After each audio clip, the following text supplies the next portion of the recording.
same with Chaos Edits. He's welcome to join, and he has the permission to join the VC. But I don't know if he will join or if he's gonna just, you know, be quiet or whatever. Okay. Oh shit, phone's a bit loud. Okay. Yeah, so I'm just gonna sort out my camera and stuff. For the benefit of people in chat, hello. There's like 7 of you waiting for the stream to go live, which is fucking ridiculous, and thank you. That's it's really nice. So yeah, we've got Phoenix in the VC as well, so give us a wave. I'm gonna go live. Let's give Phoenix a warm welcome. What's going on, guys? You see, I'm Phoenix. I know everything about Spider-Man power scaling. The link to his channel's in the description, if you want to show some love. He's also currently streaming, so...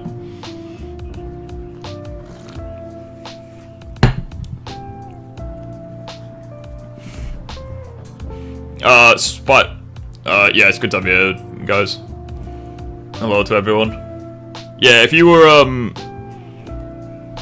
waiting for the stream to go live, honestly, massive thank you to you guys. It really does mean a lot. There's 8 of you in the stream already, what the fuck? This is so weird. Is this what it's like to be popular? It's so strange.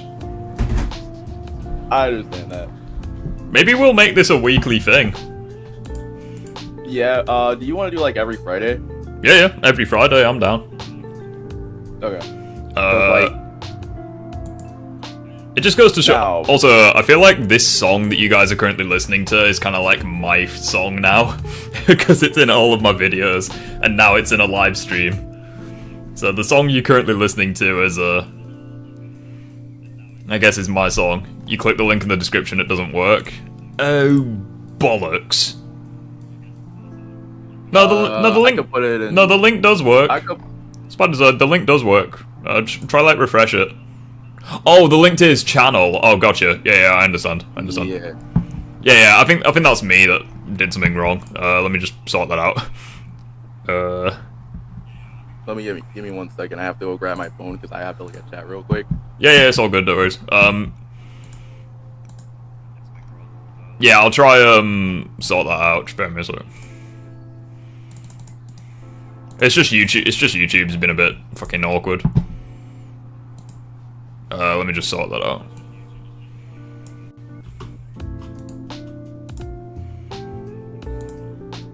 By the way, if anybody's wondering why, alright, that should work now. The link to his channel should work now.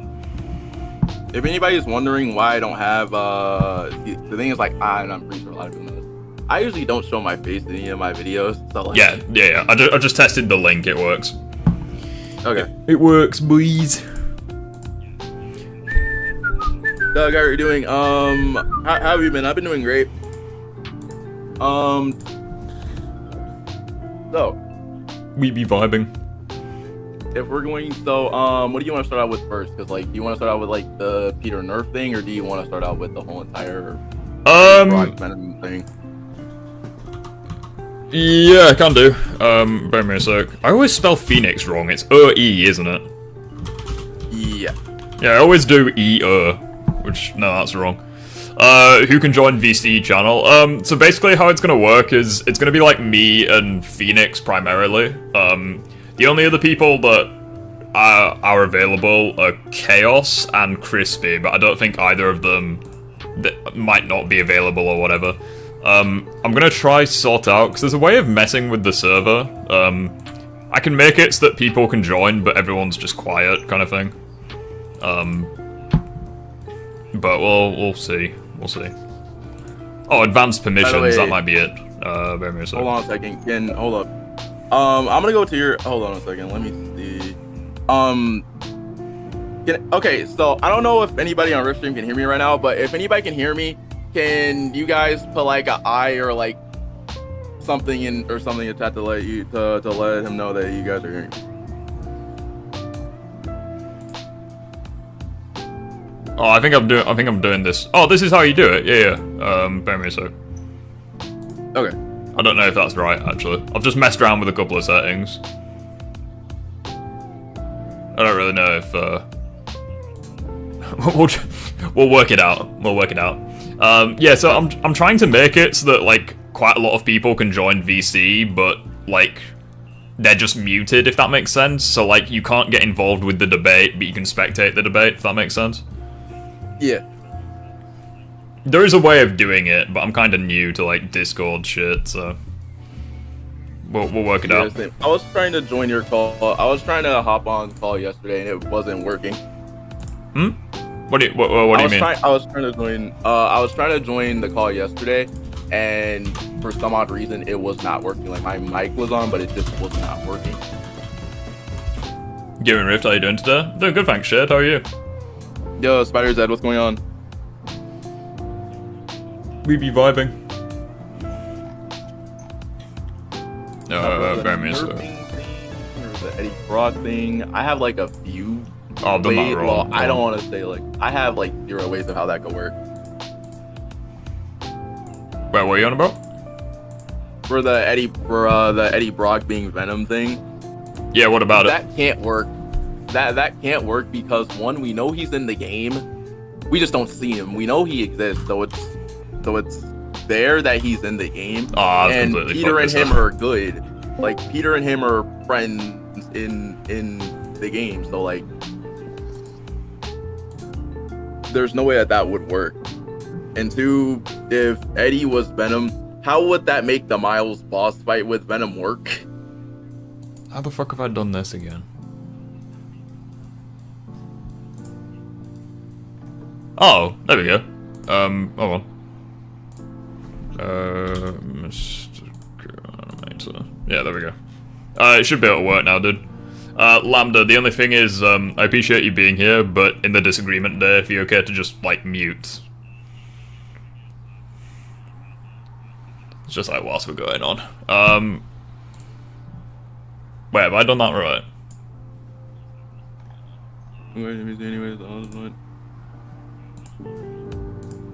Go. Can you guys, oh bollocks, I've done that wrong. You guys in, the stream, can you still hear the music and stuff?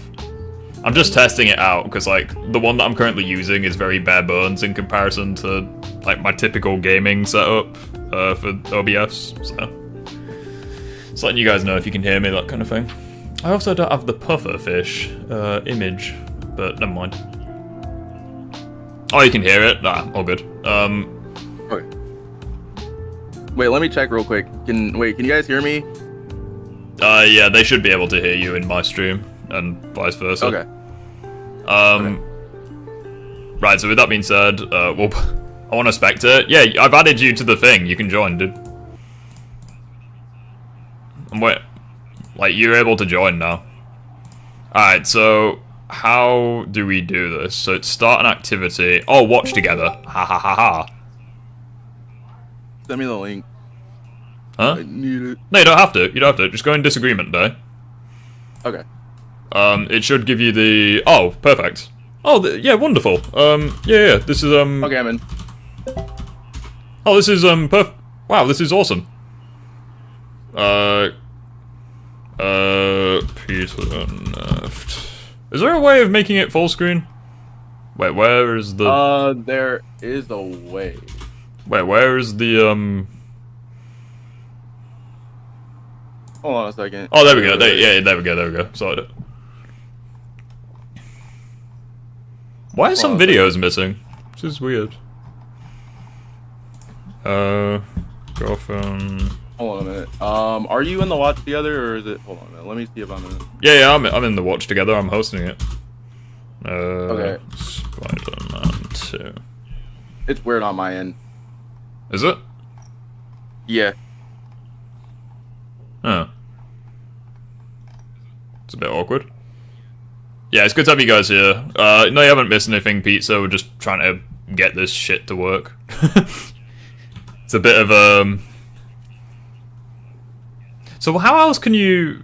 Because I swear there's another way of doing it. So, alright, I'm just going to leave that activity for now. Let's try that again. I love how Garctic Ferns an activity.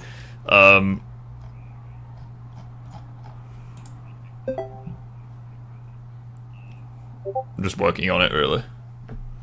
All right. Oh, yeah, I'm an idiot.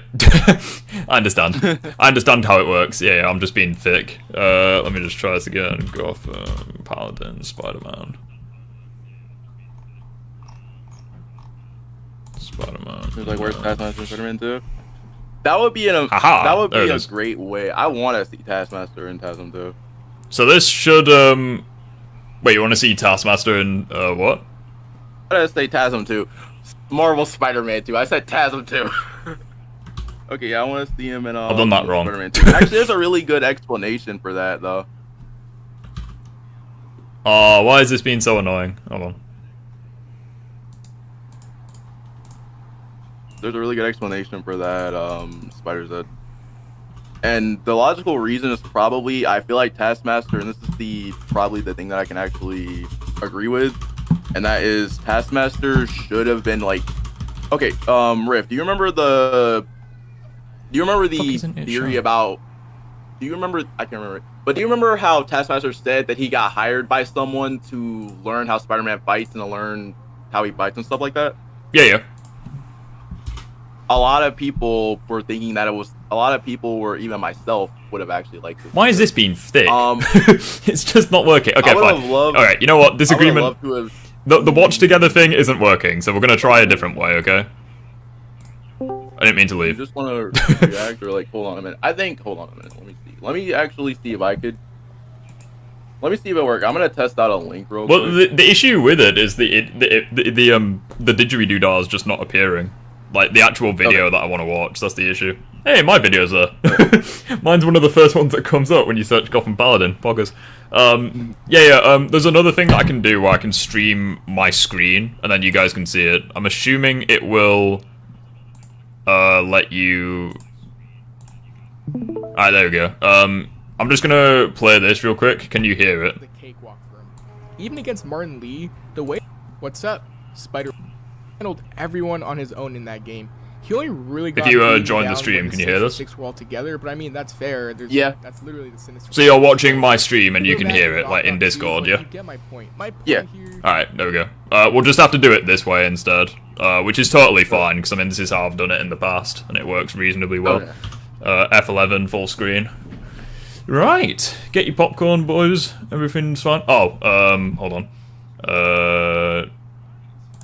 There we go. Debate's open. I've swapped it over. There we go. Right. In we go. Also, if you want me to pause it, just let me know. We can like talk about something. What's up? Alright. Spider Paladin here. So, I'm here with an interesting topic because it's one that has bothered me for the main story of this game, and I've heard people talk about it online as well, but I haven't seen a video online really discussing it, so I took matters into my own hands. So, the topic is, did they make Peter weaker in the main story of Spider-Man 2? In my review of the game, I mentioned one of the things that took me out of the story was how weak they made... I just want to point out as well, for the context of people who are just joining, I think this is the, like, quote-unquote original video on this topic.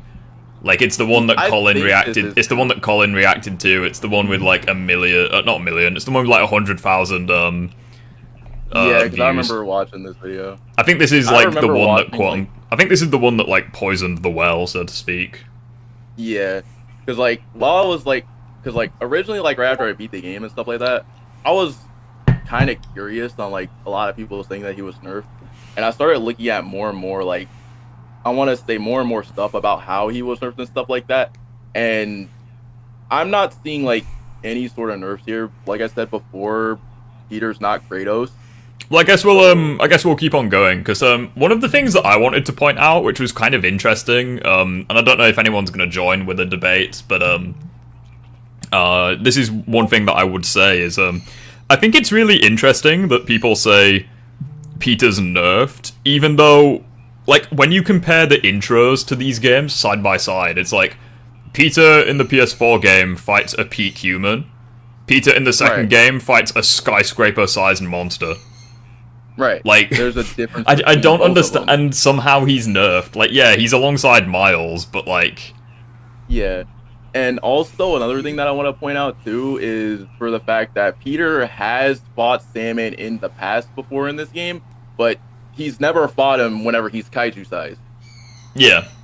Well, I mean, that's pretty obvious, because it's like, in this game it took 2 Spider-Men to beat him, whereas in the first game, or prior to the first game, it only needed 1 Spider-Man to beat him. Yeah. And on top of that, one more thing is that... is the right... Yep. Hold up, keep going, because like, once he gets to the part of Miles, there's a really good explanation for I'm gonna turn it up as well, just let me know if it's too loud. But he seemed like he was in a lot more deadlier situations that he should be getting out of. I'll be drawing some specific examples in the game and going into more detail with it to show that. And listen, I know Spider-Man is known to get his butt kicked and just get up and keep on fighting because that's who Spider-Man is. But these examples and things I'll be talking about... Also, I know that we're reacting to these videos live, but if you want me to make a dedicated video on all of these videos, let me know and I'll do it. I don't mind watching the same video twice just to get a couple of extra views. Nah, joking. Or more so... Joking aside though, like, I will cover like each individual video in greater detail if you guys want to see that. How he even survived for 8 going years to do without that Miles too. or the symbiote. But, like, that would take, like, and a just while. to get it out of the way, I love Miles and I love the symbiote storyline. This isn't to bash on them and be like, oh, they wanted to make Miles look so strong, blah blah blah. Yes, Puffer was not nerfed. Lol. Love it, Jess. They will be factors in a video, sure. Like, look at that shit. Look at Miles. Like, Sandman just yeets him across the entire city. I just don't like how Peter was handled in some situations. So I'm confused on how this... Where I feel like he was just nerfed. Well, this is one thing that... nerfed at all. Okay, there's one thing that I want to point out. Because there was an interesting comment that someone mentioned, where he tried, like, saying... I don't know if he's going to make an appearance, but, the comment that was made was basically like, oh, you're making excuses for this, that, the other. And I asked, okay, what do you mean? He said, basically something along the lines of, oh, Peter could dodge Electro's electricity in the first game, yet he gets tagged by Sandman's, multiple times. But, like, in that game, he only really had to focus on the lightning blast. Like, there was nothing else going on. Yeah. Look what's going on in this fight. I just don't like how Peter was there's a giant Sandman. He's in a giant sandstorm. Like, there's twisters and all kinds of crazy shit in there. And I would also like to point out as well that the lightning blasts are completely random. Unlike Electro, where he kind of, like, Fustra-Dars them towards Peter. Right. So, like... There is a lot more, like, those situations is literally like apples and oranges. Yeah, and also another thing, too, is this is probably coming from the Electro fight. Peter blitz-based Electro during the Raft breakout, so he was able to take electricity. Yeah, it's like saying, oh, you can fight... It's like saying, oh, you can fight a master fighter, like, in a 1v1, but you're nerfed because you get blitzed by 6 of them attacking you at once. It's like... they're coming at you from multiple directions. There's more of them. They're gonna overwhelm you, kind of thing. And another thing too is for the fact that one, Spider Sense has been known, and I'm pretty sure you've seen Spectacular Spider-Man too. Yeah, I've seen Spectacular. Spider Sense has been known to actually, when Spider Sense goes crazy and when Peter's around, like when Spider-Man's like around like a whole bunch of villains and a whole bunch of enemies, he's not gonna keep up with everything that's going on. Yeah, Spider Sense has been known to. Like, look how fucking tiny he is. He's like a couple of pixels. This video comes off as me just complaining about an issue I had with the story. Like the advanced suit's so cool. It's because, I mean, that's what it is. But just get yeets into that building. Prick, acting like I know how Peter Spider-Man should exactly be. I just wanted to make a video about the topic, Sumi. So, to start off the video, let's discuss how Peter was portrayed in combat with other villains in the original game. In the combat original, is he was shown to be narrative doing dissonance, excellently but for his I'm gonna allow I think he's referring to like the villains that he fights. Yeah, I guess I should briefly talk about the gameplay isn't canon things. I think that's something you mentioned. Yeah. Basically, for the context of people in chat, like a good way of explaining why gameplay is not canon. Canonically, Peter and Miles wins every boss fight. Like, or pretty much every boss fight, unless there's, like, situations that go into it. So, if gameplay was canon, Miles and Peter would be the strongest characters in the verse, which obviously isn't true. You also have like a lot of things in gameplay which don't work. Like, for example, the regular fucking humans that rob banks. Like, they can kill Spider-Man in like 5 punches in the game, which obviously that's not how it works in canon. You know, the fucker took a beating from the Sinister Six and still survived that, yet getting punched by a random, like, Luke Cage-looking fucker is enough to put him on his ass in gameplay. So, yeah, also, you also have the fact that, Peter, like, doesn't kill, yet in the gameplay you can literally toss motorcycles at people and it doesn't kill them. Right. And another thing about that, too, is for the fact that... I am reading chat, by the way. He has, like... I'm just... Gotcha. And another thing is, like, since he has a kill rule, is, 2 reasons. One, the reason why he has the kill rule is because if Spider-Man was able to knock out a person in 1 punch, he knows, like, he holds back a lot. And basically what I'm saying is that he could break people's bones if he wasn't to hold back. Yeah. I mean, he literally does in this game. I have a question. How does Supersonic needing help to battle threats means he's nerfed? Because he's undefeatable. Totally. What'd you say? Fucking hell, everyone... There's, like, so many messages. Holy shit. I'm giving you an example. How does bouncing the enemies on the ground if the humans are more durable? Yeah, true. If someone attacks you with an army, would you be able to handle it? No, you'd get fucked. Everyone by himself. Versus Kingpin, he beat him pretty convincingly. He 2v1 members in the Sinister Six and beat them without really breaking a sweat. Oh, that's just fundamentally incorrect, because, like, after fighting Electro and Vulture, he passes out on a rooftop for, like, several hours. Right. So, like, that's just blatantly lying. Also, I would like to point out that canonically in the Insomniac verse, Peter does get stronger. It's made canon that he does. Well, no, because it's like, each individual Sinister Six member in the past, they all nearly killed him. Like, right. But in the PS4 game, he can fight them even in 1v2s when he's in a weakened state. So, like, right. And yes, he does have the advanced suit, which people overlook. The advanced suit gives him a massive boost. People don't really talk about that enough, but, like, look in the PS5 game, it's like, okay, his suit is even better, yet magically he just dropped off physically. Like, I don't get how that works. Right, and on top of that, not to mention, is that it's been known that most of the Sinister Six villains have nearly killed Peter, and especially with Rhino, who I can't remember in the bio, Peter considers Rhino as the strongest, right? Or is that Electro? Am I wrong? Because Electro's he views Electro as being the most dangerous, and Electro is the one that he fears the most. Okay, so that means that Rhino is one of the strongest then.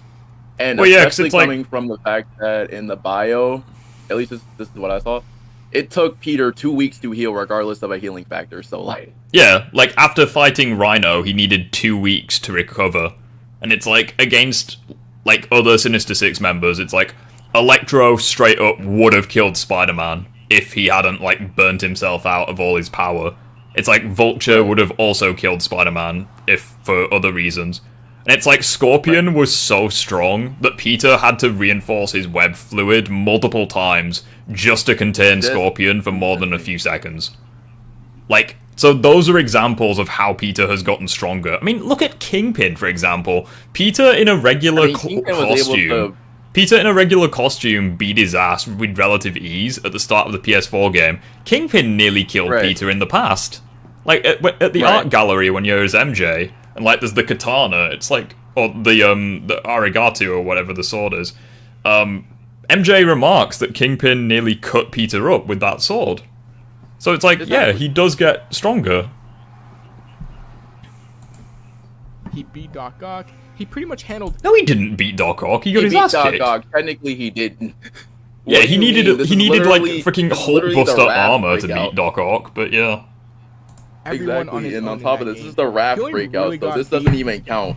I would also like to point out that I do think Doc Ock is superior to Anti-Ock. Like, I do. I think that even with the Anti-Ock suit, Peter is still below Doc Ock.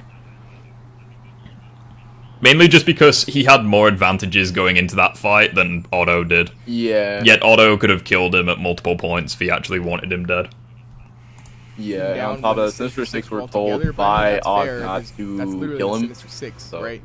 Well, that and Doc Ock too, but you get my point. My point here is Jay, what's going on? The first game story made Peter seem a lot more powerful and experienced.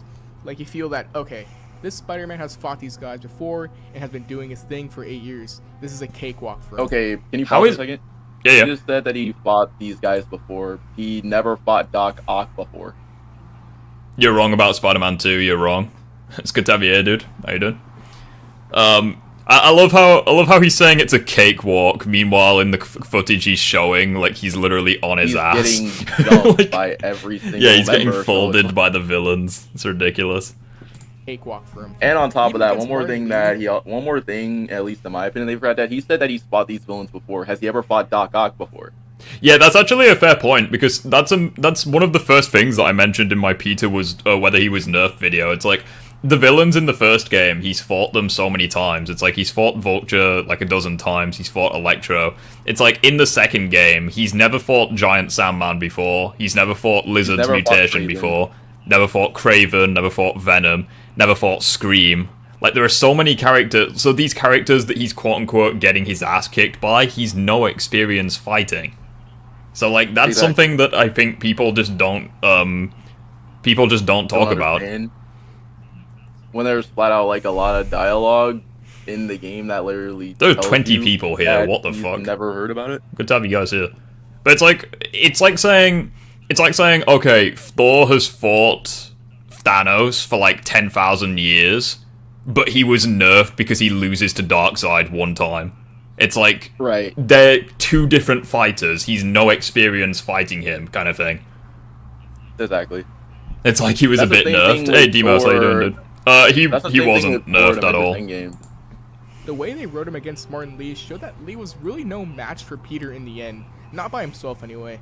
Peter was strong. I believed he was a hero for 8 years. I can see him being that amazing Spider-Man in that first game. Now, let's go to Spider-Man. I would like to point out that Peter had a lot of L's in the first game. Like Silver Sable consistently got the better of him. Like, yeah, he was holding back against it. It's like, Black Cat also got a couple of L's against him. Like, sure, he's holding back against that. Too. Now, Hammerhead... Sable is a peak human, so he's not gonna go all out against the peak human. Well, yeah, but he doesn't go all out in this game either. But for some reason, people don't talk about that. It's like, Hammerhead in the DLC, he straight up would have killed Spider-Man. He would have killed... Right.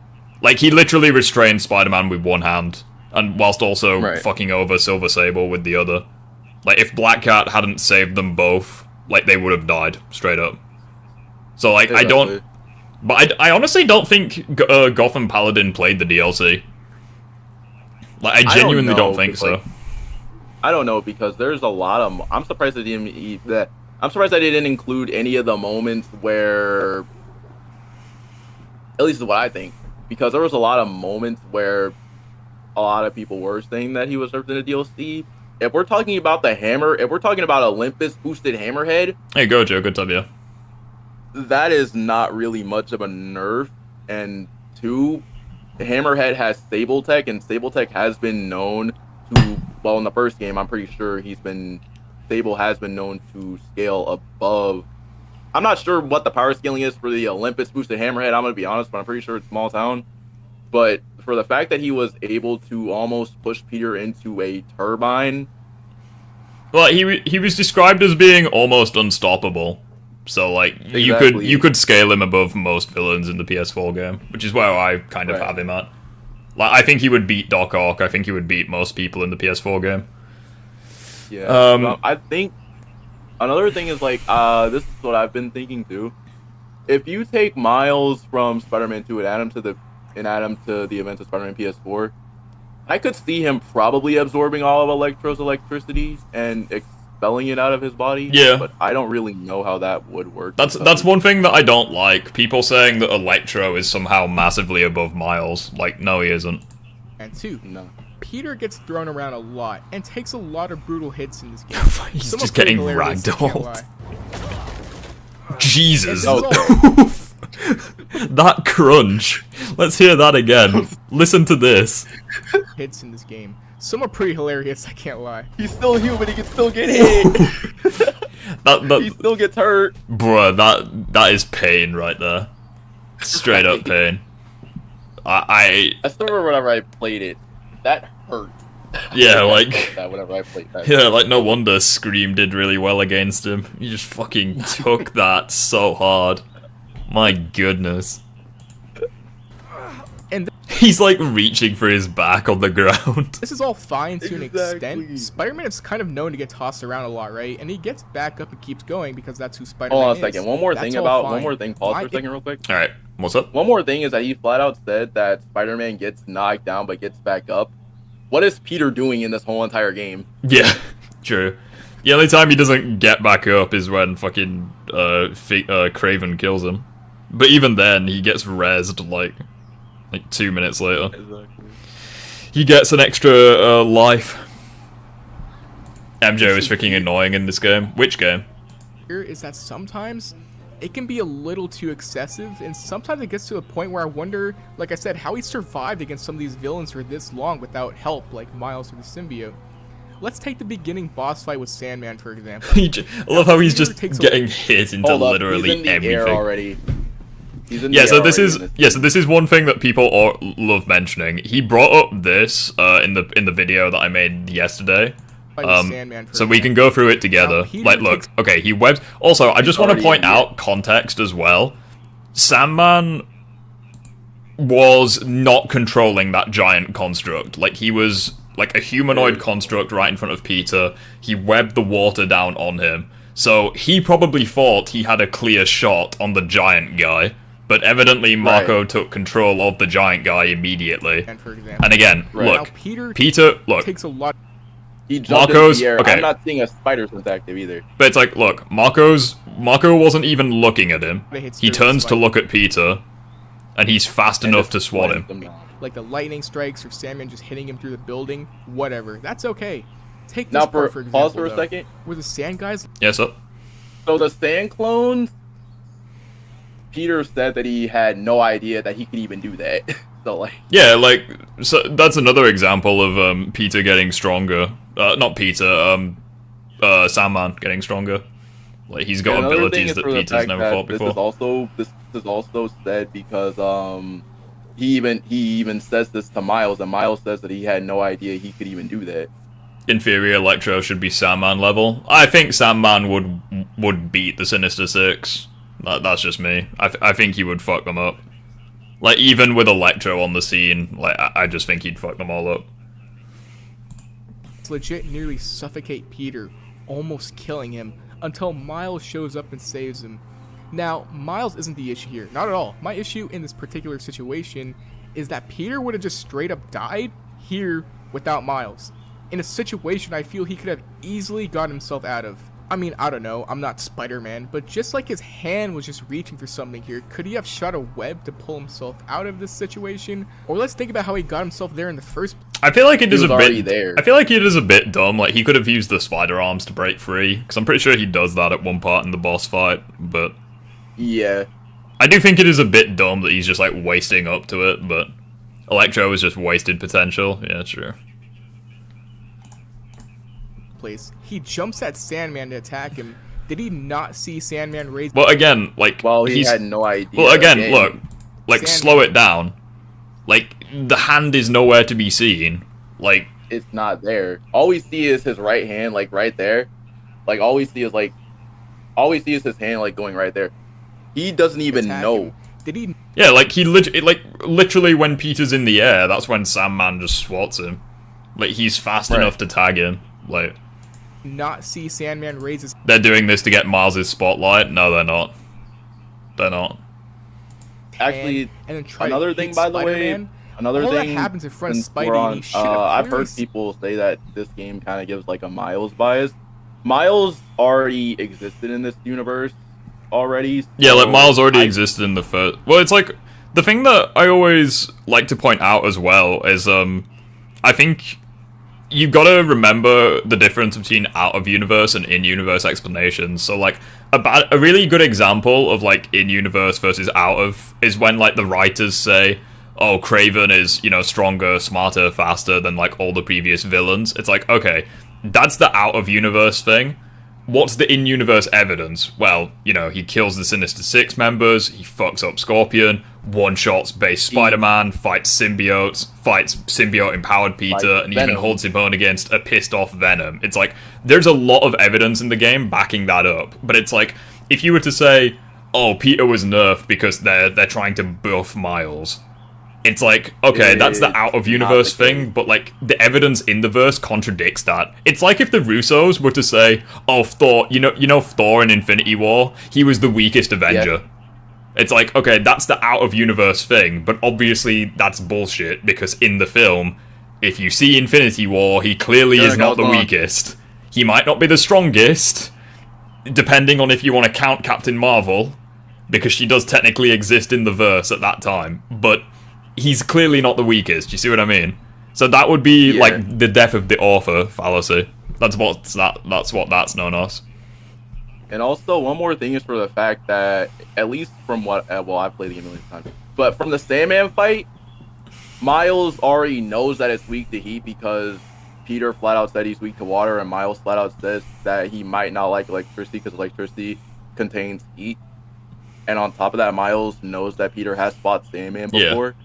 So he knows for a fact that Sand is weak to heat. I just want to point out, I just want to address this comment real quick. Ahmed, it's good to have you comment. What annoys me is that he didn't use the iron spider arms to lift the roller coaster. It stated that in the character bio that the maximum lifting yield of the arms is 10 tons. He can lift 10 tons with the arms. Like, do you know how freaking heavy a Ferris wheel is? Or, like, the roller coaster? Plus, as well, like, he was using one arm on the Ferris wheel, like, one arm on the thing. Like, I don't think he had enough space to deploy the arms. Yeah, and he was also trying to pull up the roller coaster while trying to hold wait, was he holding a Ferris wheel? Yeah, he was holding the carriage, but then the Ferris wheel slowly falls on top of him, so he uses his, like, he uses his left arm, I'm pretty sure, to, like, slow down the descent of the Ferris wheel. So, like, he's literally holding the coaster with one hand. Like, there is not much he could have done in that situation. Right. Given how big the fire was. Like, if he dropped that coaster, they would have just instantly died, everyone in that carriage. Right. And on top of that, now, say, like, if you were to web it, now, say if you were to web the whole entire roller coaster, he would have both hands free to actually lift up that side of the Ferris wheel. 10 tons, that's base Spider-Man strength, if I'm not mistaken. Something like that. I think the 10 tons is kind of exaggerated, because, I mean, I don't think 10 tons would be enough to, like, slow down that giant-ass crane in the first game. But maybe it is 10 tons, I don't know. Seen that. I know this is, like, nitpicky. One more thing, by the way, is that it is, Spider-Man gets older. Well, as Spider-Man gets older, he gets stronger. Yeah, which is why I don't get the whole he was nerfed thing. Like, into details like this in a character, because I think it's important. Peter would have died here straight up without Miles, like, there's just no question. In a situation, I feel Spidey 8 years into his career, actually 9 at this point, or 10 at this point in the universe, right? He shouldn't be in this situation. It just feels out of character. I could forgive stuff like the lightning strikes hitting him and whatever, because that's believable. That's more like a Spider-Man thing, you know, getting hit and coming back up. It's just a character moment here where it bothers me. Once again, Peter has been known to take lightning. Yeah. Dumb situation like this, if you ask me. And listen, I'm all for making Miles look awesome and badass, because Miles, like, look at all of this crazy shit going on. Expense of making Peter he's not going to keep up with it. Peter knows that Miles can take a lightning strike. Like, the spider sense right now is probably like a freaking alarm clock going off in his head. Like, just it's buzzing everywhere, you know. Right. It's ridiculous. And on top of that, Miles has been known. Well, Miles can take bioelectricity, as we see. Yeah. Something else I want to point out, Peter now has Antivenom and the spider arms. Why is nobody talking about both of the... Yeah, like, the thing that I don't understand about the Peter is Antivenom debunks that whole entire argument. Well, yeah, it's because Antivenom is now permanently part of his DNA, so it's like... to imply that he was nerfed, you'd be implying that PS4 Peter is stronger than Antivenom, which, I mean, good luck with that one. He could have been saved by Jameson for all I care. It's just the fact that Spidey nearly died in some dumb This is such a situation cool that, fight. I said bothers me. It was so And on good. top of They that, cooked Especially since so the Raimi hard for that regards fight. to the symbiote, the story was written to make Peter a little weaker. Okay, now the for this symbiote. part- let's talk about when We'll see what gets he the we'll see what he symbiote. says You know first. how Kraven pretty much successfully Yeah. killed Peter, but the symbiote saves Peter. This part just Okay. felt kind of off for me. It clearly Pause that was for a a second. moment for like, okay, yeah, they're making. Yeah, what's up? Okay, so for Kraven killing Peter, and I've even tried my best to see if this is possible too, and there's a lot of evidence in the game that proves this. Yeah. One, Peter saw Kraven kill Scorpion on a monitor. I'm not sure if that counts. And one more thing about Kraven too is for the fact that he had 6 months to actually prepare and he studies his enemies. And another reason why he's so strong is because of the fact that at the Hunter party, we know that he's using potions. Yeah, he has like the potion and stuff. Luis, how you doing, dude? Who do you all think would win, Kraven or Base Peter Bloodlusted? I think Kraven would still win. Like, I just think the symbiote amps that these characters get is just so great that Kraven being able to fight symbiote Spider-Man and not even care, like, that is ridiculous. So yeah, I think Base Peter Bloodlusted would have obviously not got one shot by any means, but like it would have just gone like Scorpion. That's how I see it going. Yeah. Where he's like, imagine my disappointment. The Peter nerfing is really just in comparison to Miles. Yeah, the funny thing being is that Peter with Antivenom especially is superior to Miles. I don't mind dying on that hill. Peter did have the reflex, just wasn't strong enough to block the hit. Yeah, exactly. Like if you literally watch the cutscene, if you watch the cutscene, hold on, bear me a sec. So like he gets stabbed, right? He gets stabbed so fast that he doesn't even register he's been stabbed. He's like, oh shit, I've been stabbed. Look, his left arm is already on his wrist, trying to block the blow. It's like his spider sense activated, he just wasn't fast enough. It's like Kraven just fucked him up. Yeah, and also I think another thing too that a lot of people probably don't understand is that in Spider-Man PS4, Peter got stabbed in the shoulder. Good point, yeah. Like when going against Doc Ock, where people are like, oh, he got stabbed in the PS4 game. It's like, yeah, he got stabbed in the shoulder. It's like here, he's getting stabbed in like... There's not a vital organ in the shoulder. Potentially the intestines or multiple internal organs are getting fucked over right there. Like something right there. There's still an organ right there. Yo, and saves once Peter. again, This Peter part is the just one felt to kill kind that. of off for me. It clearly was a moment thank you for like, everyone here, by the they're way. making Means a Peter lot look having like you all he's here. about to die, so he can get the symbiote. Oh, and Anyone can also see that from a mile another away thing that I once want Peter to say got stabbed. too is for the fact that the knife is a rare knife because MJ told Peter that it's a rare knife, so there's a chance there might have been poison in the knife too. Like, obviously I've never been stabbed before, and I kind of want to keep it that way. But like, when Peter, like when MJ is carrying Peter right here, he does show weird symptoms. Like he says like how he can't see and like he can't breathe. Yeah, he doesn't. He's not even aware if he's breathing. breathing or not. So like, and I've not been stabbed. I don't know what it's like, and I don't really want to find out. But yeah, like you got to keep in mind it's almost immediately afterwards as well. Like I feel like Kraven's blade does have some kind of poison. Right. And on top of that, you can also see red smoke coming out of the knife whenever he stabs Peter. Thing, so. Right? Or is that just me? Just a dramatic. And I don't think that's too hard to believe either, considering the hunters use like knockout darts against Miles when they capture him. Right. So like they're clearly not against using drugs in that way, like poison, drugs, that kind of thing. Peter doesn't fight any of the PS4 villains in the sequel, so don't have any evidence of that case. Wait, what? Well, I mean the Scorpion fight kind of goes against that because it's like Kraven like just completely fucks up Scorpion. It's ridiculous. And on top of that, one more thing about Scorpion, well, the way that he killed Scorpion was the flower that Peter used in the first game? Yeah. Okay, so once Peter goes into the base, or at least before Peter gets to the clip of Kraven killing Scorpion. Yeah. There's literally the flower I think the Eclipse at Alba. Kraven made that into a serum before he fought Scorpion. So I'd also he like studied everything, so he knows that.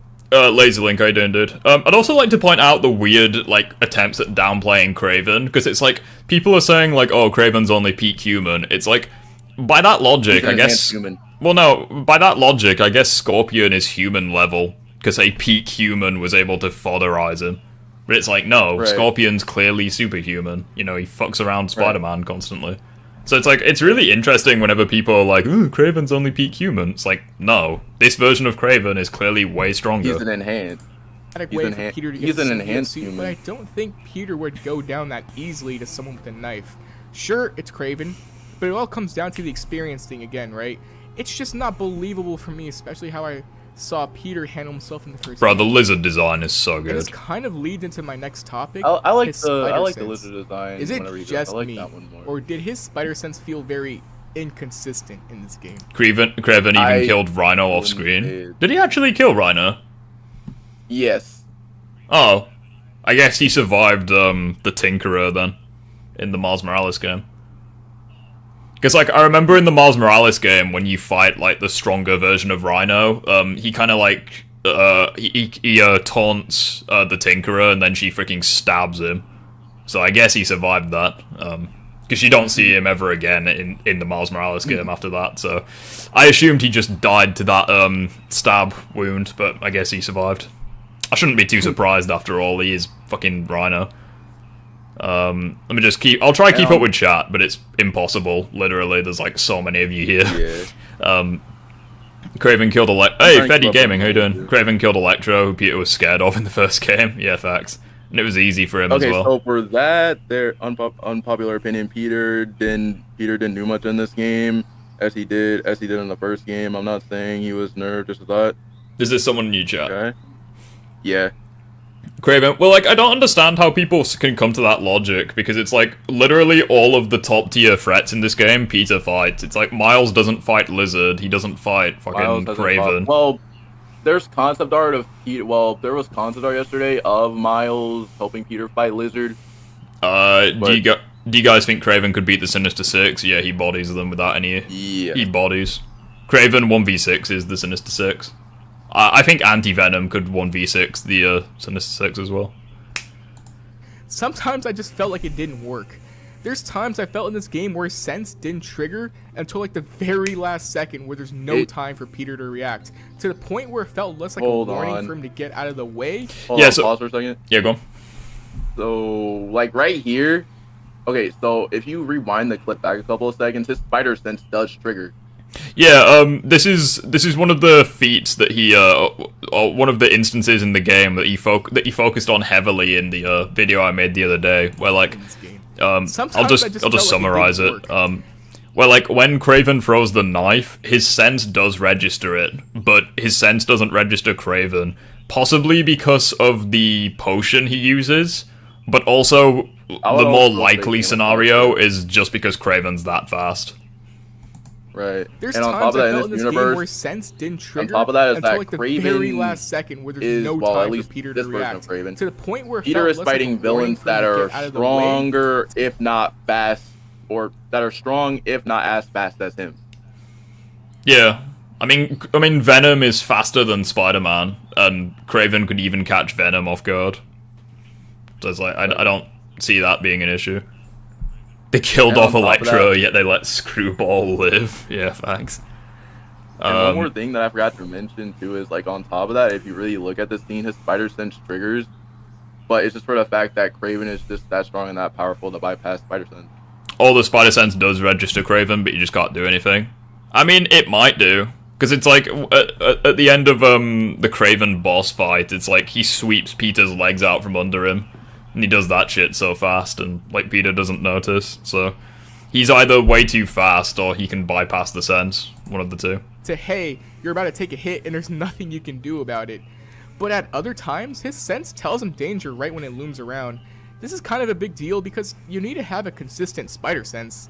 Take an example from the first game. His sense warns him about the bombs that are about to go off that city hall a good amount of time before it actually happens. He's concerned about the people that are in danger. Yeah, I'd also like to point out that with this is a really weird example to bring up, because it's like, okay, you have a superhuman's relatively overpowered sense working wonders against regular humans.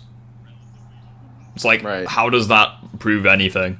It's like, yeah, Mr. Negative's there, but Mr. Negative doesn't do anything. Mr. Negative isn't the threat. It's the bombs that are the threat. It's like, and Peter can defuse bombs like it's nothing.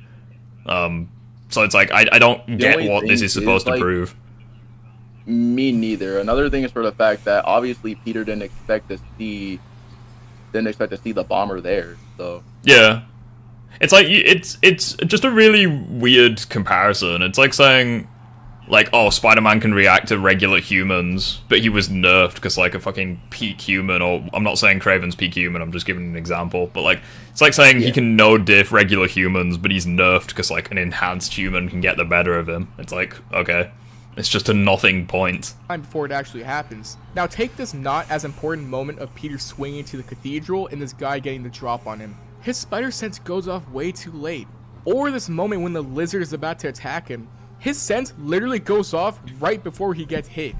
Okay, so again, I'll just rewind that. So look, it's fucking, it all happens so fast, and I can't be able slowing it down. But like, if you look at this, look. Okay, yeah, his spider sense did trigger. But yeah, his spider sense does trigger. It's just lizard's too fast. It's like, I will say that it is pretty stupid that regular freaking goons can get the better of him. I think that is pretty dumb. Right. On top of that, one more thing about this lizard team, by the way, is, and this is just what I think about the lizard team, but like I'm pretty sure that you'll probably agree too. Yeah, go on. This lizard is way taller. The lizard grew. Like the lizard that we saw with the lab coat on, that's the lizard that Peter fought the first time. He's never fought a giant bird. Yeah, he's never fought this specific lizard before. And it's also stated in the game that, like, lizard is, like, the serum that Kraven injected into him was more of a completed transformation. It was more of a completed one. And it's also shown, I think it's mentioned, possibly by Peter, that lizard is just naturally getting stronger all the time. So... Right, because he was growing while he was growing as well. Which, again, that would make sense, because, like, this lizard, like, I mean, he wasn't really a match for Black Suit Spider-Man, but he could overpower him when he wasn't using the tendrils. Right before he gets hit. His sense should have been warned him about these situations, or like the Sandman fight with the hand I was talking about earlier. Even if somehow he didn't see that, this game looks so fucking his spider sense kind of warn him about the giant hand is about to smack him onto the ground. So much, dude. You see what I'm saying? Like, the impact it has on adults is so inconsistencies great. there that translate to Peter being weaker or getting nerfed. Since we're talking about hot takes, I may as well just present one for you guys. You know the black suit, not the symbiote suit, but the black suit that he gets immediately upon being rezzed? Kinda mid. I don't like that black suit. I'm sorry. I think the symbiote suit is, like, not even in the same league. The symbiote suit is infinitely better. That black suit that he gets, not good. Comic accurate, maybe. Not good. Yeah. It makes him weaker. Like, it keeps making me question how he, like I said, survived all this time without Miles or his symbiote. Was it just extreme luck? Maybe. Overall, though, I just felt like his spider sense was used more in a video game context. Which what could he do against that? Yeah, video game. But it doesn't make sense overall as an ability. Sandman. What can you do against the Kaiju-sized Sandman? Well, yeah, Sandman. And also he just had more experience against the PS4 villains. Like, right. I just like it's pretty. Peter. I don't get what's so hard to gasp about it. I didn't like that because it translates again to Peter taking more damage in hits that he shouldn't realistically be taking. And then you have... Also, I'd be completely... Oh, fucking hell, we're about to get to the good shit. I would also like to... So no, hold that thought. I would also like to point out that I don't have an issue at all with Miles overtaking Peter in the Sandman fight for two reasons. Number one, you could easily argue that Miles is above base Peter. But also, Miles is just naturally suited for taking on Sandman.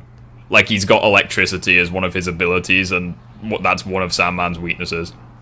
So it's like, I don't have an issue at all with Peter being overshadowed by Miles in the Sandman fight. Even though he wasn't even overshadowed, because it's like, the thing that I find entertaining is people say, oh, you know, Miles saved Peter. It's like, Peter also saved Miles, but it was Peter's combat strat and experience that led to a victory.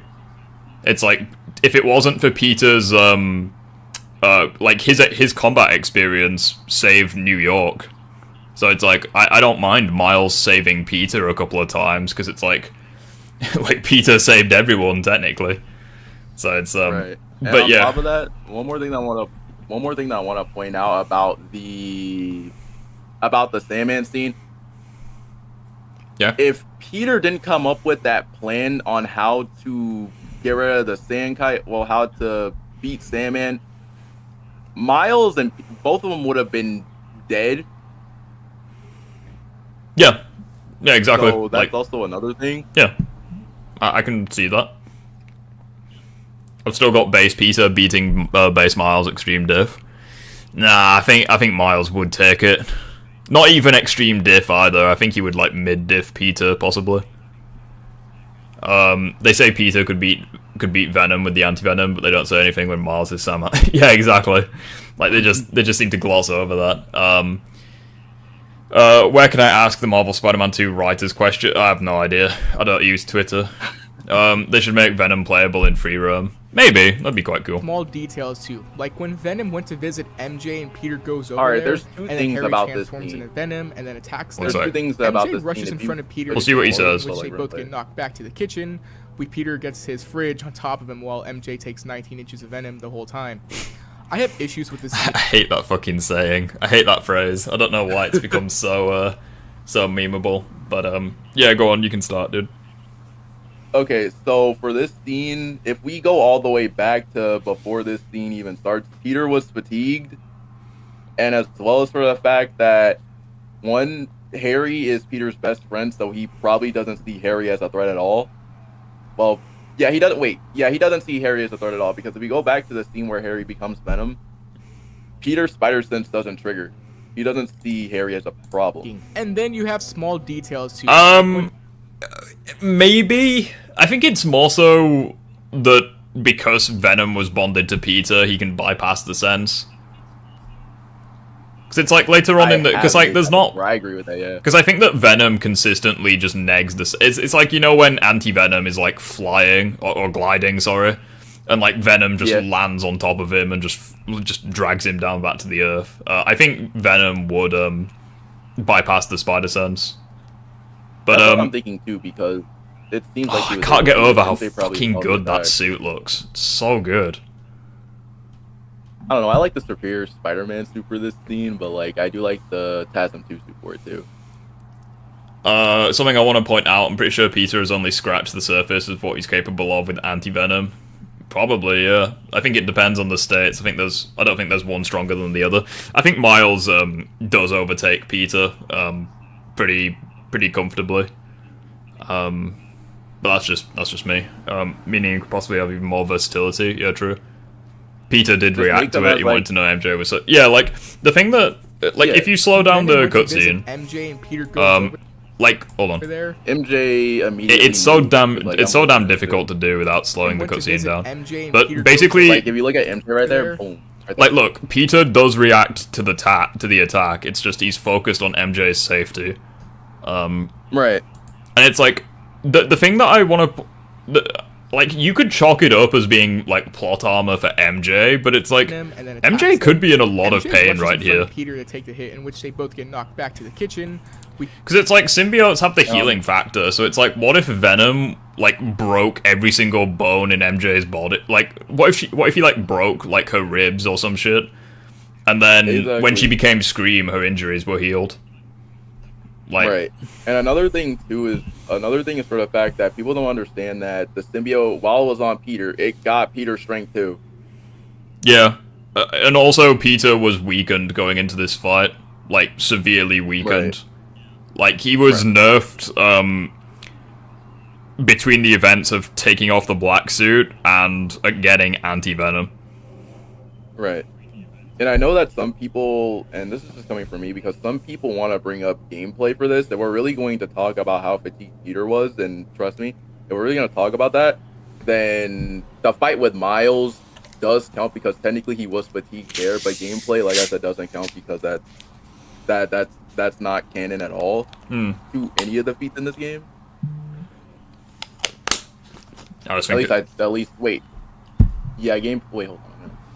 Yeah, if we're really gonna talk about that, then before this scene, Peter got into a fight with Miles. Well, Miles had to get the symbiote off of Peter, and then after that, Harry ended up becoming Venom. Peter got tossed by Venom, so he was more fatigued. If we're really gonna add the gameplay element to it, because like I've seen so many people try to add the gameplay to it, and it doesn't make any sense.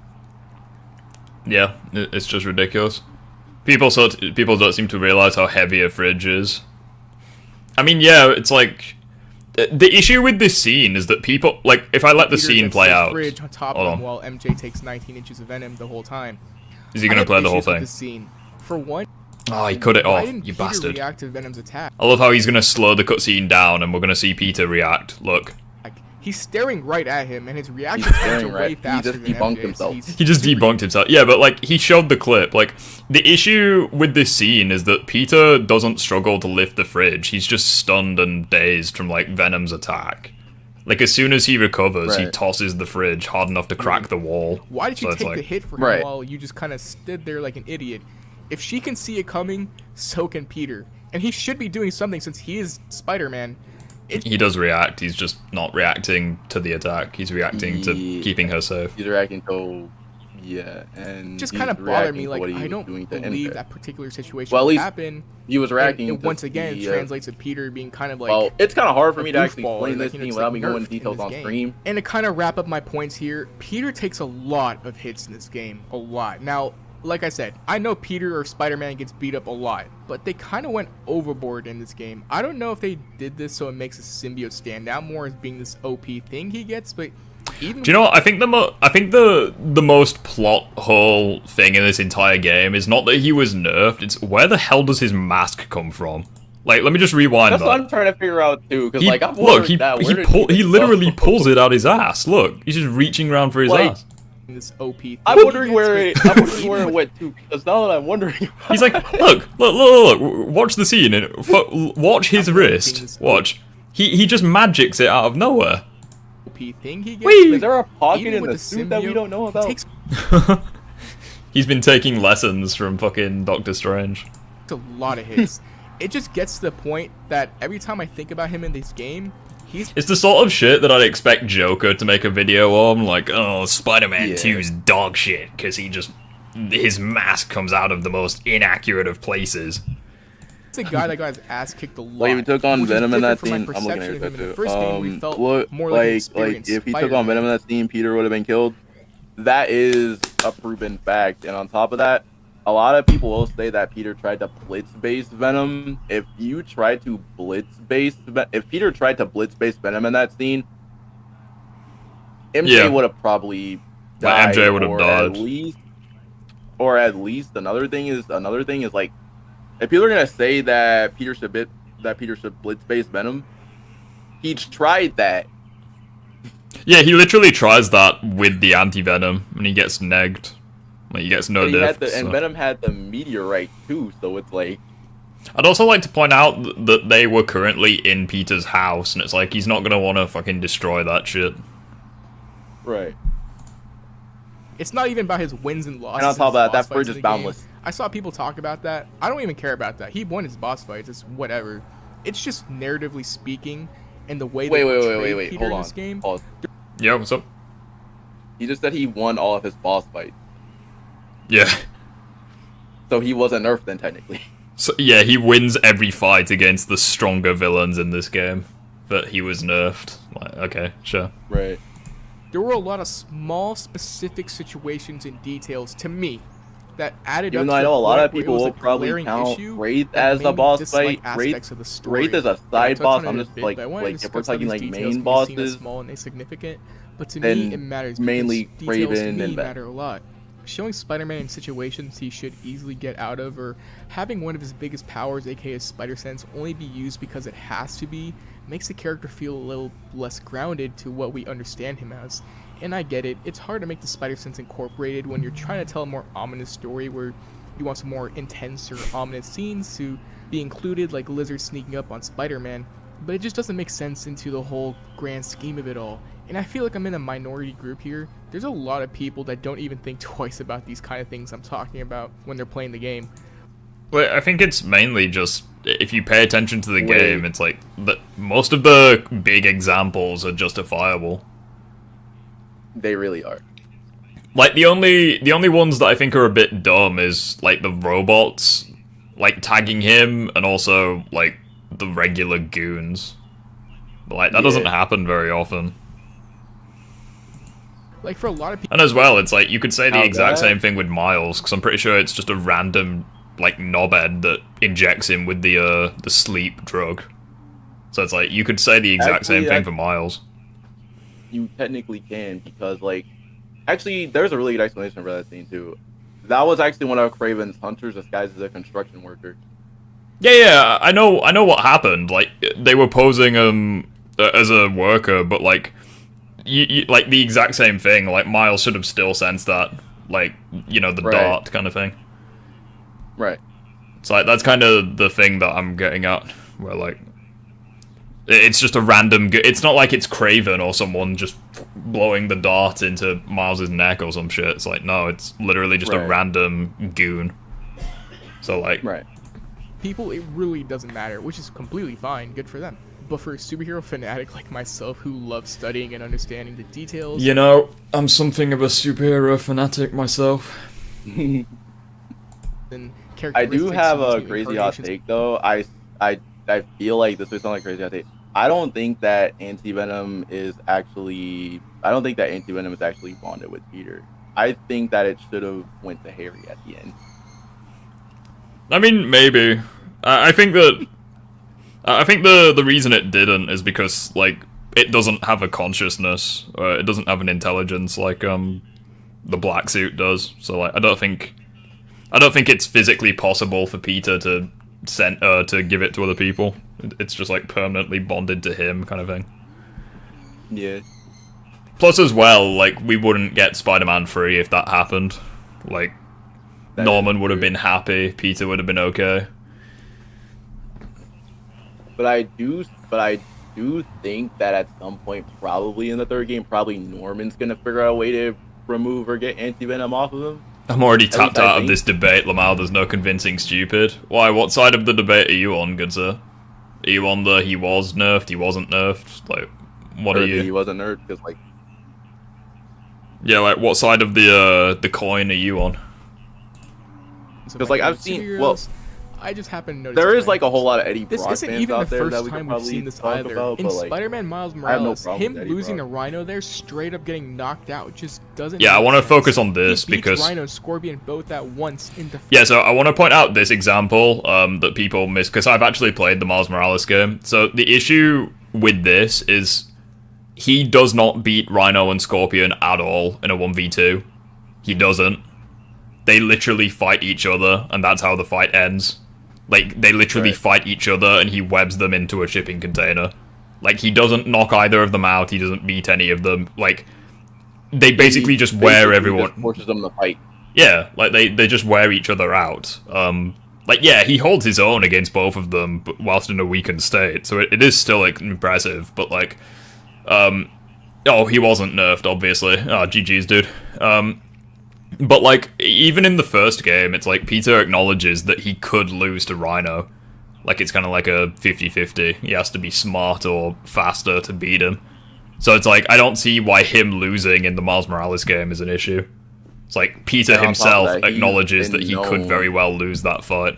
First game, right. loses and on Rhino, top of that, another thing seemingly... is that Rhino, well, at least from the bio, Peter, at least from the bios that I've seen, or, well, scratch that, I know the bios. But, like, Rhino has been known to at least beat Peter a couple of times.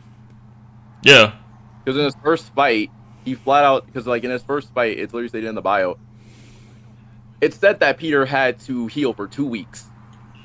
Yeah, he needed 2 weeks And of rest. Peter had a healing and Peter has a healing factor, so like I don't see where this comes into play, because to me a lot of people, and I know it's probably gonna sound crazy, to me like a lot of people act like the Miles Morales game didn't exist, and they probably just played Marvels, they probably just played Spider-Man PS4 and just jumped straight to Spider-Man 2. But it always amazes me when people say, oh, Miles has plot armor, because my immediate response is, okay, you just didn't play the Miles Morales game. Like, he doesn't have plot armor at all. Like, he literally gets tortured, he gets knocked out by Rhino, he gets the shit kicked out of him by Tinkerer. Like, he gets drugged, he gets knocked out, he's basically a freaking... He's a fuck-up the entire game. Like, he has confidence issues. So it's like, he nearly dies like, trying to save the city. Like, he does not have plot armor at all. I mean, it depends. To me, I feel like in the second game he has a lot of plot armor because, well, and this is coming from me because, like, I feel like he has a lot of plot armor in the second game just due to him dealing with negative, and also another thing is for the fact that, with the fact that he has to fight Venom at the end, there's plot armor there. But How so? Like, which specific part? Okay, so you know the dialogue. So in the Miles Venom fight where Venom says that Miles took Peter away from him. Yeah.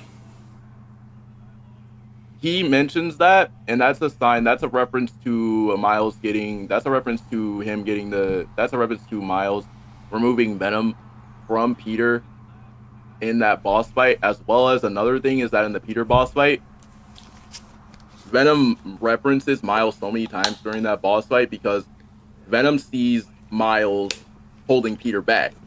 So that's why he wants to kill Miles. That's why he wants to kill Miles in that phase of the fight. Yeah. I think the Mr. Negative example's like not that hard to believe, because it's like Peter with broken bones beat Mr. Negative, so it's like I think that a weakened, conflicted Miles could also do it. Yeah. Like I don't see that being an issue, especially when he's I mean, he went into the fight bloodlusted, but like as the fight went on, he became more conflicted, kind of thing. Yeah, and on top of that, Peter was more so beating his own ass instead of holding back against Miles, so I don't see the point where... Very easily? It's more of a power scaling thing. If you ever seen like an anime or something, that word gets passed around there a lot. Here, though, it's just inconsistent. If Peter can beat Rhino and Scorpion in the first game, then logically, he should beat Rhino by himself here. Is there a possibility Rhino can still beat him? Sure. Pause. But it's very... Yeah, what's up? Did he just say that Peter... Okay, and keep in mind, did he just say Peter should have beat Rhino in Miles Morales? Hold on. If Peter can beat Rhino and Scorpion in the first game, then logically he should beat Rhino by himself here. But there's a possibility that Rhino could still beat him. I don't know about that. Yeah, there is. Okay. Here, is there a possibility Rhino can still beat him? Sure, but it's very unlikely given the past game and the established notion of him being an experienced Spider-Man for nearly a decade. This particular situation he does basically seem like did more say of a that plot thing, show off Rhino, Miles since it was his game. here, then. I just don't like how it's at the expense of Peter looking weak. I feel the situation can be written to be a little better. Like, if you need Peter out of the picture, maybe have him save civilians so he's distracted while Miles fights Rhino. I don't know, but you see my point here. And listen, I could go on forever and talk about how Peter getting struck by lightning like 2 or 3 times because Sandman was wild, or this or that, but you get my point. I felt like Peter was just nerfed. Like, yeah, obviously he gets hit by fucking lightning. Like, you can't just no-diff it all the time. The scene from the first game where he was under some debris, and he tried to save Morgan Michaels, but he couldn't. He was under some debris for like 22 seconds. Yeah, pretty much. I could already see people complaining about Peter getting his ass kicked in Spider-Man 3 by Green Goblin. I don't know if that's gonna. I can't wait for that. I don't think that's gonna happen necessarily. I feel like they're gonna do like a Death of Gwen Stacy arc where like maybe MJ is gonna die and like Peter's just gonna fucking tear his head off, kind of thing. I think it would actually be Honestly, pretty really- easy to balance Spider-Man, Miles, and Silk. I think it would actually be pretty easy to balance all three of them. But obviously, it depends on if they're gonna hire me or not. I Do you all have think... one question though. Do you think that Peter is gonna break his kill rule? What? Do you think that Peter's gonna break his kill rule in the next game? He could do. I mean, he very nearly did it in this game, under the symbiote. So he could in okay. I think if you give him enough motivation, I think he could. He could do it. Like- Luis, how do you all think Peter actually managed to lose to Rhino and Miles Morales, even though he beat Scorpion and Rhino? He didn't beat Scorpion and Rhino, though. Like, they started fighting each other in the PS4 game. Like, Peter didn't beat either of them. And it's like, Peter, it like, retrospectively considers Rhino to be stronger than him. So it's like, I think it's perfectly fine that he loses to him, in Miles Morales. Once again, if anybody has any disagreement, I think they should kill MJ and Spider-Man for it. Marvin. I think it would Yo, Marvin, be. what's going on? I think it would be a good I'm doing opportunity. great.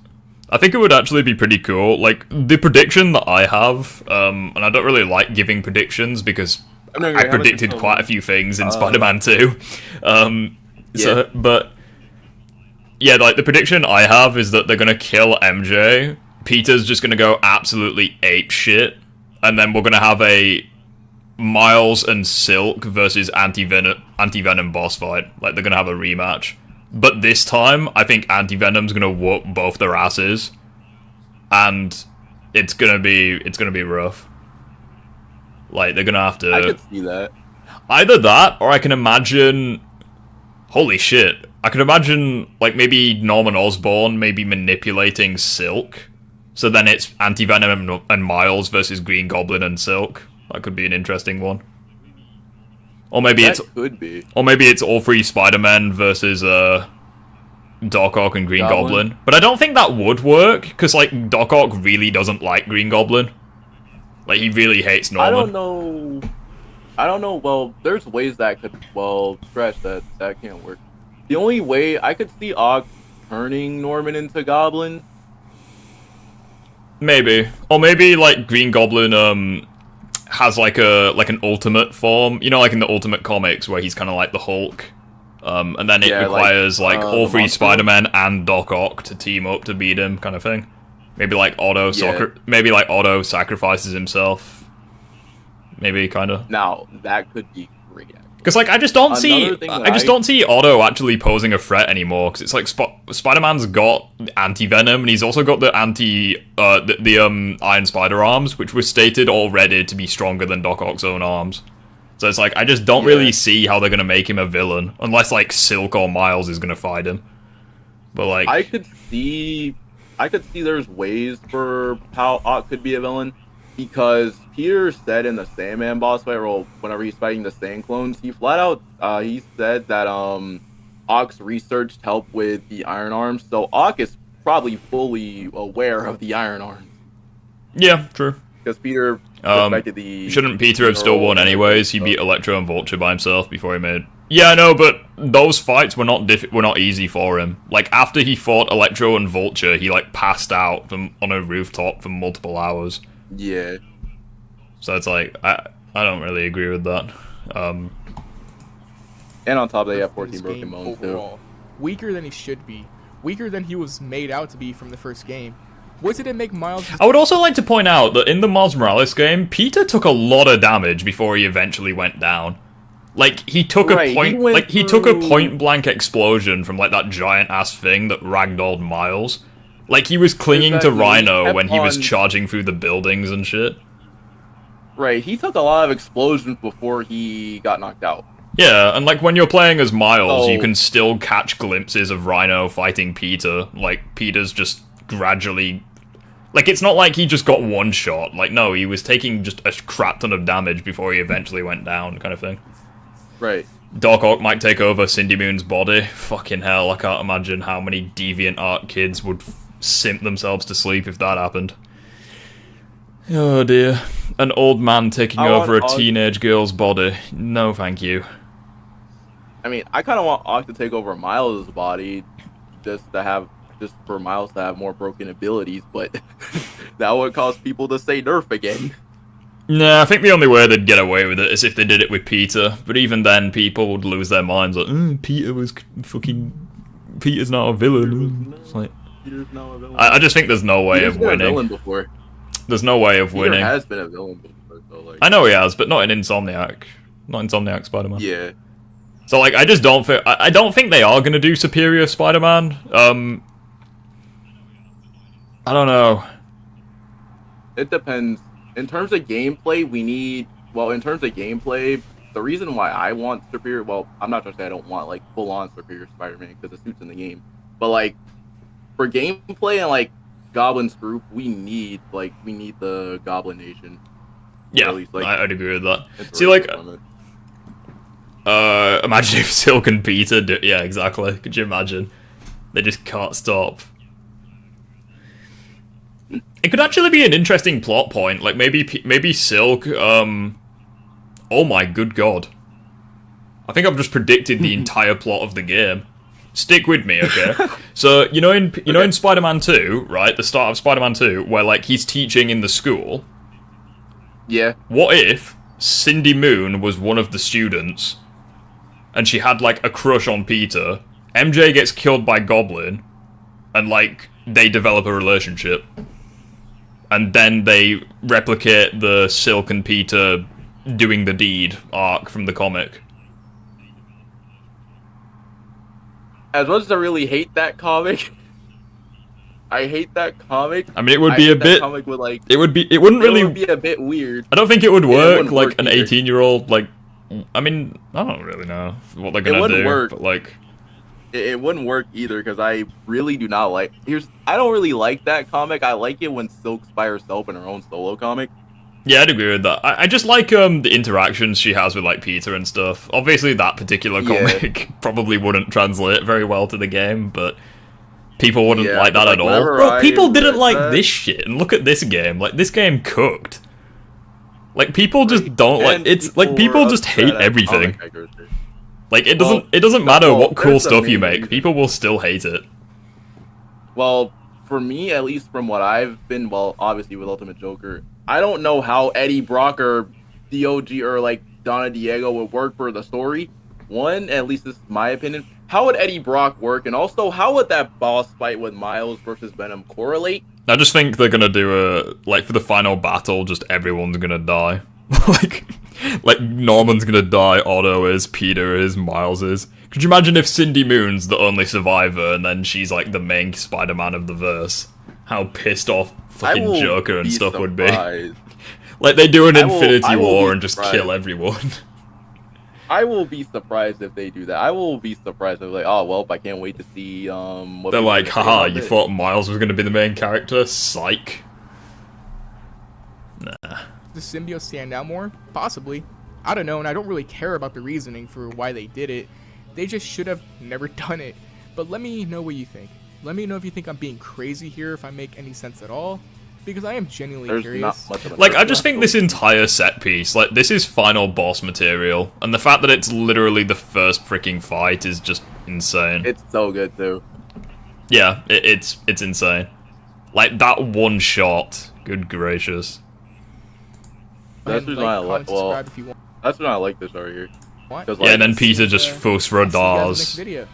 Stay safe and the thing is like, if people are gonna say that Peter's nerfed, I feel like they need to replay certain sections of certain games. Yeah. Well, that's the thing. I just don't think people remember the PS4 game because, like, he wasn't a god in that game by any means. Right. Another thing is, like, at least from what I've seen, like, I've had several people like try to disagree with me on this. I think if MJ does die, maybe they can bring in Gwen Stacy. Possibly. You never know. The gadgets thing, I just don't see, at least for me, like... I'm just gonna go for a piss. I'll be right back. With the character. Okay. But, like, the gadgets thing has been consistent for, like... Yeah, sounds good. I'll just do the stream intro whilst I'm going. I'll be right back. So you guys have something to watch.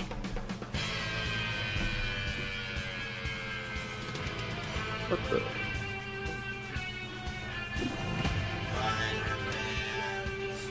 But yeah. What the high season here? Yo, high season.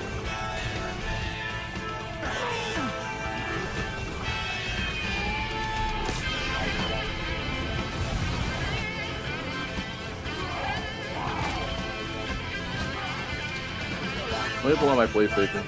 Alright, what do we got?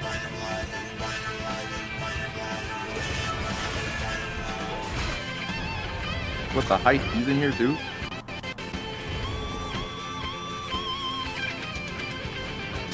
Oh, that's good. Okay, so they're killing off MJ. I don't know if they're gonna kill off MJ, but like if anybody has like any like disagreements or like anything, let me know. Cause like, it wasn't bad once Tiger Spider-Man introduced Eddie working with Connors. I mean, that would have worked, but like, for Miles, or at least for Miles' fight with Venom, I don't know how that would work. Because, let's say if Peter tells Miles, okay, so the symbiote went from Harry, and it went to me, and now it's on Eddie Brock. Miles would be like, okay, yeah, I'm not gonna do anything. There's no connection there or something like that. I don't think that there should. I don't think that there is, like, that's the reason why I don't think that it would work. No, what we took. Oh, fucking messed up my trousers. Go on, what was the comment? I was just looking at your chat. It was the Eddie Brock. It was Eddie Brock being Venom thing. It could be interesting. MJ being pregnant might be happening in Spider-Man 3. By the end of it, Peter might retire and leave the city with Miles and Silk. Could be. If they wanted to end the verse, that could be an interesting way of doing it. It's better than killing Peter. Yeah, true. How do I do this shit again? Oh, there we go. What video do you guys want to look at now? I know that someone said to look at Synthetic Man's video, but I really don't want to look at Synthetic Man's video. Oh god. That would take ages. Yeah, that would take a while. Yeah, someone did say Synthetic video, but I'm like, I don't know if we want to check out Synthetic Man's video. There's an interesting one that I wanted to check out. Spider-Man. Fucking. It's the one that Colin reacted to. I can't remember the name of it. It was basically someone who made a prediction for the game, and their predictions turned out to be really wrong. Spider-Man 2 is the same game. Oh yeah, okay, yeah. I've seen this before. Yeah, I've seen this before. I've seen Have you seen High Top Films video? I do watch a bit of High Top Films. Yeah. It was very good. I watched the all three of the Raimi films ones, and I appreciate his videos a lot. Yeah. Spider-Man 2. Wait, I what? I saw his Suicide Squad video, but I was just very confused on that. Oh, fucking hell. Spider-Man 2 is disgusting woke propaganda. Yeah, it was an hour long. 1 million people watched that shit. Oh, dear. I tried my best to watch that. I couldn't. I just couldn't. Hey, Riker, how you doing?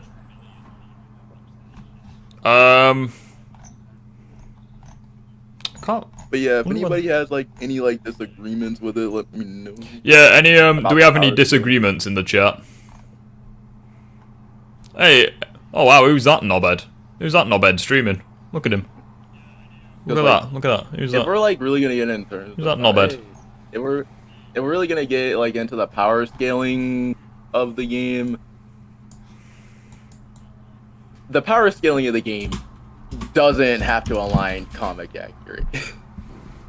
I'm gonna be honest with everyone here, I don't want a Venom game in this universe ever. Especially since I don't know how that could happen, considering Venom died at the end. Yeah, it would probably have to...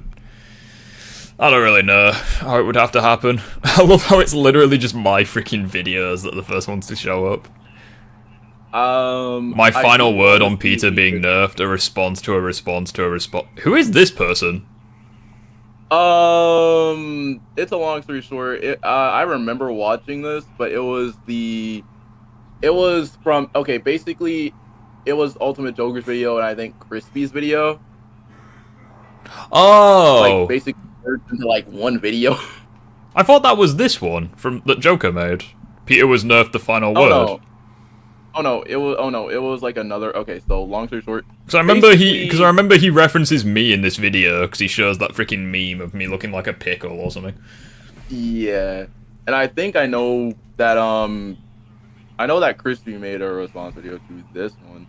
They should kill off Rhea. It was basically about comic accuracy. Yeah, I feel like my final word on Peter's nerf. Alright, people have that dialogue. It also waved it off. I don't know if it's going to be worth. Oh Jesus Christ! I don't know. I'm really tempted to check. Yeah, I'm not 100% sure about the validity of this. Ultimate Joker got the notification on my way to church. Fucking hell! Of course he goes to church. That's just the ice. Honestly, the fact that he's homophobic and stuff makes so much sense now that he's religious. Surprised you burnt the time on these fools. I personally wouldn't have bothered. Yeah, you would have just got foreskin to go into my comment section. However, I will ask you, the kindness you're trying to give is even worth it. That coke denial degenerate is clearly deliberately ripped. Is he referring to me or Crispy? Or both? I didn't really go in the details. Because like I'm pretty sure he's referred to me as that before. The fact that you didn't go as harsh as I would if people are behaving in what is clearly a dishonorable fashion. Oh yeah, like saying all Western women lie and manipulate and cheat. Yeah. I didn't really go into details on this video, but he mentioned foreskin. Apparently had my tame comments deleted when he bothered messing with that loss. Oh, thank you. But, like, I have a question. Like, do you think that okay, question about, okay, I have, like, and this is gonna sound like a weird question. Do you think that more people ride Web of Shadows more than Spider-Man 2? Because, like... Yeah. Like, there's quite a lot of people that are like, oh, Web of Shadows is just Spider-Man 2, but way better. I'm like, nah, it's not. It's just not true. How do I go back? I can't go back. It's annoying. Alright, fine. If I can't go back on that, it's because I've gone full screen, but I can't be asked to change it. Do you want to watch Crispy's video? See what he thought. Yeah. Yeah. So this was the reason. Oh, hey, my video. Wait, what? Okay, but yeah, let's go. Hi CD. Hi HCD. I remember what. I didn't realize he was a YouTuber. That's cool. Should we watch his video? There's a whole lot of It's so weird. This video. It's so weird Give me being a Let me get some water. It's so weird being a YouTuber because you randomly notice that your viewers are actually YouTubers. It's like that's how I noticed that Phoenix was a YouTuber. I was like, oh cool, he actually makes content and stuff. I love that thumbnail, bro. That is some punch. Was Symbiote Peter nerfed? Let's break it down. Yeah, should we watch HCD? But yeah, basically the context behind Crispy's video. Basically Crispy like added me in my comment section. He was like, "Hey, I'm making a video very similar to this. Would you mind if I used a portion of your video, basically going over the Peter versus Miles section?" I was like, "Yeah, sure." It's the only thing that I said to him was at me on Discord when the video's ready and I'll fucking watch it. And he did, and I really enjoyed it. I wouldn't. So and then me and Crispy just became buds. So it's all good. Yeah. I do only like. There's a lot of things with the power scaling. Actually, let's watch Crispy's first because I actually do want to. What the? Oh, you made a video as well. I flat out pointed out. Okay. No, I know you pointed it out, but I didn't see it. Yeah, I had to go through. I'm not gonna lie when I say this. I had to go through, and I literally had to find prime examples from other superhero shows to see and to show. And the CW Flash example, I'm not really sure where that came up from, but like I had to use it because like I was like, yeah. Yeah. I was going to compare Doom to Kraven. All right, we'll have a look at Peter was not nerfed. It'll give me an excuse to subscribe to him at the very least. Bloody hell, that's loud. I'm just gonna. I'm gonna skip the intro just because I don't know about copyright. But yeah. Holy shit, he's actually pretty decent. This debate is dumb. I'm still seeing you. Peter was nerfed vids. Lol. I wonder how long it's gonna drag out. Let's have a look. Hey, it's Phoenix. I guess I'll comment as well. GG's. The thing is, like, I had like the thing is, like, with this whole entire thing, there's like sections where you can point out where at least people are gonna say that. Okay, so people will say that Miles, and yes, I'm gonna point this out, even though I know for a fact that it's not true. There we go. Good gracious, took ages. People will say that Miles was Mary Sue in this game, and I'm like, let's pay close attention to everything that happened. No, he wasn't a Mary Sue. We watched Synthetic Man's video. I probably won't watch the woke garbage one because it's too long, but we might watch the I'm pretty sure he made a video about like how superhero games were better like 20 years ago or something. We might watch that one. It's just it's so difficult listening to his sandpaper-esque voice. To beat Miles on the to beat Scorpion. That's one clarify the book. Miles, even though he beat Scorpion and Rhino by himself in the past. Yeah, honestly, mad respect. It's so weird. I'm recognizing so many of my viewers in this comment section. It's so weird. Like the community we've got going on. It's awesome. Right. Bro, he was nerd for the plot. Lol. Alright, actually, a lot of people don't understand that either, is that you have to have... How are you going to tell a story with a character that just one-shots everything, actually? Unless they're Saitama. But, like, even then, he doesn't one-shot everything. I'm pretty sure, like, Lord Boros, he doesn't. Do we have any disagreements or debates? Or shall we get going? There is probably like 2 or 3, but the thing is though, it's kind of like crazy. Back with another YouTube video. Another Spider-Man 2 vid. Yay! I have some questions to ask you later regarding shorts, but I'll ask them now because of Inhuman Spider-Man stuff. In response to your previous question, it depends on how long my shorts take, because Wondershare is stupid. Like, there'll be times where you'll make like a clip, like half a second long, and then, Wondershare is just like, oh, you wanted it to be 0.55 seconds long. It's like, no, I wanted it to be half a second long. Oh, 0.45 seconds, gotcha. Like, Wondershare is just so dumb. It's too intelligent for its own good. How's Puffer? Yeah, he's vibing. He's just chilling. Got the cute face on standby. Yeah, let's have a look at Hitch CDs. What? Nah, it ain't no fucking yay. These stupid ass fans have been crying and crying and crying and crying. They nerfed Peter! They nerfed Peter! They nerfed Peter! Ah. This is really well edited so far.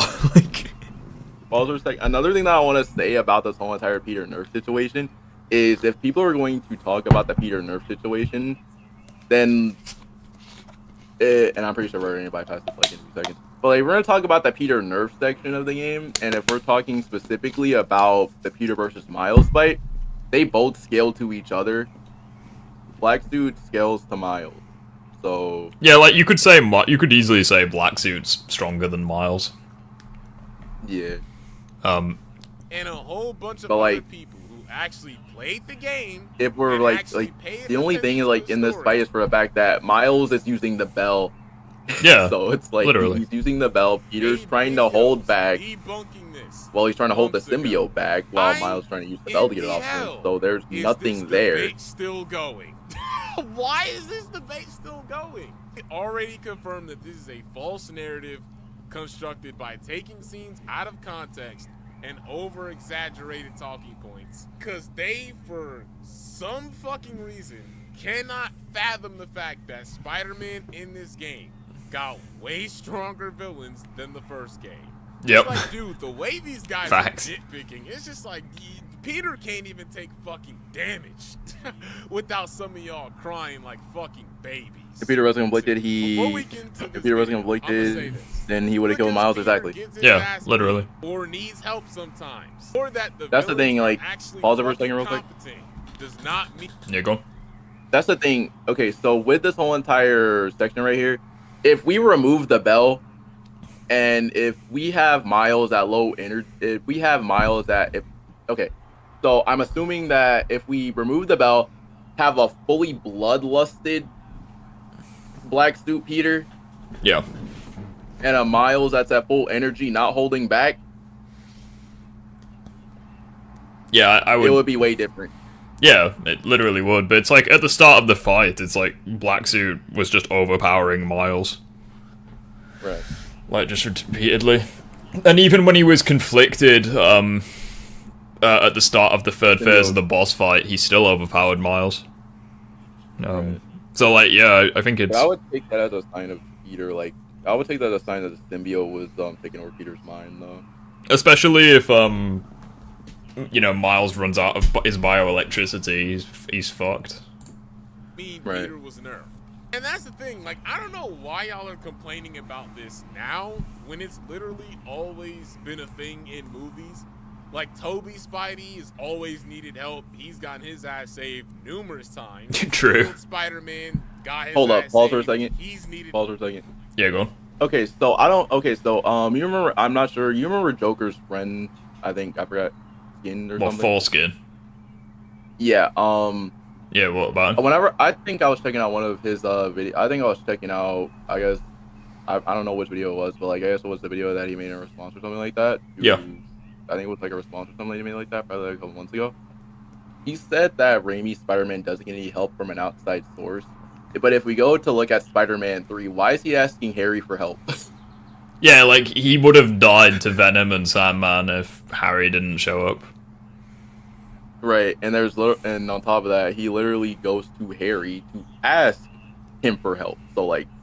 Yeah, like, he literally goes out of his way to ask for help. It's fucking... I completely forgot about that scene. Yeah, you're right. But, like, nah, I think it's funny when people say, like, Insomniac Peter was nerfed. Andrew Garfield's, like, Amazing Spider-Man, he doesn't win a single fight in his first film. Like, not a single one. Lizard either stalemates him, or Lizard beats him. Right. No one bats an eyelid. You know? Like, no one bats an eye. And it's like, even in the second film, he needs help taking down Electro. The only person he actually defeats is Green Goblin, like Rhino. Right. Because, like, the thing is, like, if we're going to look at the TASM 2 movie, he couldn't figure out what Electro was weak to. Yeah, true. I'm going to have to disagree with your comment a while back saying the symbiote in the Insomniac verse is weakened by Miles's electricity. It's only sound, that's it. No, Miles's electricity is very effective against symbiotes. I think in a previous video I said it was a weakness, which I think was, I think that's incorrect. I don't think it is a weakness, but it is highly effective against symbiotes. Because, I mean, look at Venom. Yeah. Like, his electricity, fucked up Venom. Like, sent him flying, so... Yeah. Another thing, too, is specifically just for the fact that Venom was able to walk through fire. So, electricity is highly effective against it. Yeah, I know electricity has speed and everything, but mainly the main weakness is fire. Let's not try and act like Insomniac Peter was miraculously untouchable in the first game either. Funny how no one... Wait, what? What did that say?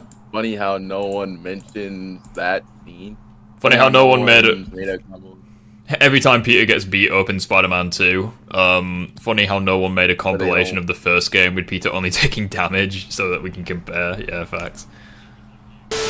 So, now that I've given my PSA to the fanboys, let's get to the video, because it segues into the whole symbiote stuff. So I've been seeing a few comments. But the game director went on the interview. Am I saying that sound is literally the only thing I was weak to? I mean, yeah, sound is the effective weakness for it. Yeah, I think that's I think that's what they went on saying. So because I'm pretty sure they. I know exactly which interview you're referring to, because I remember seeing it as well, where he mentioned how, like, Venom walks through fire, and he knew that people would have questioned it, and, like, questions would have been asked, because, like, fire is one of his weaknesses. Yeah. And I'm pretty sure that he made it so that, like, yeah, he just changed the weakness, so that, like, sound is... But, like, yeah. Venom, Miles's electricity is still very effective against symbiotes. Like, it's not necessarily sound, but it's still weak. Yeah. It's still effective, which we see like pretty much all the time. Another thing too is, well, at least from the interview, at least from what we know, symbiotes are a glass cannon. So, fire. Like, I'm assuming you played the TASM movie tie-in game, right? Or the TASM 2 movie tie-in. I've played Spider-Man 1, I've not played Spider-Man 2. Like the Amazing Spider-Man games. I wouldn't necessarily agree that symbiotes are glass cannons, though. Yeah. I would say that they kind of took... So there's a boss fight where you... Well, I'm assuming. But there's a fight where you fight Carnage, and you have, like, multiple weaknesses in that area. Where Peter is using the seismic blast, he's also using the sound, he's also using fire. Oh, yeah, like yeah, that. I know which boss fight you're referring to against Carnage. Yeah. The game director They from, kind of had when I read that one. away. Venom's vulnerability to electricity is like the same as Superman's vulnerability to magic. Yeah, like, he's not weak to it, he's just not overly resistant to it. You know, that kind of thing. Yeah, like, he's basically just not overly resistant to the electricity. Like, it just sends him flying, that kind of thing. Was apparently nerfed in the game. We'll get to the Miles stuff in a minute, but I want to focus on this specifically. One of the examples I saw... The one thing that I will say, hi Sadie, if you're still here, is make your fucking videos louder. Was that apparently... It's at max volume and I can still barely hear you. Symbiote, or he needed the symbiote to beat Kraven. So there are a few issues with this statement. Saying he absolutely needed the symbiote to beat Kraven is kind of a blanket statement. Because first off, the only reason that Kraven got him without the symbiote to begin with, because Peter was occupied. Remember that? Fighting all those damn soldiers, and he snuck up on them? That is true. He was... He didn't like, sneak up on him, though. Wait, pause for a second, Go on. There's a lot of stuff with there's a lot of stuff in this scene that kind of gets like a lot of people going. You have Connors turning into the lizard. You also have MJ, who's also in danger. Yeah, like, you've got fucking... I do have to disagree with you though on this clip. It's like Kraven, because also obviously Kraven had like extensive research on Spider-Man, so I do kind of like, yeah, he was at a massive disadvantage in this specific example, but it's like, even if like Peter had like a fair fight against Kraven, I still think the fight would have gone exactly the same way. Like, Kraven was just stronger, he had more knowledge on Peter, everything, really. Gotcha, and he had 6 months to prepare, too, so, like... God damn it. I wasn't ready for that. Rewind that. Watch it again. Gotcha, bitch! They saw an opening, and he took it. That's Even perfect. Though Kraven got buffed to hell in this game, I would still say Peter still has the slight edge in terms of strength. The only difference between him and Kraven is that Kraven doesn't fucking hold back. Right? Kraven legit sees Peter as prey. His whole entire thing is to try to get Peter to not hold back. Like, I agree with everything he said, aside from Peter still being stronger than Kraven. Like, I think Kraven is still stronger. Like, yeah, Peter holds back, but I do think Kraven would still have the edge. Yeah. Bro, that saves people and doesn't kill. Kraven is a fucking savage monster beast hunter. He literally does not give a fuck. Saying that Peter couldn't beat Kraven without the symbiote, like, saying that as an absolute, it's just like, man, I feel like if regular Spider-Man fought Kraven enough, he probably would have eventually found a way to counter him and beat him. You could probably say that for the Lizard, right? But the Lizard is justified, though, because Lizard in this game I agree with that. Monster. Fucking ass Sonic scream. I agree with that. I gotta agree with that. It's like I agree with that statement, just because they find a way to cure Connors in the game. So it's like, they already do that. So, like, yeah, I agree. The only issue is that they have to... The only issue for that fight is, like... He was getting stronger and his skin was getting thicker. So it's like... You gotta force the lizard how to drink it. Plus, as well, I think that that very specific circumstance, I don't think regular Peter would have been able to do. Because, like, obviously he was chasing the lizard, but you also had the hunters that were also chasing him. Like, I think all of that going on. Fucking... Because also, as well, in this fight scene, I'm pretty sure Peter's arm gets broken. It's like... Base Peter would not be walking away from that. Like, I know there's instances in the comics where he's fought Lizard with one hand, but, like, he ain't doing it in this game. Eating that shit without the symbiote, because that's how strong Lizard was. I think with Kraven, I really think it just comes down to technique, because it's like, even with the symbiote on, you still had Kraven, who used stealth during the fight to get the jump on him. Peter actually went berserk. When Peter went berserk. I'm trying to downplay the other Spider-Man. No, we're not downplaying the other Spider-Man. That's when Kraven. Major Rebel Tom Holland, my favorite. Why would we be downplaying Spider-Man? Had to step in and stop Peter. We're not downplaying the other Spider-Man. The target of all these fanboys is hatred. Miles Morales, Spider-Man. Mr. Big Mac Oh, McGinnis. yeah, I can't wait to hear this. So we're gonna break this. Oh down. my god. We're gonna go into the It took me a concerning amount of time to work out what that... Yeah, God yeah, damn I it. do want that. It took me way too let's just long to say work that out what people that hate- freaking mask was. Yeah, God it damn took it. me. Yeah, I'm not gonna lie. Here's the thing. I'm not gonna lie. It took me like 10 Neither seconds. of them were really trying to. I was like focusing on listening to what the character was saying. Like I just wasn't paying attention to the mask. Yeah, I'm not gonna lie. The reason that's one of the main. I'm not gonna lie. That's one of the main reasons why people do not like Miles being the main one. It's because of the fact that. Yeah, that's the main reason. Because people did not like the way they did it. Kraven said stop holding back in response to Peter's unwillingness to kill him, not the strength he uses in his punches. Well, if he's unwilling to kill him, wouldn't he be holding back his strength so he doesn't kill Kraven? I don't get that logic. You're gonna have to explain that one to me, buddy, because I'm lost. Right. By the way, if anybody's literally just saw that, just know that I'm not. Okay. Miles, who definitely. Mum, he just freaking ragdolls Peter's face across that bloody tree. He's trying to save him. That's why this fight is so good, because it's like really a fight in a sense, right? Because where it's like, you know, Peter versus Miles, here are their abilities, experience, you know, they fight, here's the winner. Right? Mainly story related. So he's like, you have Peter struggling. You know, Peter almost became like Otto in this game. Because you gotta remember, he had to fight his mentor in the fucking first game. Now you have Miles. That is a good point. I did not even make that comparison.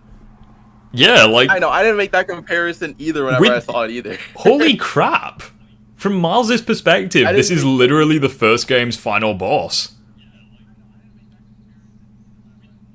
I didn't think about that either whenever I saw the video either. Cause I was my like, goodness, my mind has just been blown right now.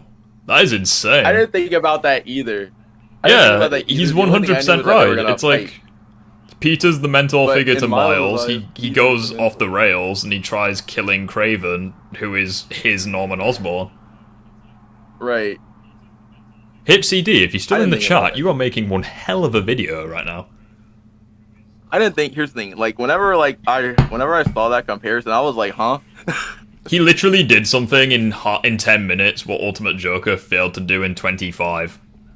He's convinced me. He knows what this guy's talking. How does Miles get his electricity? He's bitten by a different spider to the one that Peter is. So that's just. I don't really know how it works, but like the spider that he gets bit by is like just gives him different abilities. Wait. Which abilities though? Like the blue lightning, or like are we talking like Well, Echo just asked, how does Miles get his electricity? It's like he was bitten by a different spider. That's pretty much it. Okay, because like the blue lightning. Yeah, I'm gutted. Yeah, you are, dude. We should get you in we should get you in the Discord sometime. The link's in the description if you want to join. Now the lightning, I don't know. I don't know about. Now the lightning, the blue lightning, I'm confused on that still. But I'm gonna assume that he got it from. Well, scratch that. I know where he got like half of that from. Well, scratch that most of it. He got it from negative. Like his mentor. that's the whole theme of the game, right? Be greater together. But, you know, these crybabies don't. Wait, he got the blue lightning from negative. Well, I'm not sure, but like I'm thinking that it's his negative ability because like well, at least from what like I've seen, I'm assuming that I'm assuming that his evolved venom powers he either got from the new form, or it was probably because. That's actually a good question, actually, because that's one of the things if that is the case, then that would mean that Miles got a buff, right, going into his fight with Peter. Yet Peter still holds his own. Yeah, and on top of that, another which, if thing anything, is, like, would make people's arguments all the more flimsy. Yeah. And after that, I do think that another thing that can go into that is since he also technically got up. Well, people will say. Well, this is one of the main reasons why people say that Miles is overpowered. They'll use the Peter nerf thing to. They'll use the Peter's nerf to bring up the Miles stuff. That's pretty much it. Yeah. Miles had his If you really pay close attention to what happened in the Raft breakout, or like what happened in the Raft transfer, Miles has his blue lightning because of Lee. Like because of negative, because he was like once he saw him, he was already mad and the lightning popped up. Gaming Rift, if Peter became Venom in this game, how do you think it would play out? I think Miles would be in trouble. Hey, Chaos. Hey, Chaos is here. How you doing, dude? Your shiny chat knight is here, lol. I understand that, because they just want to cry and whine all the time. Anyway, now that's not to say this game is perfect, because it definitely isn't, but let's be real. Yeah, I'd agree with that. Criticism, it's bitching and moaning and whining because Peter got hit a few times. That's literally what this is. Let's get into the physical stuff. Find it funny how people ignore the fact that Miles literally had an entire solo game honing his skills and getting his experience, right? Yeah. He's got extra abilities. He's got extra abilities that symbiotes are affected by, like the bioelectricity. Even here, you got Peter. That's dominating him. What? Peter and Miles, they both dominate each other. Look at that. Bioelectricity. They both I hate this suit that he's using, by the way. The green and the purple. Like that. Oh, the Prowler suit? Yeah, I don't like that. I like the 2099 suit for him. I've just noticed that green is something I don't really like. Like, I don't really like the big time suit either. It's just not really my thing. Points in the fight. Say that Peter got washed because they wanted to nerf him or embarrass him. That's so far-fetched, it's crazy. Not to mention, he had the bell. The bell is, you know, sound, vibration, shit that was actually. I love the difference between me and HCD. It's like you watch one of my videos. It's like, no, this guy is not incorrect. If you pay attention to the gameplay, it clearly shows X and Y. It's like cuts to HCD. Oh, you're all wrong. It's like he just doesn't. That's the thing. He just doesn't care. He's just like, that's so far-fetched. I love it. That's the one thing that I like about. That's the one thing I like about watching HD's videos too, because like he just doesn't care. He just tells it to you how it is. Yeah. And on top of that, one more thing is like a lot of people don't really look at or pay attention to certain things in certain games because, well, especially in this one, they just think that stuff flies over their head. They're just looking at it like, okay, so explain how this works. I love that suit. I liked the big time suit in the Amazing Spider-Man game because I'm pretty sure it was yellow and not green. But I just don't like the green, man. Which is probably why I like Antioch so much. I just like black and yellow. I think it's a good combo. If Peter became Venom, do you think that in the third act Miles would die? Probably, yeah. Let's recap. Experienced Spider-Man. Oh, and by the way, another thing, if you pause it for a second, one more thing that I also want to talk about too. Yeah, go on. One of the things I also want to talk about too is that, say if Peter did kill Kraven, if Miles was still there, like say if Miles was still there, you know, sleeping or knocked out or whatever. Yeah. Peter would have killed Kraven, there's no way he's not going for the bell. Pretty much. Those weaknesses. Somebody says, hey, did Miles beat Peter because of, of his powers or whatnot, or was it because of like the circumstance, the bell, everything was around him? Do you agree with everything that HCG said in his video? I disagree with a few things. The one where he said that like base Peter is stronger than Kraven. It was crazy. I do disagree with that because but I just think that Kraven still has the edge over Spider-Man in terms of strength. But like, not even that. I think it's mainly just this. If I go into, I may as well just go into my own video actually, because I'm pretty sure I edited it so that both clips were in the same place. Where is it? Oh, is it the nerfed one? Any topic to debate on in Discord? What? I'm open to debates if you guys want to chat. Similar to BVS, but Ignoring the conflicted state that Peter is in, even the massive rant that he gives to Miles midway through the fight about how he needs the suit. Essentially, Peter's state is all over the fucking place right now. His mental state is fucked. Just listen to this. Like, Peter 100... No, it wasn't there. Where was the first one? Where's the dialogue? Wait. Oh, I think it was here. Hold on. I think, yeah, because I've seen this. It's this. Right here. He's flat out holding back. He's Kraven, wait, you DM me a topic to debate on Discord? Oh, sorry, dude. Yeah, my bad. What topic are you wanting to debate? Sorry. Just put it in the YouTube chat. I'll get you in the Discord. Yeah, sorry. Because I've got the YouTube video playing, so Discord must be muted. Sorry about that. I didn't mean to ghost you. My bad. But yeah, like I think whilst I get him into the VC, I think that honestly it should come as no surprise to anyone that Peter just wasn't trying to kill Miles, because like listen to the freaking dialogue, which I'll play for you guys now. He wanted to keep dialogue here. Why are you doing this? I made you. You owe me. I know I've done you that don't wrong. mean Hold that. on. Bear with me, let me try that again. Save everyone. MJ. May. Now this city thinks that I'm the problem. But I'm not anymore. He's trying to convince Ellie from what this scene is. To me, it just seems like, well, finally everything everyone needs he's me to conflicted be. right here. Another thing too is for the fact that Peter wants to convince Miles that he wants to keep the suit. He wants to keep. Oh, yeah, that's you. Yeah, gotcha. I'll get you in. Sorry.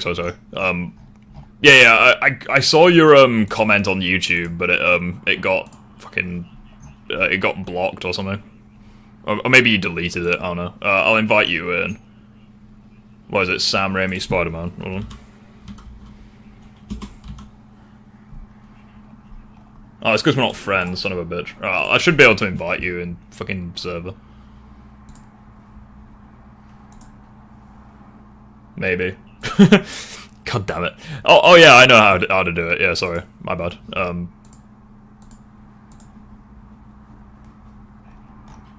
I'm just new to this fucking thing. Raimi Spider-Man. Right, there you go, dude. You should be able to join now. Sorry. No, believe it or not, whenever I say like how it's going to, like, believe it or not, whenever I say it's gonna sound crazy, this is my first like ever collab ever. So like. Yeah. Alright, bring Spider-Man. What's the disagreement? Hello? Hi, dude. Hello? You good? Hi. Hi. Yeah. So, what's your disagreement? Well, when I noticed your thumbnail of your video showed the movies, I thought to myself, I think Tobey Maguire from the Sam Raimi films is a more comic accurate Spider-Man live action than Andrew Garfield and Tom Holland. Okay. Okay. And my reasons for that is because when Stan Lee created the character, he wanted Peter Parker to be this unassuming guy, not liked by people in high school, always picked on by Flash Thompson, and then gets bitten by a spider. And you see that in like the first 10 minutes of the first movie, it's 2002 movie, where he's like, and hell, even the first movie is like the Amazing Fantasy 15 beat for beat, and there's something about where Toby's Peter, he's this shy, unassuming guy, that makes you, and I relate to him the most. And with Andrew Garfield, he just feels too cool, too handsome. Like, hell, he even stands up to Flash Thompson before he gets the spider bite. And with Tom Holland, it's just, don't get me started on that. He's just, I feel like he's just way too connected to Tony Stark and the MCU. It doesn't even feel like a Spider-Man film. Yeah, I get you. So is your comment that you think that he's the most comic accurate of the three, or? Yes, to like, because I think Maguire is the comic accurate to the '60s Spider-Man, you know, that Stan Lee and Steve Ditko created. Mm-hmm. Okay. I'd agree with that. I would say he's easily the most comic accurate out of the three. I would say that I would somewhat have to disagree with that because For a disagreement. I would have to, like, I can understand where you're coming from with that. Don't get me wrong, like, I like Toby too, but I just feel like with me, I feel like Andrew to me probably is the most probably comic accurate because I'm guessing because of the jokey, quippy thing. Well, there's that, and if you forget, Toby did do quips too, like, "Hey kiddo, let mom and dad talk for a minute, will you? Here's your change." He did have some pretty good quips. He did have a pretty good one. I think my like favorite one is still the one against Buzzsaw.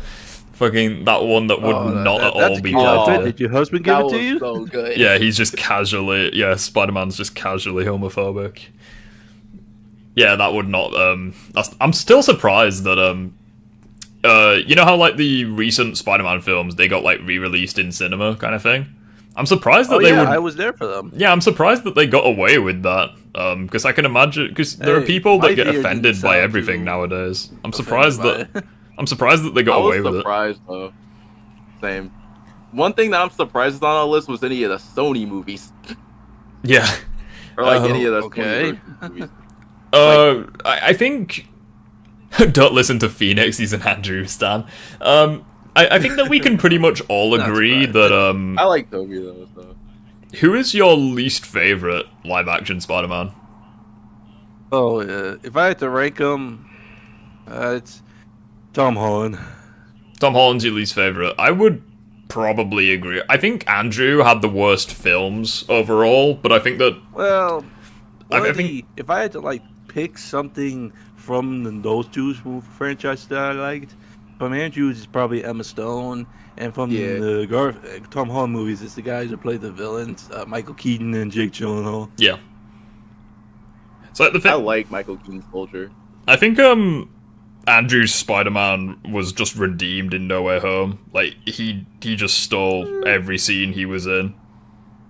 Like plus as well, I think when he saved MJ and what have you, he just got the redemption that he needed, kind of thing. Yeah, because that scene where he saves her is supposed to be like a scene like he doesn't really see MJ in his arms. He sees Gwen. Yeah, honestly, that was. I agree with that. And I think as well, like Andrew is when he's in the costume, he's probably the most comic accurate because like even though like his lenses don't move, I feel like you've probably seen this comment 'cause, like people post it everywhere, like. You know, he doesn't have moving lenses, but he's still the most emotive Spider-Man. Like, I totally agree. Well, let me like, I think that when he is in the costume, he's easily the best of the three. I disagree on that. Really? Who do you think's more emotive? Well, yeah, because like I said, Toby does quip, but only when it's at the appropriate moments. Like when it's time to get serious to fight the bad guys, he does it. Well, no, I don't necessarily mean quips. I mean, more so, like, the way they move, the way they act, like, kind of... You mean like the flips and the flipping? Kind of, but not really, because, like, all of them do it. But, like, you know, like, even... you know how Andrew's, like, eyes doesn't move? It's like... So did Toby's. Yeah, but no, that's not what I mean. I mean, like, even though his eyes don't move, I feel like you can still tell what the guy's thinking and feeling, like, all the time, because of, like, his body language and stuff. with when I watch the Raimi films too. Besides, his films are more rewatchable in my eyes. Yeah, I feel you can definitely feel that with Toby, but I feel like it's just to a lesser extent. It could be because the technology's not as aged well. In my argument, for the people who say like, "Oh, Tom like acts like almost like a teenager," I don't think Toby doesn't look too old because he has such a baby face, big blue eyes that make him look younger than he is. He also has such a youngish mid-puberty voice where it's not too deep. It's not too high either. He's the perfect balance. He doesn't look too old or too young to me. I do find it pretty funny though that in the first film, the students, like the actors who played the students, are younger than older than the teacher. I find that quite funny. But yeah, like now, my reasoning for actually, nah, Rick, go ahead. Yeah, I was just saying, that part of the reason why it comes off that way for me is partly Andrew's voice acting. Like, no disrespect to Toby, he's a great actor, but I think as well the main reason it comes across that way is just because it could be maybe the first film specifically, like the first Tobey Maguire film. I think that one has definitely showed its age the most. Like, there are some shots. I don't agree with that. Like, there's some shots, especially with like the web swinging, where you can tell it's fake. Like, you can tell it's CGI kind of thing. Well, no, like, I'm not saying it's bad, but like, you can 100% tell. Like for example, this scene. I don't know if I'll be able to play it because fucking copyright, but I'll do my best. Bollocks! Did I accidentally? I think I've just messed everything up. I think I just left. Oops. I think I just left Discord. Oops. Let me just do that again. Yeah, sorry, I didn't mean to leave. I didn't mean to leave. That was my fault. Oh, and by the way, I just want to say I first heard of you when I saw you go after Ultimate Joker. Wait, what was that? Sorry, I'm just sharing the screen again. I first heard of you broke when everything. You went after Ultimate Joker. Yeah. Right, everything should be fine now. I'll just I'll post. There's one scene from Spider-Man 2002 which really. There's not that many. Like, it has aged fantastic. Like the first. I'm not saying that it's. The scene where it's like, it goes after Jameson. No, yeah. That's the wrong scene. Wait, it's a scene where. No, wait. This is the scene where he. Yeah. Okay. Is this one? Oh, the Unity Day Festival. Fuck. Where is it? Oh, yeah. It's here. No, it isn't. Is it? Maybe. Wait, no, at the end? It ends too soon. God damn it. One moment. I'll try to find it. Where is it? Oh yeah, here it is. Yeah, here it is. I don't want to get copyrighted though, so I'll fucking turn the music off. Not this bit. I'll let you know when it is. You're saying like that shot where it looks like it's a dummy? Yeah, like that's what I mean. Like, there's just a couple of shots in the like this looks great. Like this scene here where he's swinging, but like there's just a couple of scenes like like that. Like it's obviously a mannequin in a mask or in a costume kind of. But like there is, I said that to myself when I was in the theater recently. Yeah, like there's some swinging, like the swinging still looks great. I think the web swinging still has aged fantastically well, considering it's over 20 years old at this point.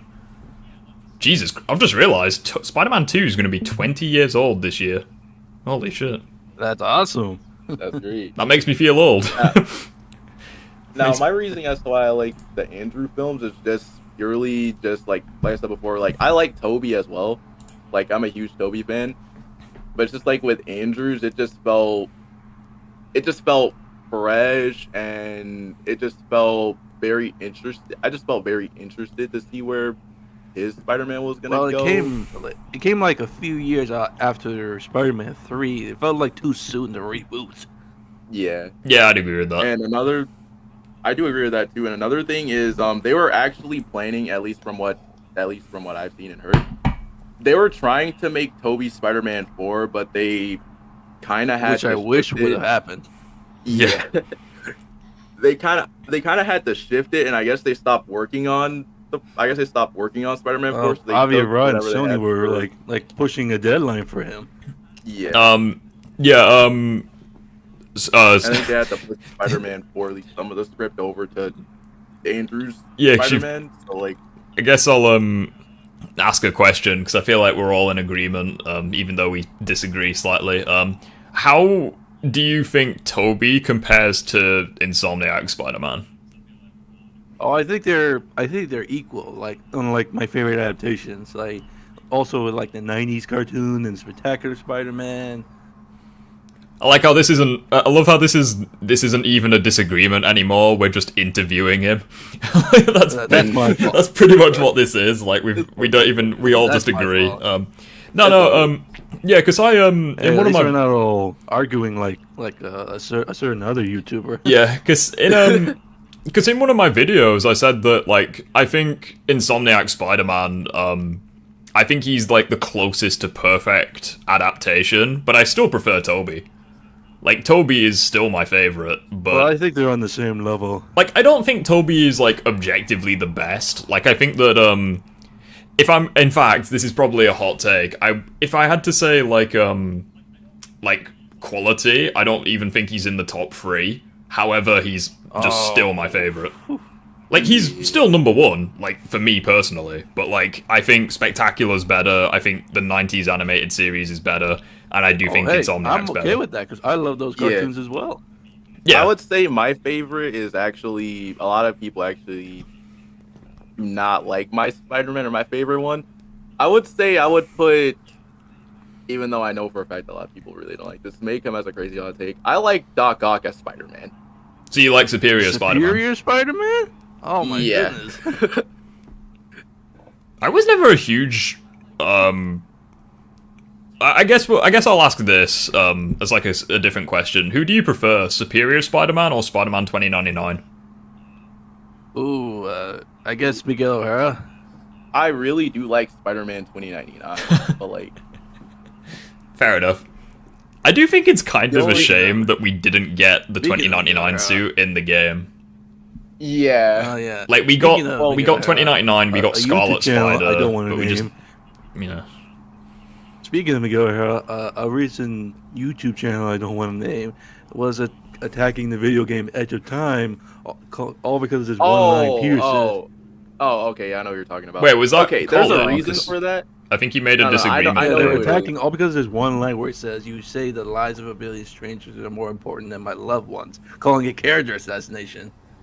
Actually, I do have to agree with them on that. That is the character assassination for Peter. Oh, Because- come on. But it's like, I I have just... to agree with that. Like, I kind of... Miguel I O'Hara was... Like, I agree Go and ahead. disagree, because, like, I think that particular line, you'll have to refresh my memory. Doesn't he say, like, his loved ones are, like, more important than a million people or some shit like that? Yeah, that's what I said. Yeah. But it's like, I think that And- line on its own, like, I think that's not the problem. I think the issue is mainly the context within the game, like, how he's, like, giving up being Spider-Man or something. Like, I think... Well, I mean, I think that's kind people of try where... to defend saying like, "Oh, this was just after he died from Antivenom." Well, yeah, but, like, I think that's more so where people Wait, that have... was a... Wait, never mind. That was... Hold on a minute. Yeah, that was Antivenom. I thought it was Atrocity. Yeah, I think No, that's... that's way later. I think that's just where people have the issue. You know, people like I think if it was a case of you know, like in the comics where like Aunt May's dying and he's like tearing everything up, like trying to find a cure and what have you. Like he's like breaking all his rules, trying to save his loved ones. But I think it's more so just giving up or like shelling the responsibility kind of thing. I think that's what people have the issue with, especially since Another thing- there's that scene where like Miguel saves MJ and she's like directly Oh, man, comparing like, him. My future is meaningless without her. Yeah, and like That's, she's okay, there's a reason for that. Miguel was about to... Okay, so there's a reason for that. Even though... Rift, I'm sorry if I'm cutting you off for a second. Mhm. The reason why Miguel didn't want to save MJ at first... Because the universe of- was about to blow up. Yeah, and... He No, wanted to no, let no, Peter know if, yeah, you yeah, know, save her. that's not what I was gonna say. What I was gonna say was when Miguel saves MJ, there's like a line of dialogue afterwards where like MJ is comparing Miguel to Peter, Miguel to but Peter. it's like and then people have an issue with that because it's like, okay, well Peter said like you know, he's like trying to quit being Spider-Man sort of thing, and like he's saying all these quote unquote out of character he's like things. You're a real successor to the original. Yeah, like I think that's what. So, like I don't have an issue with that scene. I think it's fine. Me neither. And But to be some completely people honest, don't think Well, so. to be honest, It I feel depends. like if the writers of the MCU, if they came out and said, yeah, Andrew saving MJ, we took inspiration from Edge of Time, I wouldn't be surprised. But, you know, it was a good scene. I think it's, you know, it's a good scene. I just think that, yeah, it's just like, it doesn't go well with what Peter himself says. But anyways. Well, I just said every time I play the game, I just think it's as like a throwaway line, and because later in the game he gets back to doing it. Yeah, the only reason I would say that that's blatant character assassination for Peter is because Peter was down to just stay in 2099. He was just down to stay there. Sorry, let me just say, some people think comics, Insomniac, Peter, and the video game version are different versions. I think they're just, they gave everyone the same strength levels to make things... Well, no, this is someone in my chat I'm reading. I know, but that makes a good point, because, like, Insomniac did take part in the comics Spider-Verse storyline, and yet it's never mentioned in the games. Yeah, in Spider-Man 2, in a side mission, I think they retcon it, because they... Spider-Verse is mentioned, though. It's a weird one.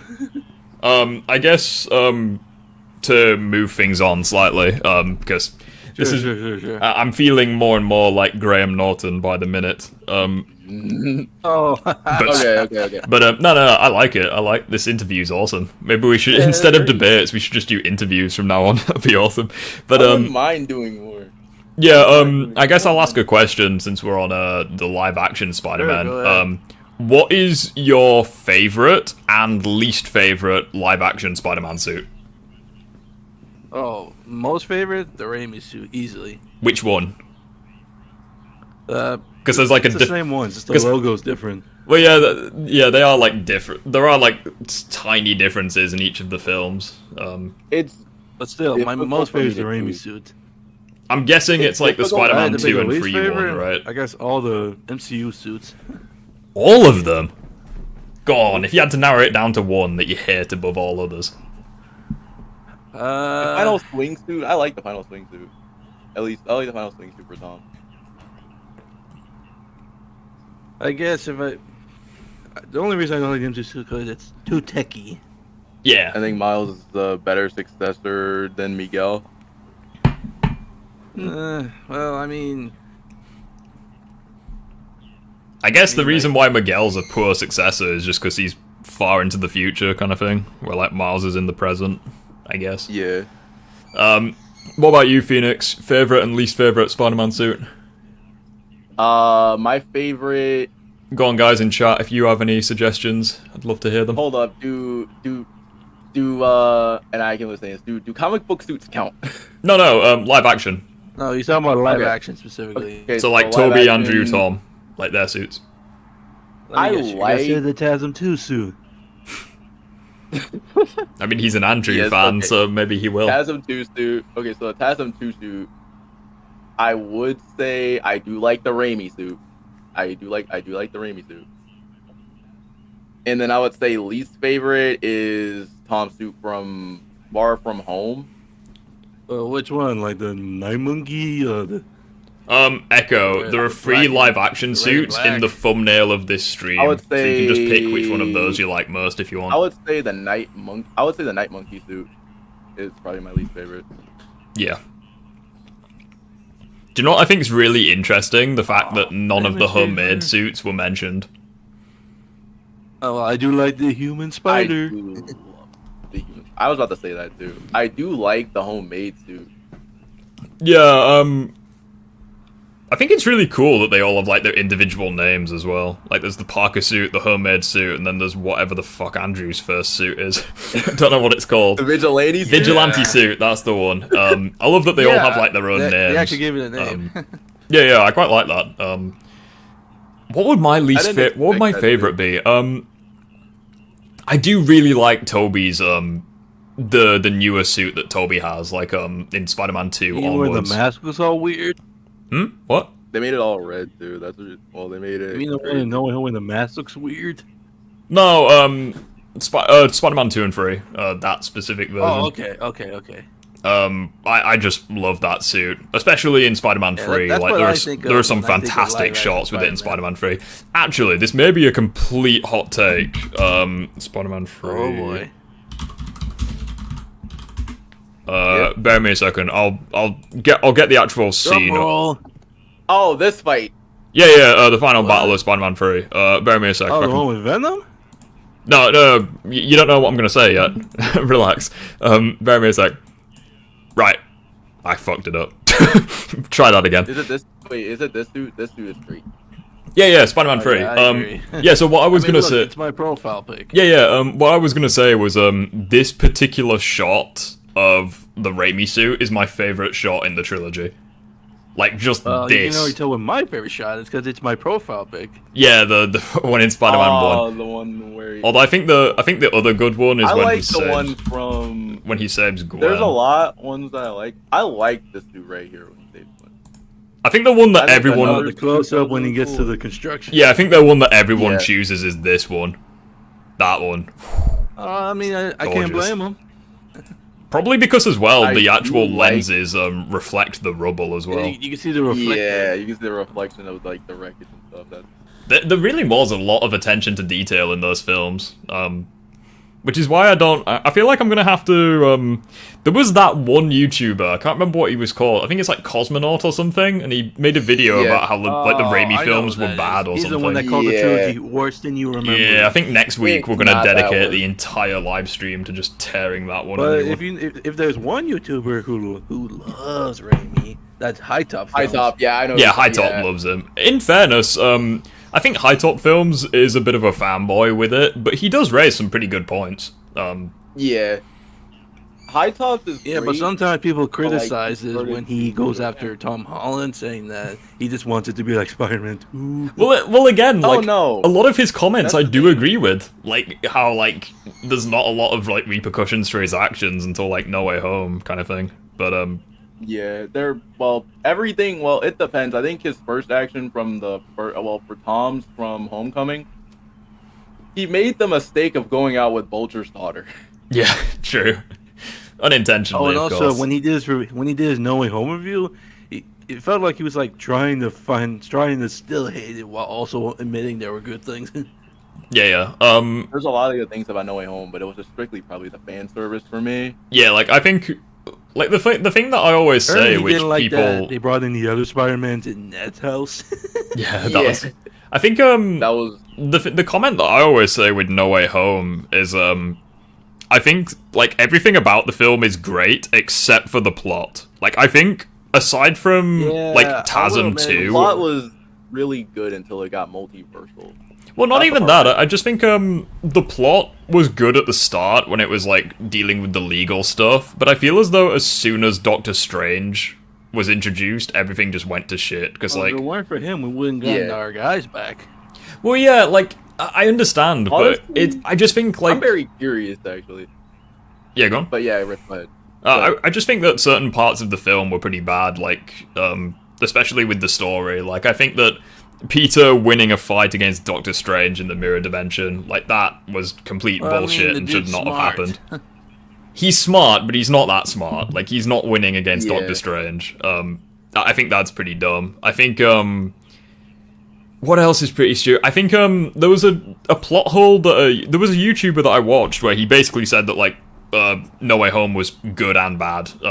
Like a good like something or other. Anyways, and he mentioned he mentioned how they actually ruined the canon with like the Raimi films because there's a scene. Oh, that I disagree with. Well, no, They did I not do disagree. that. They didn't ruin the canon for that. Well, no, listen, because It's still the no, same well, ones we no, knew. listen. Because what there was, you know, the scene on the bridge where like Peter's just fought Doc Ock and then Green Goblin appears. Yeah. There's Yeah. a moment Oh, in is that where Otto says Osborn? yeah, where like Otto should not have recognized Osborn at all because like literally no one knew that secret, especially since Doc Ock was taken from like the end of Spider-Man 2. It's like no one knew that Oh. except for Peter. And Well, Goblin. I didn't Sandman say it was all over the news? Yeah, but like Yeah. that's also bullshit because it's never mentioned in the Raimi films. Like, I think no- the only people who knew were Peter and Harry. well, yeah, but Yeah, Harry and didn't know until after Ock was taken. Harry didn't know until Spider-Man 3 that Norman was Goblin. So No, he knew at the end of Spider-Man 2.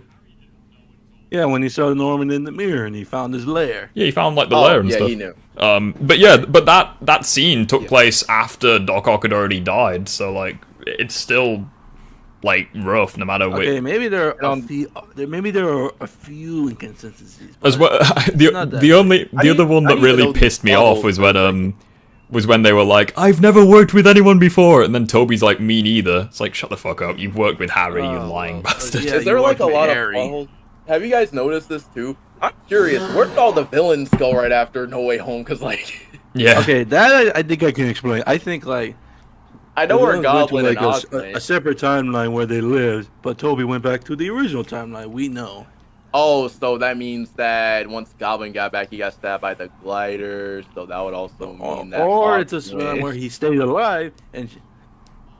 I actually do have a theory regarding that though. Like, I don't necessarily think it's a plot hole. I think it's mainly just maybe it's like consistent for Pete, because like the two Spider-Men, like Toby and Andrew, they obviously know that Tom's going through, you know, grief and what have you. So like when Andrew, when they're discussing about curing the villains, and he's like, "Oh, I've cured Connors before. It's nothing special." Well, it's nothing special, you know, that kind of thing. That's a load of bullshit, because he doesn't cure her. Gwen is the one who creates the cure. But, like, I think he deliberately lies. He's the one that put the thing in the well, no, but, like, over the city. Well, no, but, like, he himself didn't make the cure. That's what I mean. But, like, I think he deliberately lied just to kind of, like, take stress off of Tom's back. Kind of like how in... Kind of like with the final battle where, like, because, Toby also lied about, like, not working as a team. Like, I think they just deliberately did it to an extent. Maybe they were caught up in the moment. Well, not even that. I just think, I feel as though... I don't think they were, though. Yeah, I don't think they were caught in the moment. I think it's kind of like that big brother kind of thing where, like, you kind of undermine yourself to raise the little guy kind of thing. That's kind of my view on it. I don't know how valid it is, but that's how I think about it. Acknowledged the existence of Spider-Man 3, where Toby said he fought Alien Man Black Goo. Yeah, My true. only question is that I want to know, like, and this is the main reason why I really think Tasm 3 should have happened. They have everything set up perfect. Well, even though as much as I really do hate... Wasn't the plot for that movie gonna involve reviving Gwen and her dad? Yeah. They probably saw his body and talked about it in the news. Well, no, because it's like Peter at the end of Spider-Man 1, he took Green Goblin's body back to Harry's penthouse. Yeah. I really don't think it would have been broadcasted, especially since he got rid of the armor, I'm pretty sure. I don't know. Actually, the armor's not shown. The armor's not shown after Norman dies, so Peter probably took the armor off of him. Destroyed it? Yeah, he probably just disposed of it, yeah. Like,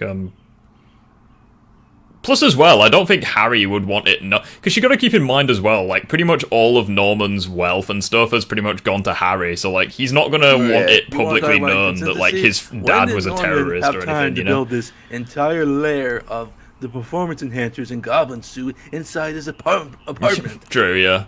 Do you imagine? That is what I need to figure out, but I do know where I don't even know there's an explanation for that, actually. He probably had, like, a lot of goblin stuff. Peter, don't tell Harry, yeah, exactly. He probably had, like, a whole bunch of goblin stuff. And right after he got fired from Oscorp, so he probably just used all that gear to put it into a lair. Maybe he built it all at Oscorp and then stashed it somewhere in the apartment. Yeah. Probably. I mean, that's actually a fair point, because it's like they stole the glider from, like, the Oscorp testing facility, so, like, maybe they could have. You know, like, in the first film, where, like, they have the glider in, like, the fucking public place. Anyway, another question I want to ask, pretty much everyone in chat, and I apologize if it's a no-brainer, but I'll ask it anyways. What is your favourite Tobey Maguire Spider-Man film? 1, 2, or 3? I grew up with the first one, but I always ranked it as the one. It's 2. Spider-Man 2 is one of the best Spider-Man movies. That facts right there. I will say, I've kind of got a lot of hate for saying that Spider-Man 3 is underrated. I really do think it is. No, I agree with you on that. I think Spider-Man 3 is very underrated. With the exception, there's a couple of exceptions, but for the most part, I think that visually as well as action-wise, it's easily the best of the three. Obviously, the train scene slaps, but like just the amount of when you I have to give credit to High Top's films for this because he pointed out just how much insane work went into Spider-Man 3. Like they put a hell of it had the biggest budget of the three. Forced Venom into it. Yeah, but, like, they forced him into it. Yeah, but like the final battle where it takes place at the construction site. It's like none of that is CGI. Yeah. Like they literally built the entire thing, which I think is just That's all insane. CGI. I thought that was actual. Hell. Okay. No, they built the fact, entire construction site. There's actually photos of this. Yeah. Venom was supposed to be like an animatronic. Yeah, That like would have they been way better if he was an animatronic. They tried to. no, but Yeah, there's actually photos of it. But nah, if I've got to be unbiased, yeah, I think Spider-Man 2 is definitely my favorite because it's got my I think we favorite all agree on the villain same with thing. Doc Ock. It's got Yeah. one of my favorite scenes in any film, the train scene. It's just so good. The train scene is the best scene in that whole entire movie. Yeah, it's such a good Yeah. film. It's ridiculously In good. fact, here's a funny Actually- thing. When I was at the theater for Spider-Man 3, when the stuff with emo Peter stuff, the whole theater was in awe, Yeah. like, clapping. And Yeah, all like of it. yeah, because like Bully Maguire is just such a iconic meme. So like I feel like people just No, I unironically did love dance, Spider-Man and 3 some other now. guy did with me too. Yeah, like people just unironically love Spider-Man 3 now, just because of all the memes and Yeah. stuff. And to think it was the most hated in 2007. I actually it's- really like. the Well, it still movie. is, to an In extent. 2007, I thought it was right. I thought it was pretty good because like I've never seen, and keep in mind, I never seen the black suit up until that moment. Yeah, the Really? black suit's really good. Hey Demo, how you doing, dude? The only time where I ever saw it was in Spectacular, so I was like, oh, Oh, you mean you've never Um, seen the black suit at all? I thought you meant. Action, like All right, I thought you meant the Like, I've never Raimi seen black it, suit. like, You live hadn't action. seen. Fair enough. I haven't seen like the black suit just in general in live action. Like I've only seen it like in the '90s show and Spectacular. Shocker! You can't Never escape me. seen I'll it. chase you to the end of the earth. It's such a Like yeah, I've it's so never seen it memeable. up until that point. Like I've never seen it in live action until that point, and I was like, okay, I'm liking it. But yeah, I guess the final question I'll ask, because I don't really know if I don't really know what other videos we've got to watch, if any. But I guess I guess since we're talking There's about a couple that we go on. I guess since we're talking about the Raimi films, we'll go through each film one by one. What is your favorite fight scene in each of them? So we'll start with Spider-Man 1 first. This is the easy answer for one. Oh, easy. The final fight in the abandoned warehouse, because no music, it's all dark. Peter's getting all beaten up and bloody. You don't know if he's gonna make it until he does. I do agree. The only one that I think Spider-Man 1 does have pretty good fights. Like the festival fight's pretty good. I would have to say. Yeah, it was Goblin pretty fight dark too, as well. because Peter's all beaten up and bloody. the only one that I think really comes close to matching that would be the burning building fight. Purely because of the slow motion shots where like he's dodging the where he blades. avoids the razor bats. Yeah, like Yeah. that's such an iconic scene. But yeah, No, it's no, gotta be the final fight though. Like the final fight is just he literally takes a grenade to the face. Like Let me see. Yeah, and he's what's not even another killed favorite from fight? that. I'm trying to see like what's another favorite fight from the Raimi. well, no, we're gonna go not through a- each film one at a time. We're gonna go through every film, but yeah. So I would say the Goblin fight. are we in agreement favorite? that the first film it's the church fight It's the- or the warehouse fight or whatever it is? yeah, the abandoned Yeah. building. Yeah, we'll go with that. Spider-Man 2. Easy train fight. Yeah, I've got nothing to add to that. Yeah, Phoenix. Yes. Just the There's train. on that. I like the train fight too. The train fight is just a fucking cinematic masterpiece. I don't have any complaints about it at It's all. So good. Now for Spider-Man 3, there's a lot of fights in there. So Okay, like, I don't really know. actually have two for that.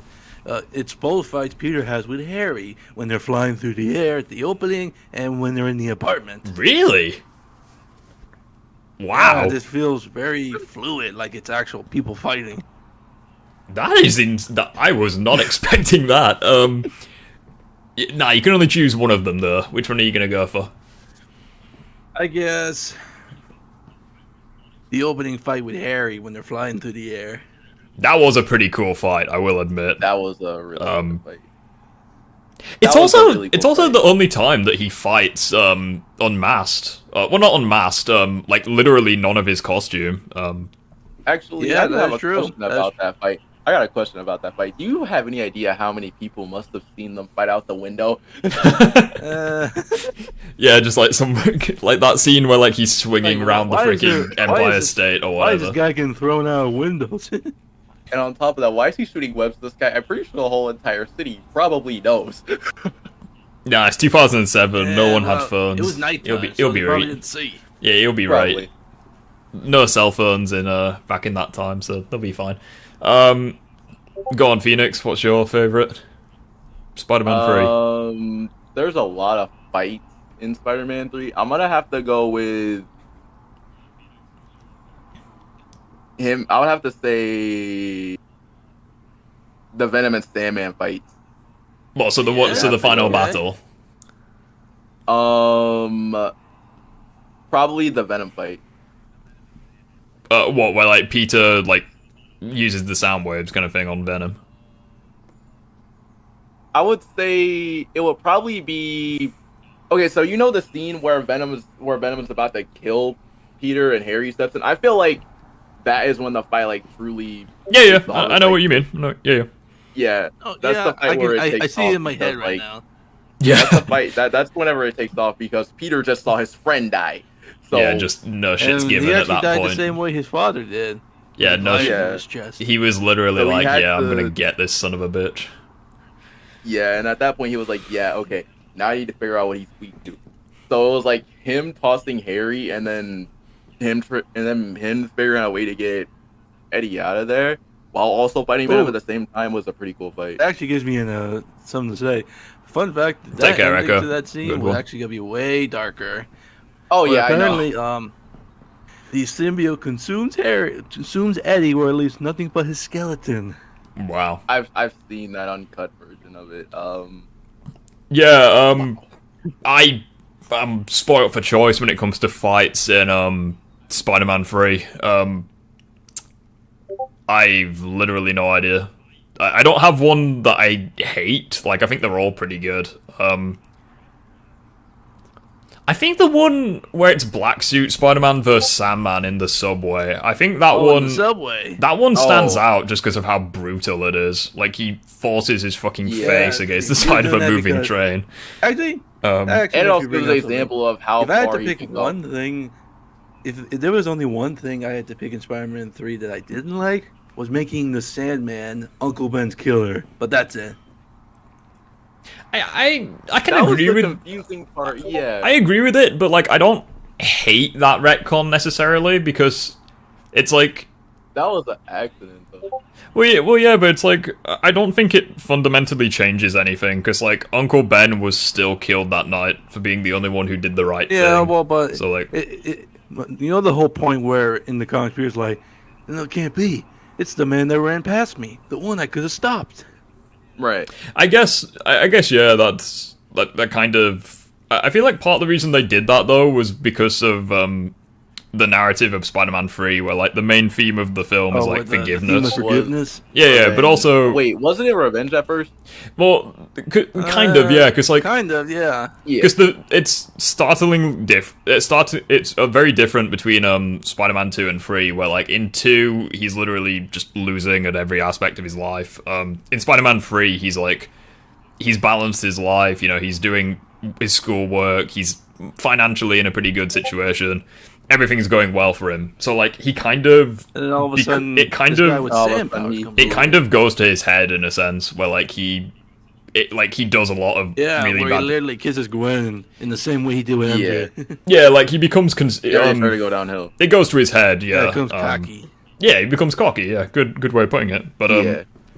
so I think that kind of ties into the whole thing where like it's literally a kick to the bollocks when it's revealed to him that Sandman killed his uncle, it's like, obviously he's consumed with anger, because, like, he just can't see himself as being in the wrong. He's still out there. Yeah, like, he's consumed with pride. Like, he views Sandman as being this evil Another villain, thing too is like, that was like a huge plot twist from the first movie too, because we originally thought the guy that had the money after he was done, which I wish it would stayed with tournament.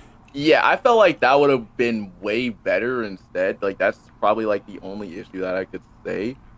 And then after that, it was like, okay, so Peter basically killed him Peter basically technically interrogated and killed him for no reason. He didn't kill him, he tripped. Well, like, okay, technically, yeah. Well, it's like, I feel like, regardless of which way you spin it, it's like Dennis Carradine still does result in Uncle Ben's death, because, like, he does it. Yeah. Like, if Carradine had never made an appearance, like, didn't touch Marco. Yeah, like, if he hadn't touched Marco, like, he unintentionally got him killed. Like, I feel like if it was, like, I feel like if it was just Uncle Ben and Marco, like, change the shooter. Yeah. If it was just Uncle Ben and Marco, like, he wouldn't have shot him. Well, it's like when they made the Joker Batman's parent killer in Tim Burton's Batman. Yeah. Oh yeah. They also by the way, I don't know if you've seen Joaquin Phoenix's Joker movie or his first Joker movie. I've seen that. Yeah. Yeah, they made it so that one of his Joker minions or whatever ends up killing Bruce Wayne's parents. Wow. Even though in the comics it was Joe Chill. Yeah, I was like, so I don't know if that works or not. Yeah. So I was like, I'm gonna allow it because technically he's gonna make Batman. Yes, I guess it's I created you, you created me. Yeah. It's honestly, I don't really have a strong opinion on the Tim Burton, like, Batman films anymore. I guess I like them. Like, I think they're good, but I feel like I only watch the first two. I don't really watch, like, Forever or Batman and Robin. Oh, that's good, because those are not good. What's your guys' opinion on Batman Beyond? Well, the show? The show? Yeah. Pretty good show. It's a good show. Yeah, good. Okay. It's good. It's like, I like it a lot, and like a lot of people will take a lot of comparisons for that, and it's just like, let's go on to my next comparison too. How do you guys think that Terry McGinnis is comparable to Miles Morales? Well, not really. Well, I feel like it would. He just stumbled upon Bruce Wayne by accident. I feel like the one that people usually compare Terry McGinnis to is Miguel O'Hara. You know, like Spider-Man from the future. Yeah. Yeah, but I remember the Justice League cartoon doing this weird gimmick where they made Terry the biological son of Bruce Wayne. Yeah, okay, it wasn't. That actually is confirmed. I just wish they went on with it for like season 3 or at least more, because like that could have been more touched on. Yeah. Yeah, in fact, they even said the cartoon where Terry's like, "I just found out that Warren McGinnis isn't my father. You are." But yeah, Sam Raimi Spider-Man. Is there any other questions you want to ask, or? I think we pretty much all think the same. We pretty much have we definitely have differences, but it's not really massive ones. Yeah, it's mostly the same. Yeah. Pretty much, that's fine. I guess. Oh, but before I go, I just want to say, like, I first saw you when you went after Ultimate Joker, and here's the thing, I used to be friends with that guy, but then I saw for who he truly is, so I left him. How do you mean by that? Like, in his videos? What do you mean? Well, I mean, like, I've been to his Discord and talked with him. Yeah, I wouldn't. But I saw through his lies, and I saw for who he truly is. I wonder what would happen if I showed up in his server. Fucking cause World War II if I appeared in his server. Oh, wait. So you saw the nerfing. Okay, so you saw the nerf thing. Yes, I've seen that. The dude can't stop making videos on Insomniac. It's annoying.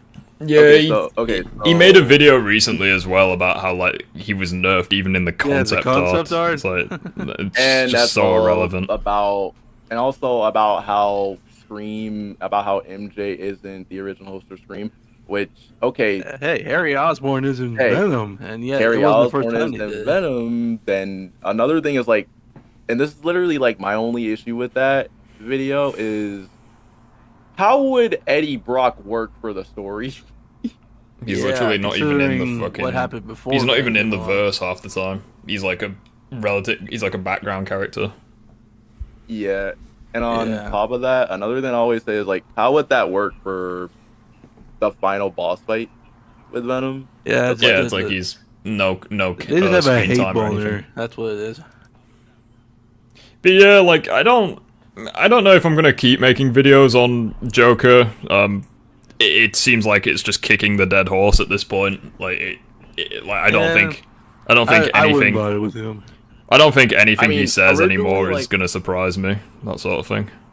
I mean, I'm not surprised Yeah. anymore either because like I checked out his videos before and I was like, I mean, it's like get debunked so easily. it's like what else does he say? It's like he's homophobic, sexist. It's like The I dude feel like only cares about wanting to suck the dick of Black Cat. it's like I genuinely Okay, now think. that is actually confusing, but I could actually understand that. Like, I Now, genuinely think he would have to just straight up call Miles the N-word or something. Just just to surprise me at this point. He keeps complaining that women in video games aren't beautiful. Oh, Jesus, yeah, he made that video. Fuck you know. yeah, I can't really do that. Yeah, should we watch that one now, Phoenix? You want to suck off to a video game character? Be my I mean, guest. I wouldn't mind watching that one, but the thing is, though, is like I really don't want to watch that. one. 'Cause That's I like already have that's like many how I for feel a with the week. Synthetic Like, I Man already one. have I don't want to plans watch that to- either. Because I know it's just I don't gonna know, make me that mad. one- Anyway, well, thank you for having me. Yeah, it's all good, dude.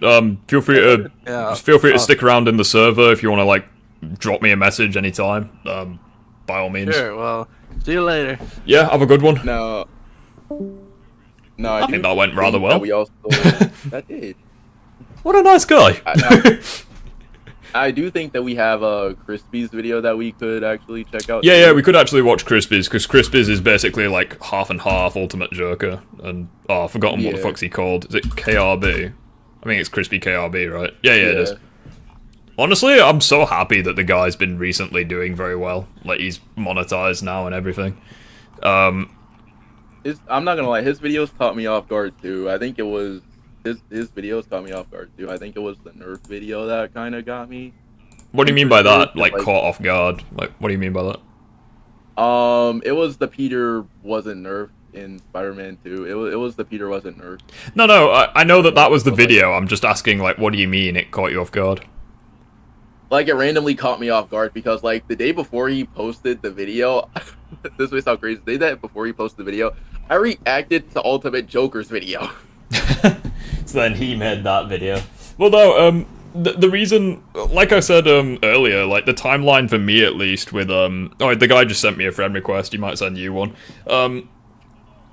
Yeah, I made that video a while ago, like the Was Peter Nerf thing, and Crispy commented. He was like, "Yo, I'm making a video like of a similar topic, responding to a guy. Do you mind if I use like a portion of the video?" And I was like, "Yeah, sure. Just I don't have an issue with it. Just DM me on Discord when the video's finished, and Yeah. I'll watch it." And yeah, I was really impressed with him. And if anything, I feel like Crispy kind of I don't want to say inspire, that's not the right word, but like he kind of gave me the idea to make like response videos as well, because like I really enjoyed his way of like editing and stuff. And even though I've kind of got lazy with the editing, where I just put swinging in the background. At the end of Honestly, the, that's what I do too. I just put swinging in the background, because at the end of the day, I can make videos like way fucking faster if I do that. I can literally make a 25-minute long video, and it takes me like just a couple of hours if I start from scratch. It's ridiculous, but anyway. No, for me it's probably like an hour and a half. It depends on how much stuff I have to go over. Yeah, usually what I do is I record the video the previous day and then like get everything sorted. Anyway, we'll go over. His thumbnails is also where I got the idea to make mine as well, except obviously instead of the I like white. How he has Ultimate Peter in one of his thumbnails too. Yeah, I like that as well. If I tried getting Insomniac Spider-Man to do like the face plant, but I couldn't find one. So At this point now, with my thumbnails, I'm just putting a different Spider-Man in each time. Like, Yeah. that's what I'm gonna try to do. Like next week's video, it's probably gonna be Andrew's or something. But yeah, let's. Ultimate Joker is making an appearance once again, but at least we've got some crispy to spice it up. Okay. Tell you what, before I do, I'm just gonna use the toilet, but then we will begin. Alright. If you wanna go get a drink or something, dude. Alright, so... Hold on, let me check. Ah! Monitor! I was playing Stellar Blade all week. So, chat, what are we doing? What's next?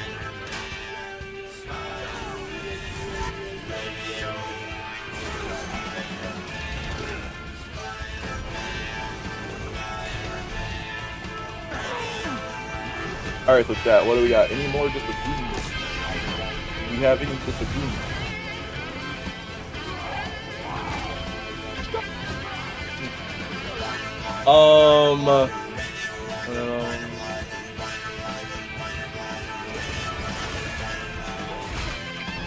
Yo, see you later, Echo. Alright, next I do want to say, like, there's probably, like, a lot.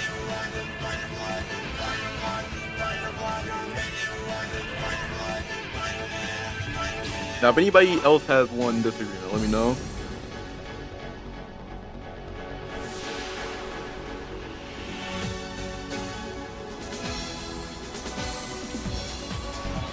Yo, Spider's trash.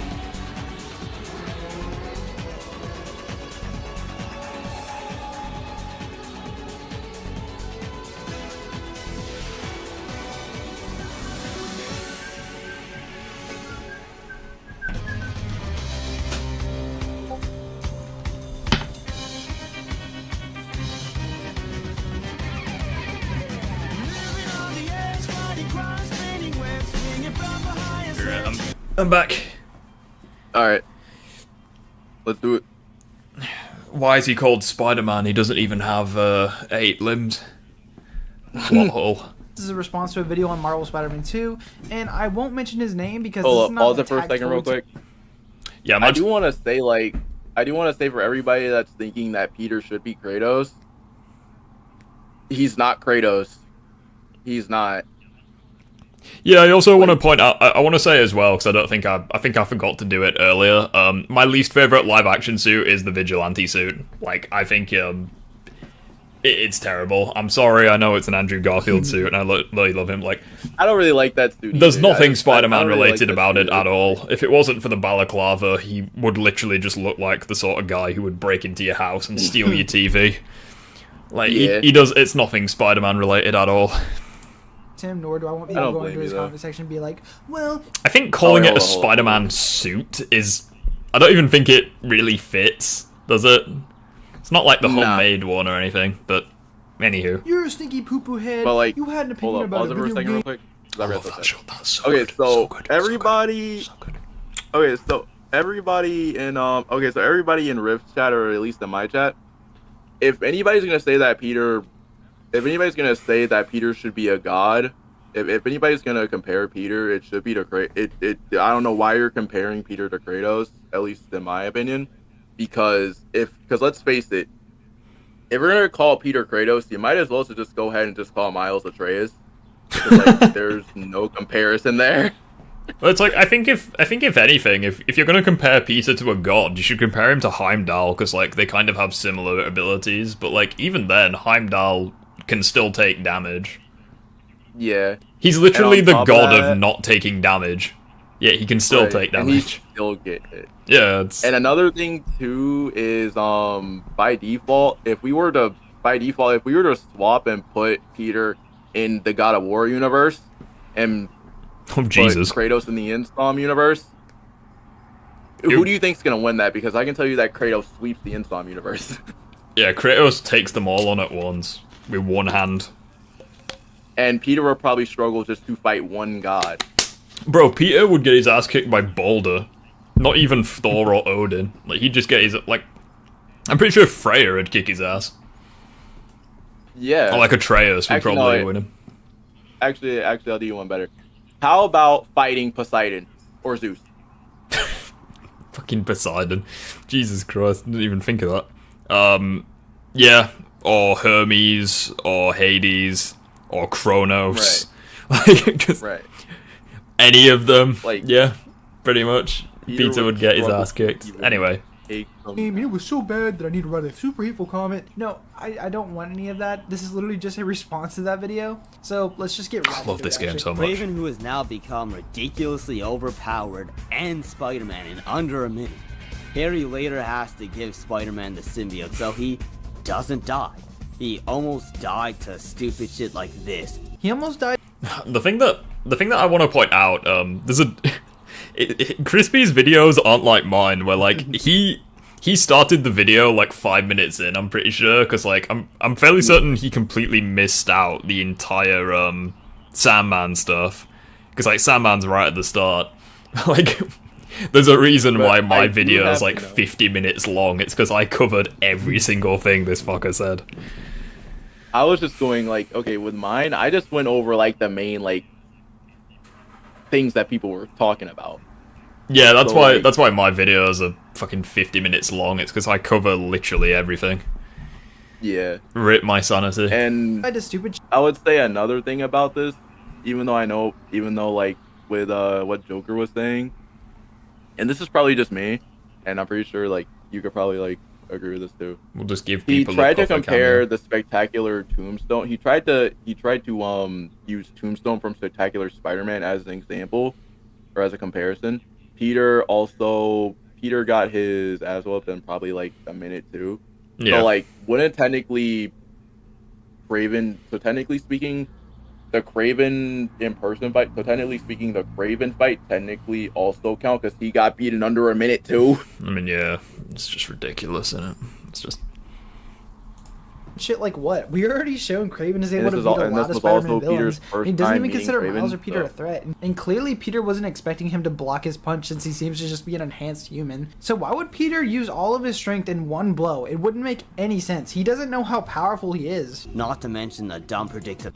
Well, he doesn't know exactly I how don't strong he know. is, because like obviously he knows that Kraven killed Scorpion, so like he has an idea as to how strong he is, but like he doesn't have enough information.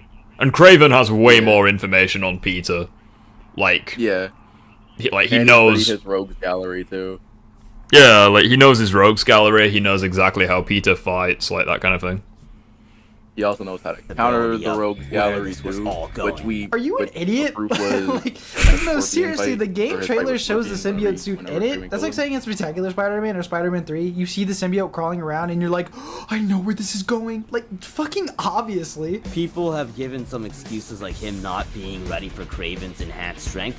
But even then, He wasn't that at all. shouldn't mean you instantly die to what's only an enhanced human. He mentions this here, Oh, but only an enhanced human. The Kraven downplay. We love to see it. Kraven's downplaying. Kraven is known in this universe to be an enhanced human. I guess Spider-Man's only an enhanced human as well. Spider-Man 2, if Ultimate Joker wrote it. Anyway, so Peter one-shots Venom and kills Harry and then decides he doesn't need Miles anymore. Yeah, he'd have to dump MJ first, though. And, yeah, force Black Cat to break up with her girlfriend so that they can be together. I don't understand because isn't Green Goblin an enhanced human? Isn't Doc Ock an enhanced human? Isn't Martin Okay, Lee an this is the one part enhanced where human? okay, pause for a second. That was the one part where Jesus, his head kinda got lost me. he got like whiplash from that shit. I'm not gonna lie, that's the one thing that I somewhat have to disagree with Crispy on is Ock being an enhanced human. But whilst Ock whilst is- you're talking about this, I just want to get chat going. What is Peter pointing at? Wrong answers only. Go.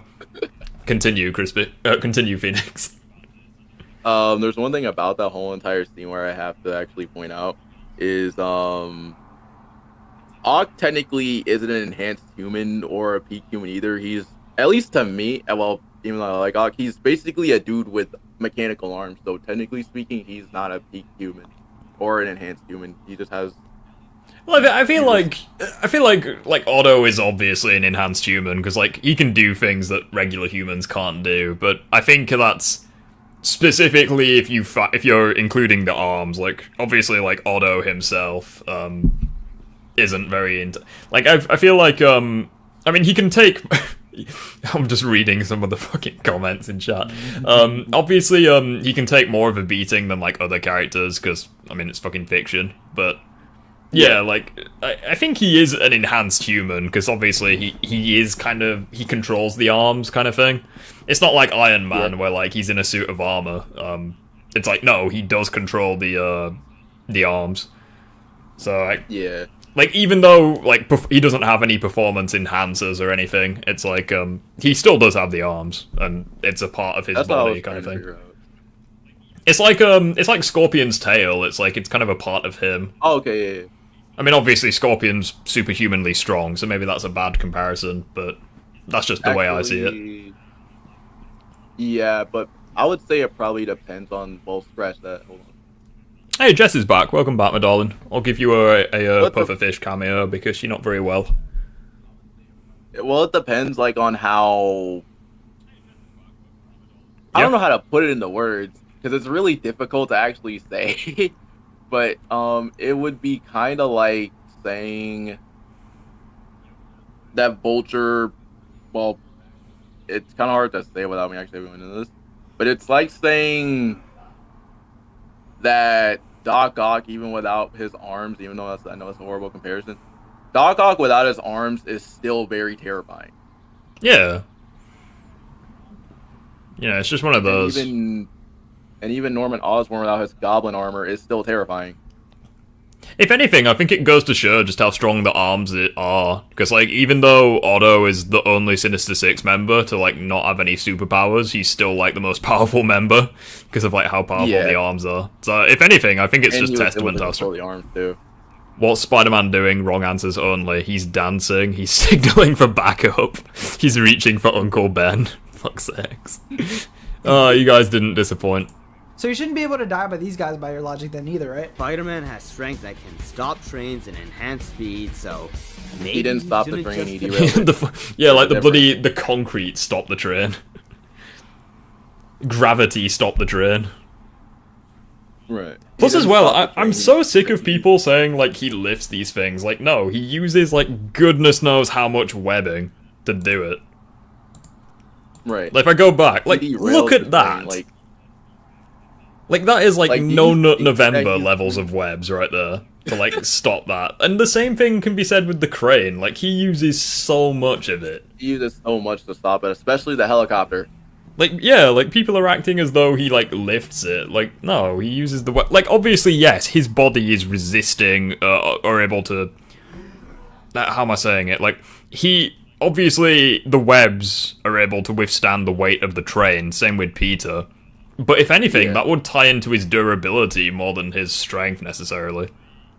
Right. It's kind of the same thing that I say with, Tom Holland's Spider-Man, like, with the ferry. It's like, he wasn't stopping the ferry from being pulled apart. If anything, he was just resisting those forces. So it would be, like, more of a durability feat than a strength feat. Exactly. This is more of a durability feat because of the fact that we don't know how strong the webbing is, because I'm pretty sure the webbing's that fucking he's probably weak. Modified it. Yeah, like, the webbing in this verse is weak, because, like, do you remember when he tried stopping the train with, like, a handful of webs and, like, they instantly broke? Yeah. So, like, he needs a large amount of webbing to do this. That's the thing, is that people don't know that how strong Peter is. Well, at least in my opinion, this is, like, one of the feats that lets people know. I know a video saying that Peter was nerfed. In the comments he said, all my respect for Insomniac is gone. There. Who said that? We should respond to that video at some point. Hot take, Insomniac doesn't know how to write and make characters shine without trashing Peter. If they have an important moment to do, and Peter is presented, they always find a way to knock Peter out. My counter to that is the entire Miles Morales game, where Peter is absent for most of it. Yet they still manage to make Miles, Rio, the Tinkerer, actually, I've seen his name, Roxxon. They make, like, all of those characters. It's JB Studios. Wait, JB Studios made that video? That doesn't surprise me. He's always in my comment really sections surprised disagreeing with me. That doesn't surprise me at all. But here's the thing. Stop trains and Here's the thing. enhance Now, speed, I have so- talked to JB before. Yep, go on. Me and him kind of have like a cool ideas and some understanding. But Yeah. he does understand that Peter wasn't nerfed in the game. Wait, who's this? JB. Oh, really? Wow. The way he'd be talking, you would never have guessed that. He seems to disagree with literally everything I said. He disagrees with me at every given turn, so I'm surprised he believes Maybe Peter wasn't didn't nerfed. just pathetically die to an Oh no, he above-average thought it at human. first until like there was a lot of evidence. Ah, fair enough. He thought that at first there was like a lot of evidence that he wasn't. Wait, what? They did have to write Peter out. Well, I mean, they also wrote MJ out, because, like, she went with him to Syncaria, so, like, I don't...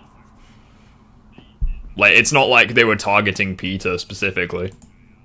Oh yes, only an Technically, above Peter average never got human. written It's out of not the like he story. was. I guess by that logic, literally every single villain in the PS4 game that didn't make an appearance in Miles Morales was also written out. Like, I don't know. Like, the issue with statements like that is it just opens Pandora's box. It's like, okay, well, this character wasn't in, so... I mean, yeah, it does make sense, because, like, a lot of those characters would have been at the raft, but you know what I mean. Yeah. Another thing, too, is, like, yeah, a lot of people will say that the ending technically is writing Peter out of the story. That's character development, technically. Hot take, I massively prefer the Mysteriums over the previous game challenges. Maybe it's a skill issue, but still. They're okay. I mean, even with the PS4 game, I just haven't completed all the side content yet. I just fucking hate Screwball's stealth missions. They can go fuck themselves. Oh, no, you hate them, too? Yeah, they suck. I like them.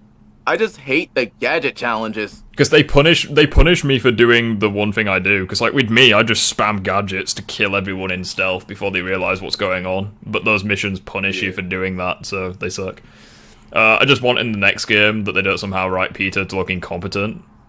I mean, he doesn't, though. Like, literally every important villain in the second game, Peter is the one who fights. Like, he fights Lizard, he fights Kraven, he fights, Wraith. Not Wraith. He fights, Venom. Scream. And Like, literally, like, there is... Like, the only villain that Miles fights on his own is Mr. Negative. It's like, there's a load of villains that Peter fights.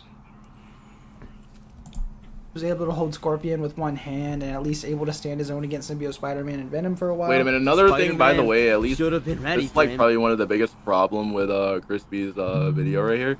Yeah, go. Is another thing is to add for the fact that Kraven used the Eclipta Alba from the first game to make a serum that counteracts Scorpion's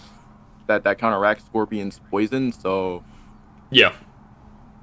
Yeah, I can agree with that. I really doubt Peter is retiring the next bit. Yeah, he's not retiring, he's just taking a break. Yeah. yeah, He's just taking a break. Like, the exact Yeah, words 'cause that I've he seen says people is, go say be that. Peter Parker for a while, so... yeah. But people, here's the thing: a lot of people will see that as a nerf or they're writing out Peter. I'm like, is there a fight? Where's the fight? Well, it's like, I guess Spider-Man was nerfed in Spider-Man 2 for retiring temporarily. Yeah, because I'm like, I guess is there Andrew's fight? Spider-Man was nerfed because he retired from being Spider-Man at the end of the film. Even if it was for like 10 minutes, but he still did it. Right. If anything, that's character development for Peter. Yeah, like, he literally he takes breaks from being Spider-Man, like... Exactly. And chances are in the third People are acting game, like something catastrophic's gonna happen that could have been prevented if Peter was Spider-Man. And that's probably gonna set up his Right. arc for that game. Right. Another way that I think it could probably be set up is from what I've seen. Okay, so you know, at least another idea that I just came up with, just randomly just came up out of nowhere. Do you know the fight from No Way Home where they're in the hotel and he's fighting Goblin? Yeah. What if Norman breaks it? What if Goblin breaks into Norman's house? What if Goblin breaks into Miles' house, beats up Miles. Well, even though I know it's probably like messed up, but probably beats up Miles and probably kidnaps her or whatever. It could happen. And basically, we get the whole entire fight where they're going floor by floor by floor in their apartment, and Miles has to go, and Miles and Rios has to go find Peter. I think that would be cool, but I wouldn't really like that because I'm not a huge fan of the fights that take place in like claustrophobic areas because it's like Mr. Negative. The fight against Mr. Negative on the train was like easily my least favorite because the fight was in such a close quartered space. All you could really do was just dodge his attacks and then just beat the crap out of him with the basic melee combat. I think I think if they were to do that, maybe like the fight would start with like Goblin just kicking Miles out of the building, and then like the fight takes place on the streets below. I think that would have to kind of work. Yeah. But yeah, let's To be this tough anyway, since he already knew Kraven killed Scorpion. Yes, Spider-Man did see the video of him defeating Scorpion, and I don't feel as though that should have just made him ready since he still doesn't know the full limits of his strength or durability. I don't think that justifies the punch that he blocks. We don't know how hard Spider-Man was hitting him, and I would assume it was still pretty hard, but not as hard as he could because he still doesn't know the full limits of his strength. They killed off All half really of did was his take out rogue his stinger gallery easily and also throw him with one hand, so I feel like that 2-minute video doesn't give him enough information on how hard he literally, I feel like the best comparison to this scene is like Hulk vs. Thanos kind of thing. Yeah. Where like he's just hilariously outmatched. It's not even close. I think that would be if I had to compare it to something, that's what I'd compare it to. And it's like Kraven's literally disappointed. He's like, "Is this the best you can do?" Like that's they told me you were a killer, man. Is surprised. Yeah, like he's just so disappointed. Like literally, like I don't know how else to say it. Like Kraven's just massively above these characters from the PS4 game. Right. It's absurd. And on top of that, Kraven also said that Shocker even impressed him, and Shocker was fighting to survive. Yeah. Which, if anything, that made me have a lot of respect for Shocker, because like I think he was one of the more tragic villains in some games. Right. Where like he wasn't really a villain because he was evil. He had no choice, kind of thing. Right. That just goes to show you that he was a little bit like that. Goes to show you how overpowered. If Kraven respects Shocker. Yeah, like. If anything, I think it makes him a stronger villain overall, because like in the cage, like just as he's about to inject Connors, it's like he could have killed MJ there and then, but like he actually chats to her and he like explains a bit of his motivation, kind of thing. Like I feel as though he could have just killed her and be done with it. No, it's quite fascinating learning more about these characters. Like I don't like exposition dumps where like, you know, like in films, for example, where like the main hero is just like tied to a chair or some shit and the villain's just talking for ages. I don't like that necessarily, but with Kraven, where he's kind of like a man of few words, so to speak, I think it just works, where it's like, there are no good men. There are only good play. You know, I think that just works really well. He has a couple of really good one-liners, Kraven. I'm trying to keep up with chat. That's the reason why I like him. Wait, what? That's why I like Kraven so much. Later on in the game, Peter takes a heavier hit while fatigued in the game, still 1v2s Electro and Vulture. That fight was also very difficult for him, though, because after that fight, he passes out. Like, literally just keels over and falls asleep. What about a reasonable take this time? The evolved suit will receive much more love if it was a reward given to Miles after finishing the BV missions. Nah, I think the evolved suit's pretty bad. I just think it's ugly. Like I think red and black works, and I think blue and black can work, but I don't think all three can work. Like red, blue, and black. Like, well, for me, I feel like the evolved suit would have worked had they removed his shoes and have him put his foot on. Like, as well, I think the mask is just awful. Like, why doesn't it cover his entire head? Like, just not from like a practicality standpoint, it's like, if your hair is on display, it's just gonna give it's gonna put your identity more at risk. Yeah, because like the thing is, like, I think I made this too. I think I made this idea too. Because like, let's say if Miles saves somebody in the evolved suit, seeing as that's probably gonna be his new suit. I really hope it isn't. What's gonna stop people from looking at his hair? Yeah. Yeah, true. Should hit him. Spider-Man doesn't want to kill him, so I would imagine he's still holding back. Gosh, the scaling of Kraven being this overpowered is just ridiculous. He's just frothing at the power mouth. scaling for Kraven was ridiculous because this is a different version of the character. And I'm going to be repeating that a lot in this video. Yeah, I'll be down in a bit. There's different power scalings for different versions of the characters, since he seems to be making that a point in his video. Let's give another better example yet again. Spectacular Spider-Man, where I already Peter made these things before because Peter technically also got beat under a minute here. Not as ridiculously severe as Kraven, but his ass does get beat. Now this scene actually makes sense because okay, pause that for a second. Sorry, I'm just texting me one. We'll be right back. Tombstone, which justifies Spider-Man. Yeah, it's because food's ready downstairs. I've just said put it in the oven. I'll get it in a bit. Yeah, go on. What were you saying? Technically speaking, Joker just debunked himself right here. Why? What was said? What was said? I know it's Chris's video, but Joker basically debunked himself right here. Yeah. What was said? Sorry. He said that he basically said that Spider-Man should not get his ass beaten under a minute, especially by Tombstone. And if we're going to look at this, and he's going to compare Tombstone beating Spectacular Spider-Man in under a minute, technically speaking. Didn't Tombstone also beat Peter in the Insomniac verse? Like, he had to create, like, a drug to take away his, like, invulnerability or something. Yes.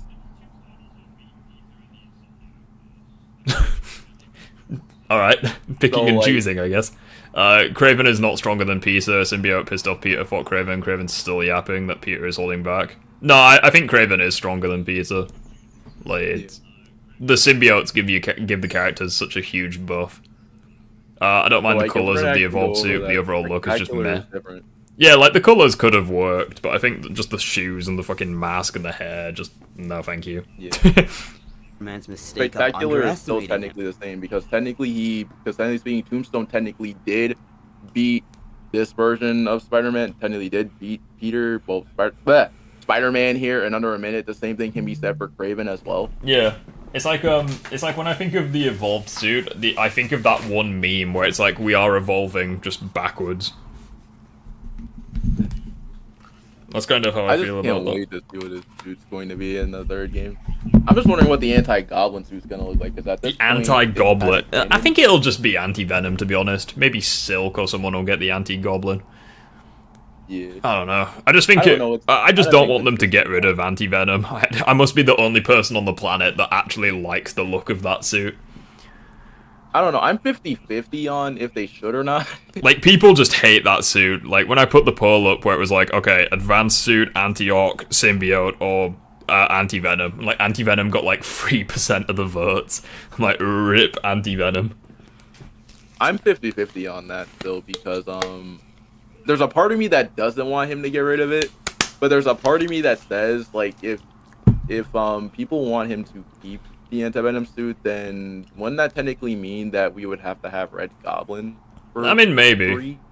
Like, I'm kind of in the mindset where, like, I think Antivenom is easily the worst of the 4, but, like, I think all 4 are S tier. Like, that's kind of where I feel. Like, I think Antivenom is probably, it's not as good as the advanced suit, it's not as good as Anti-Orc, and I think the symbiote suit is way cooler. But, like, I think they're all fantastic, if that makes sense. But, like, there are some people that's like, Antivenom's the worst fucking thing in the known universe, I'll have you know. It's like, no. It's good. Unlike Kraven.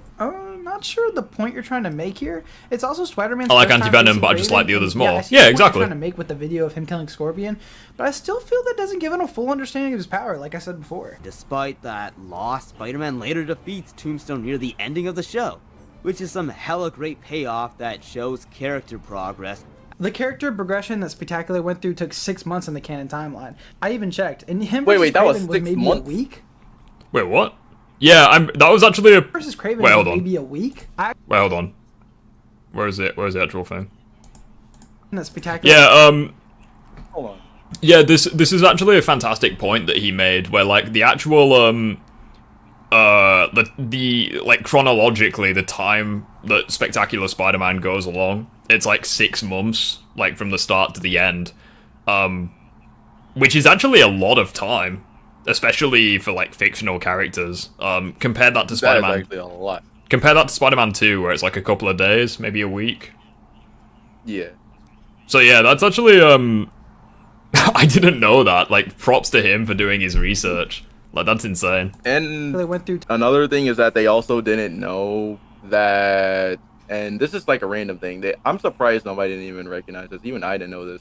They took, and I feel like they took the time span of 6 months and applied that to Kraven. Yeah. At the start of the game. It took 6 months in the Good point, yeah. canon time. Where Spider-Man never beats this guy without the symbiote. We never see Kraven get overpowered by anything except the symbiote, so therefore those shitty shorts have no real proof of Spider-Man being stronger. We never see Symbiote Spidey beat. That's something that I heavily disagreed with in my video, responding to him, where he's like, oh, those shorts have no proof of Black Suit being stronger. It's like, Then why on earth is he trying to kill Kraven here? Well, not even that, but like the cage feat completely debunks that, because the cage is, keep in mind that Kraven studied everyone from the PS4 game, yeah, and yet the cage is viewed as being unbreakable, implying that no character from the PS4 game would have stood a chance.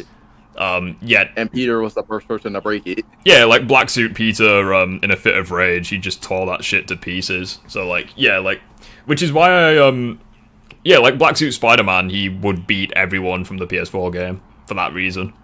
So like, and the thing that I find all the more hilarious is that this scene that he's the scene that he showed of like Kraven getting strangled versus the cage feat, they are like 10 minutes apart at most. Exactly. Yet like he completely missed it, which is why I'm so confused as to whether he actually played the game or not. Kraven without the symbiote, so that means he couldn't do it, is basically what you're saying, which I feel is illogical because we don't see it. It's this thing called a game where time is limited for a story. That's like saying in Spider-Man 3, Peter was only able to beat Sandman with the symbiote, even though we don't see it. We see him fighting in the red suit one time, and he loses. Guess what? That means he can't beat him without the symbiote. And that's also his first time fighting Sandman. I think this was and I know your only argument is, well, he watched a video though. I mean, yeah, I guess, but like in that specific part of the fight, he does get rocked. So, yeah, I guess you could chalk it up to being a draw. Maybe Peter loses, kind of thing. Well, he should have known his strength to a degree, and yes, he probably did know his strength to a degree. He was going for a face shot, and he wasn't expecting him to block. I'm sure he wouldn't use all of his power because he doesn't want to kill him. We can.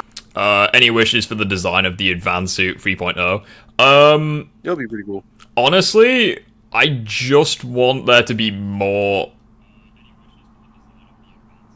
Maybe, like, more red. Because, like, I feel like there's just far too much blue, especially on the legs. Maybe, like, rework a couple of things here and there. The logo, I think, is perfection. I don't think they need to change that. Especially the rear logo, where, like, the legs perfectly fit the contour of, like, the blue and the red. I think that just... The logos are fantastic. They don't need to change that. Yeah, I just think more red. That would make me happy. I do think that there's another way that could work. Because, like, since he has Antivenom, I wouldn't mind if he somehow in some way figured out a way to, like, put the Antivenom into, like, his logo or something like that. That would be quite cool, yeah. And, like, the white logo turns into Antivenom. That'd be sick. Yeah, and you just have it, like, reacting, like, as the logo. One of the ways you get knocked out is your brain's moving too fast for you. Wait, what? The fuck? I really do think Peter in base, Miles, and even Agent Venom are stronger than Kraven. No, I don't agree with that. I think Kraven is far stronger. Because it's like Kraven completely stronger than base Peter. Well, yeah, because it's like not only does Kraven no diff like villains that gave base Peter trouble, but like he also like overpowers symbiote Peter. He can even fight on par with Venom to an extent. An enraged Venom, I should point out. So, yeah, I don't think I think Kraven is easily like physically stronger than them, in addition to being the better fighter, that kind of thing. Your logic to Spectacular Spider-Man. And Well, we Agent don't see Venom that he can't be chameleon without is the stronger symbiote, than Base so that Peter. means he can't do it. Or what about taking down the 6 all at once? Just because we don't see it doesn't mean he can't do it. Then he also First of all, says this then we isn't a don't feat. have He's- proof that Pause Spider-Man for a without... second. Yeah. I do agree with Crispy's take on Spider-Man taking out the whole entire Sinister Six, but he was asleep during that, so I really Yeah, that was basically... count Can I just that. point out something as well? If I just go back to that Then he clip. also- Can I just point out this entire thing? So, like, you know this cutscene here where, like, he's getting his head crushed in by Kraven? yeah. I am actually so dumb that it took me so long to notice this. You know the claws on Kraven's outfit? Yeah. I genuinely thought they were the symbiote's hands. I thought that at one point too. I genuinely thought Peter had grown, like, freaking claws. I'm like, damn, he's... Like, But, like... just like, oh, says then wait. Like, look, it Those looks were like... claws? Like, I can... Because, like, it looks as though, the claws are in between, like, the goo thing. Like, I genuinely thought Peter had grown, like, massive claws. Yeah, I was like, wait, when can Venom grow claws? Like, if you look at it in motion, it probably doesn't look like that. But if you just watch the entire... I'm just gonna shut up and let it play. I mean, he can't do it. Then he also says then It we literally don't looks have like proof he's got that claws. Like, Spider-Man look, without look, the symbiote. look, there. There, with Peter's... You see Peter's hands? There. Looks like Yeah, claws. it looks like claws. And they're getting there as well. It looks like he's got claws. They're stronger than Kraven, and yeah, you dummy, he's not. Kraven is clearly Oh, the shown to be textures of stronger that than him, but symbiote doesn't suit mean is he just can't beat perfection. him without the symbiote. I fight guys stronger than me all the time. What does Spider-Man do in Spectacular to win most of his fights? Ask me that. Does he fight them head on and win, or does he outsmart them and win? Most of the time, he outsmarts them instead of defeating them head on. Peter fights Exactly. the lizard Sure. and wins this fight, but it's with the White spider containing the antivenom is such a cool idea. Just bowing for you.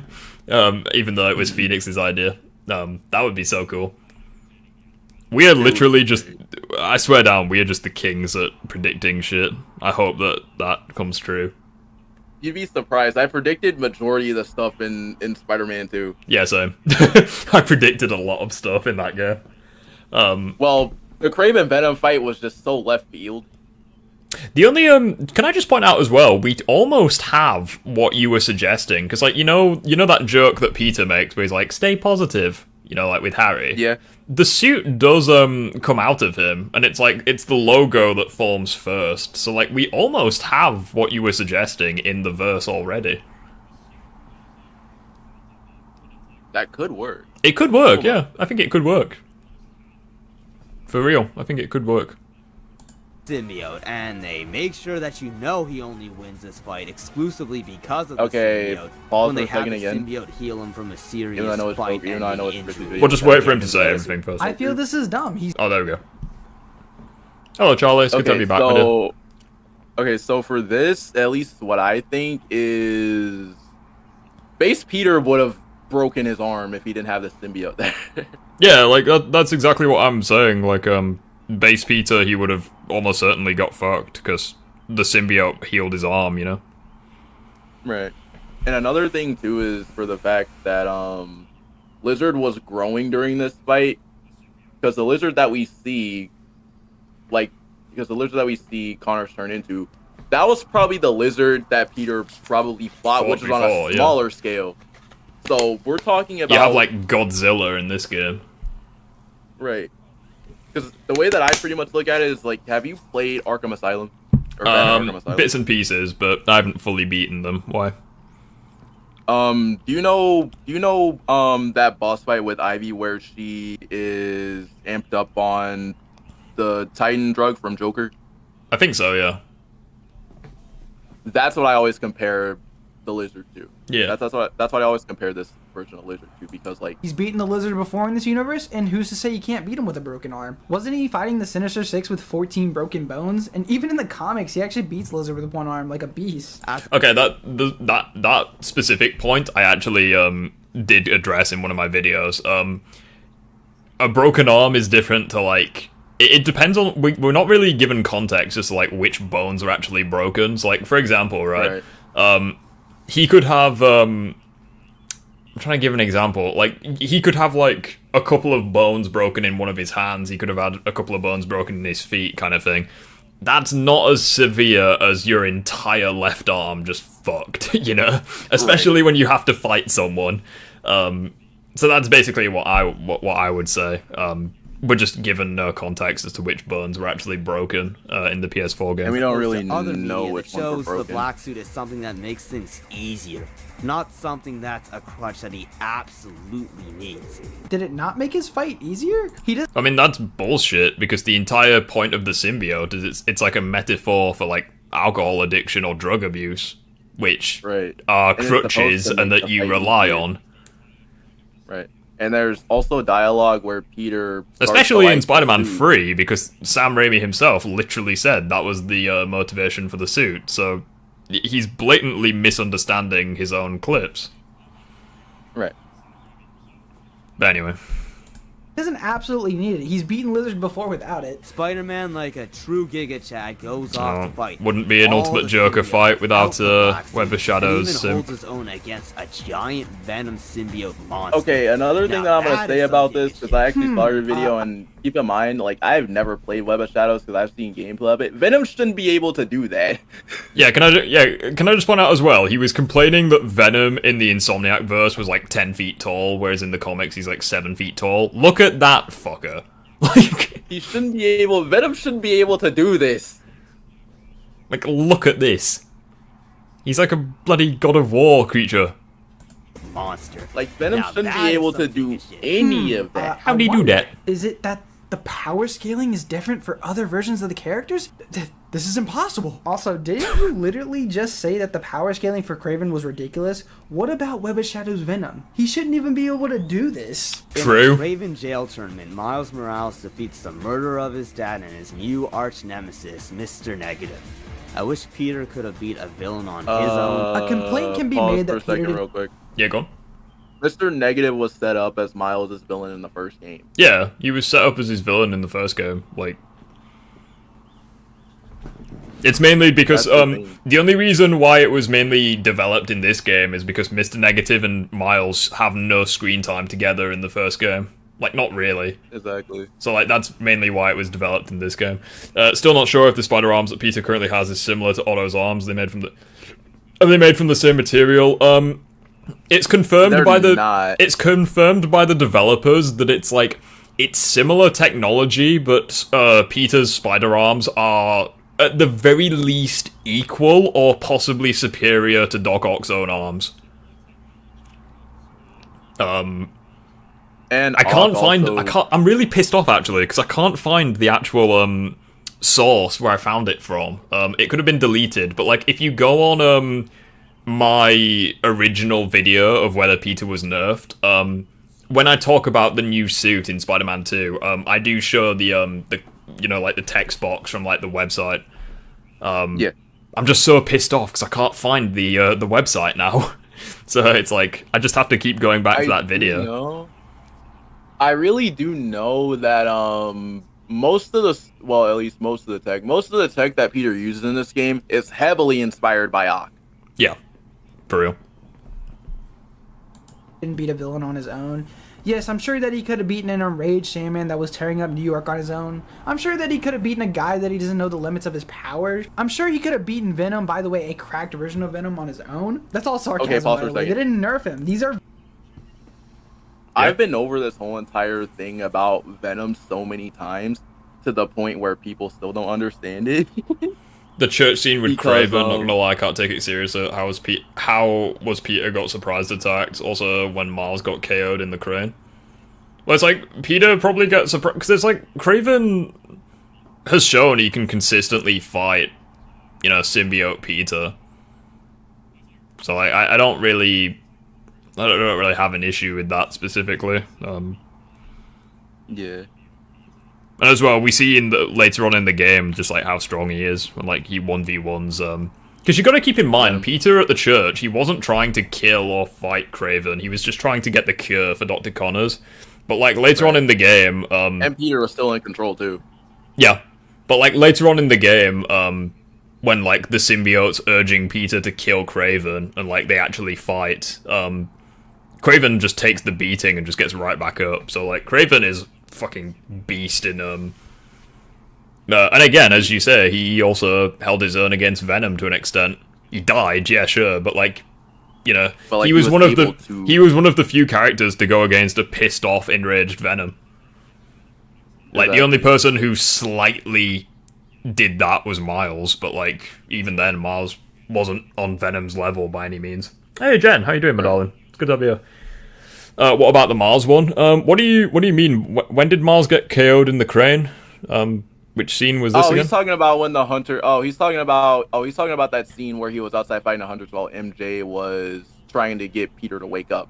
I know what he's talking about. Oh, is that the one where she was in the tunnel?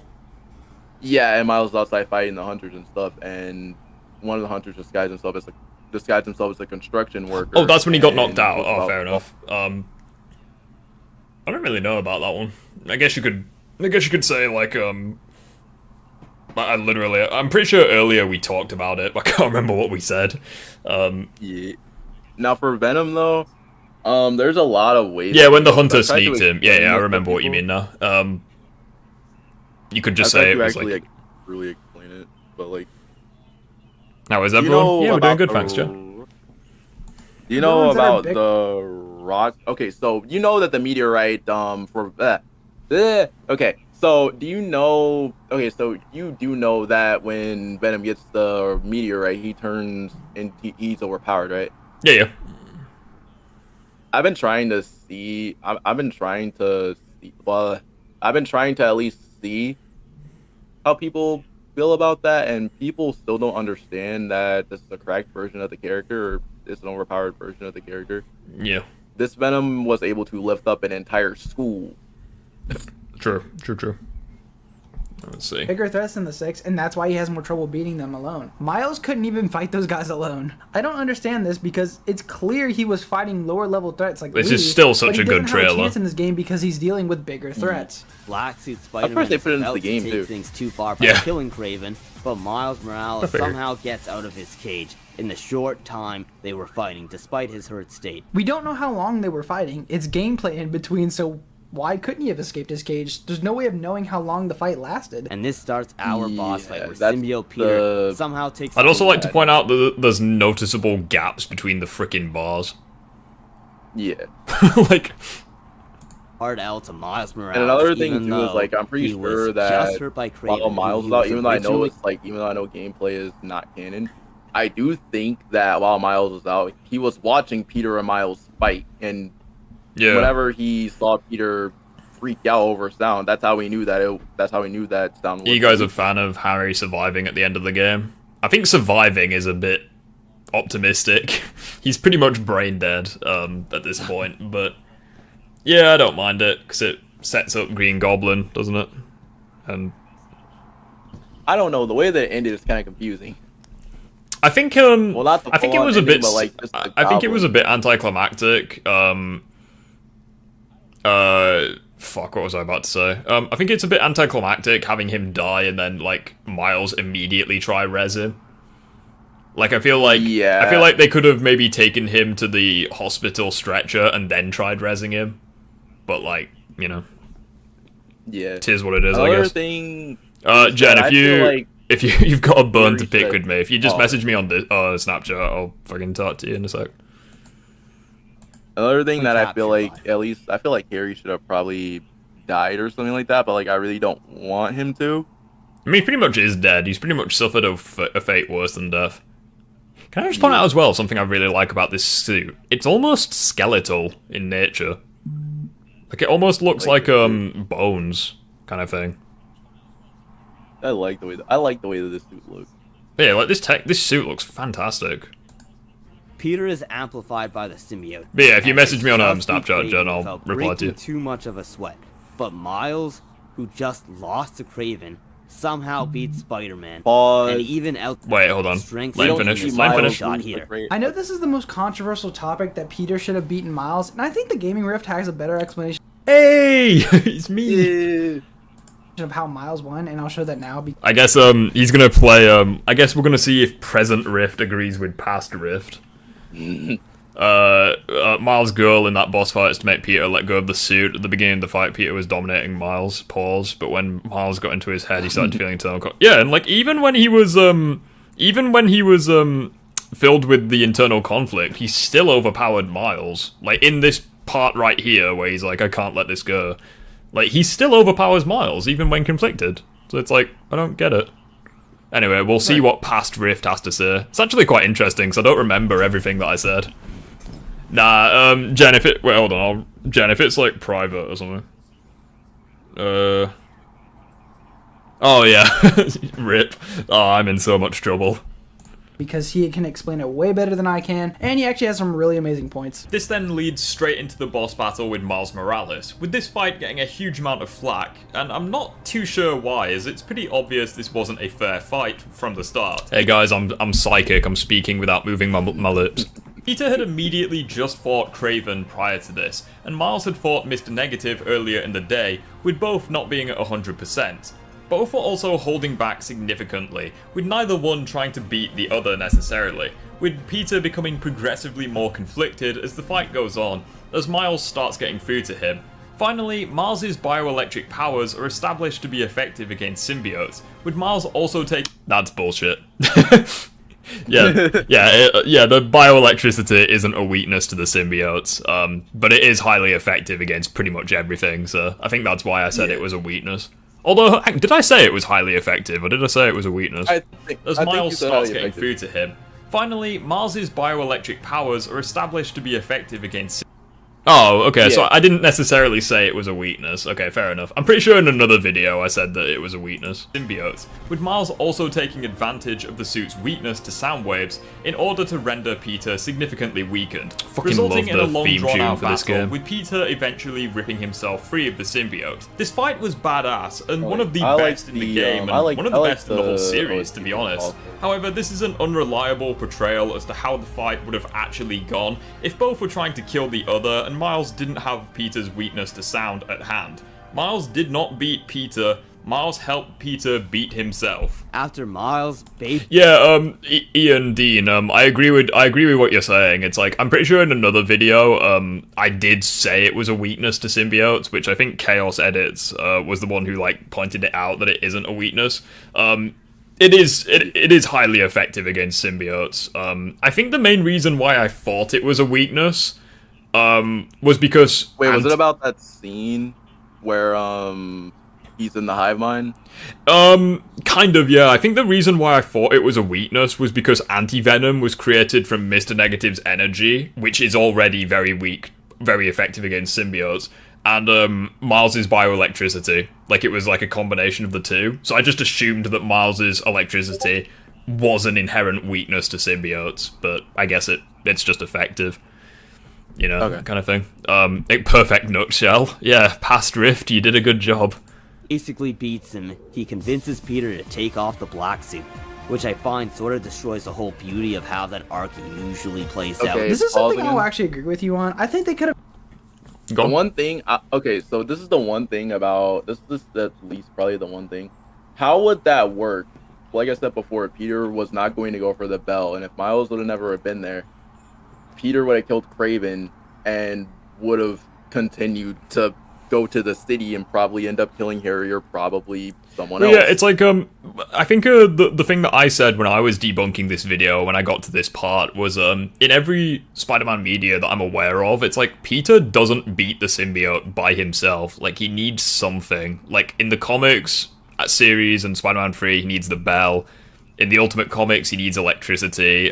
In Spectacular, he needs the guidance of Uncle Ben, in addition to the sound waves. Right. Like, there's never an instance where he just straight up overpowers and tears off the symbiote by himself, you know? And, like, we even get glimpses of, like, what happens. It's like, in Spectacular, he tries ripping it off by himself, and he very nearly gets consumed by the symbiote for trying that shit, so... Like, exactly. I don't have an issue with, it's like, if you're dissing Peter, if you're dissing the way he loses the symbiote, in this game, then you're also saying that Spectacular's was crap as well. Because it's like, both of them were the same. He needed the bell, and he needed the guidance of someone close to him. Like, they're very similar.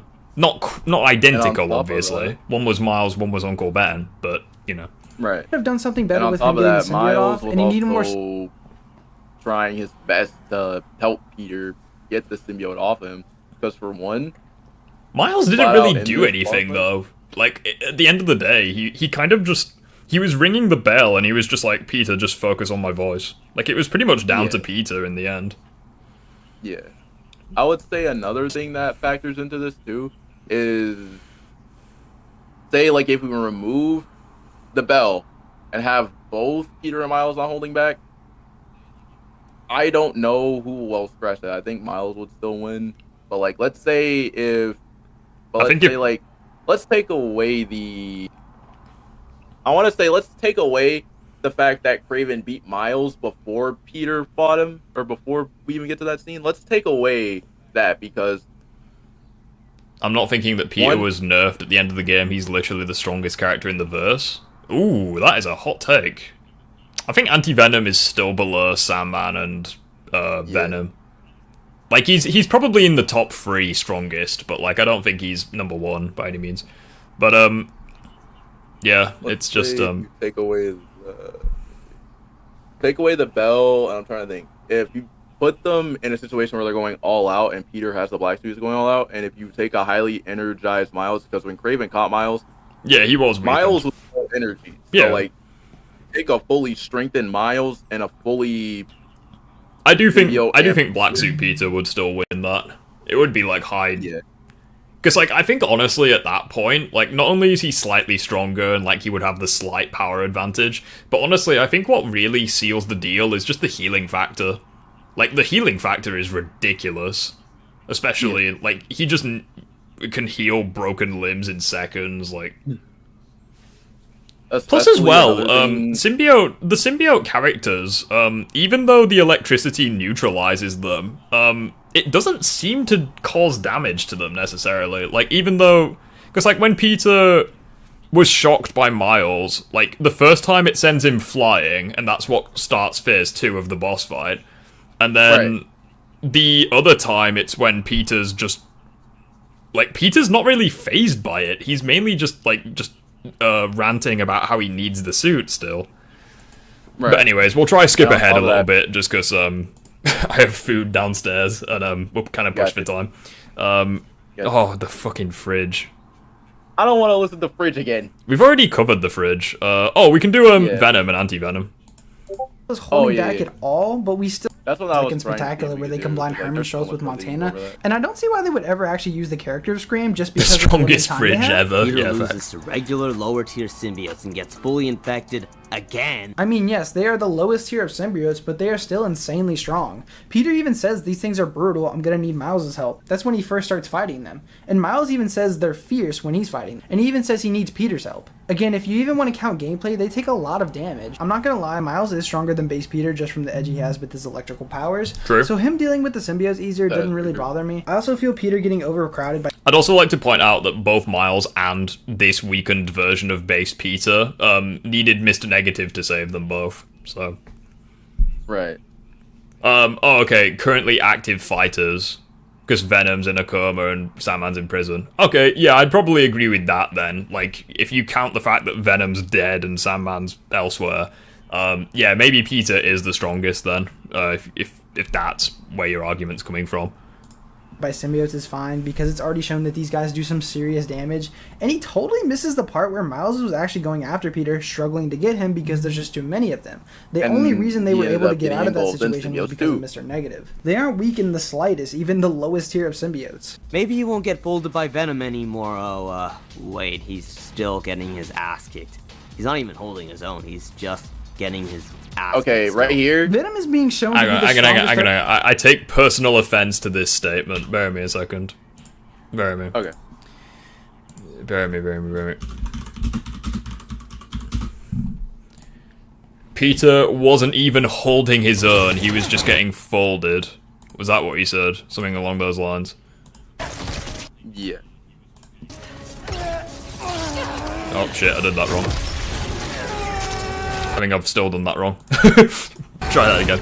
Oh yeah, Peter wasn't holding his own, he was just getting his ass kicked. I'm not gonna say anything.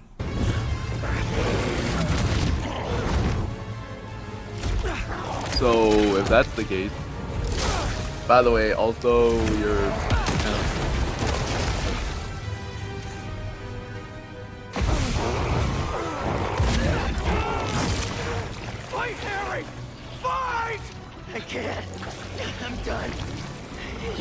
What's this? I thought he did nothing. I thought he wasn't even holding his own, guys.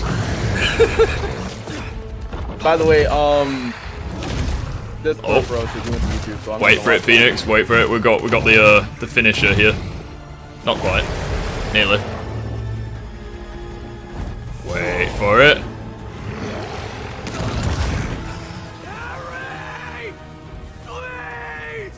He's literally restraining the most powerful guy in the verse. So, let me get straight. So if Peter's not holding his own, then what's going on here with him holding Venom back? He literally restrained the most powerful guy in the verse. The only reason he failed was because the bloody tower broke. Like, right. Oh, and he recovered before Venom. He literally recovers before Venom did. Peter's not even holding his own. He just got his ass kicked.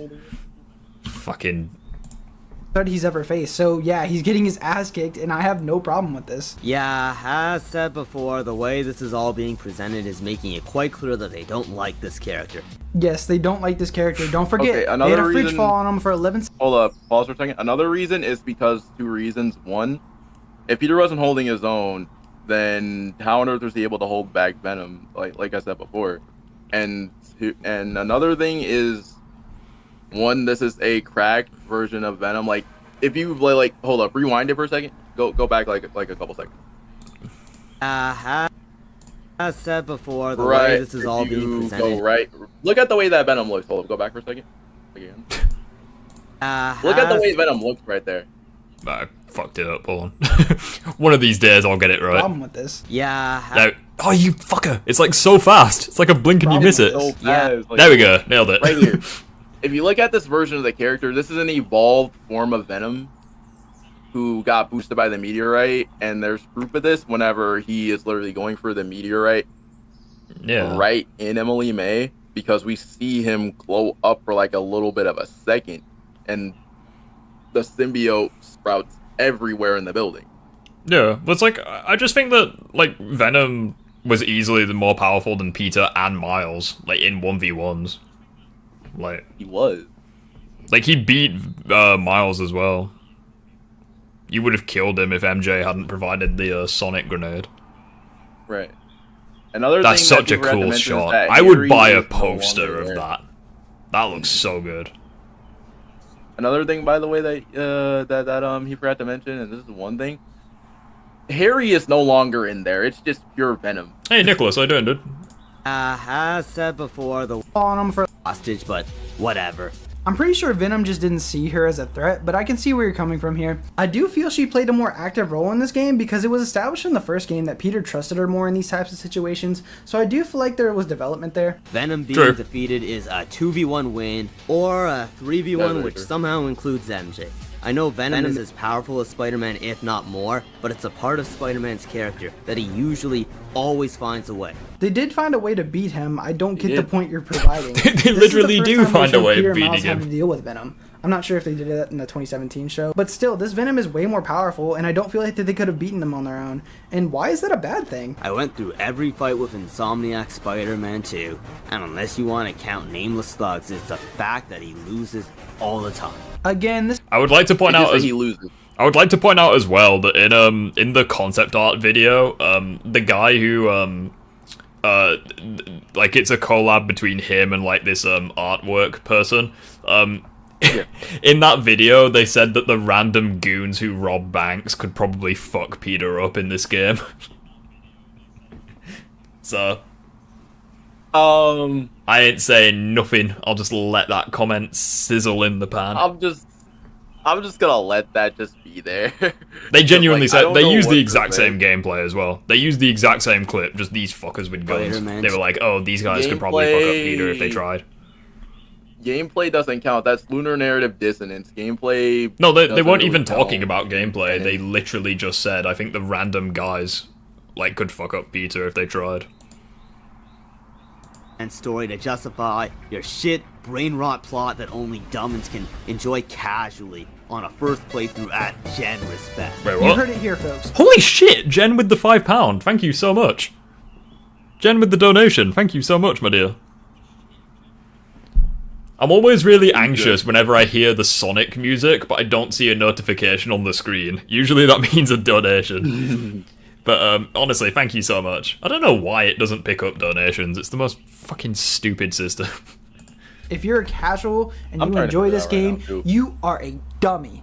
You can't just enjoy the game anymore. Means a lot. You are a dummy butthead if you enjoy this game. You are a cuck that has no friends, loser, scrub, dummy head. Get out of here. This guy is honestly just a loser. I'm sorry, but you're getting bitched at just for liking a game. Grow up, man. I find it funny that the pinned comment is from the #1 Spider-Man fan. Oh no, I'm way past complaining about the trash story of this game, but let's sum it up in one statement. The fact that teen adaptations of Spidey have spelt dealt wrong, with both enhanced Kraven and Venom better than this supposedly 10 years experienced PlayStation version that should be in his prime is simply pathetic. It's an adaptation, and adaptations can be different power levels. And change it, yeah, there's different for power scaling. Every single character is not going to be the same.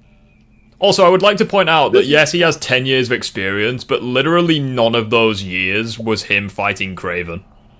Or Venom. Right, and or Giant Sandman, or Evolved Lizard, or Wraith, or Carnage, or Green Goblin. Right. We just know that he's fought. Here's the thing, like in this universe, well, in the Insomniac, we specifically know, yes, he's fought the whole entire Sinister Six before.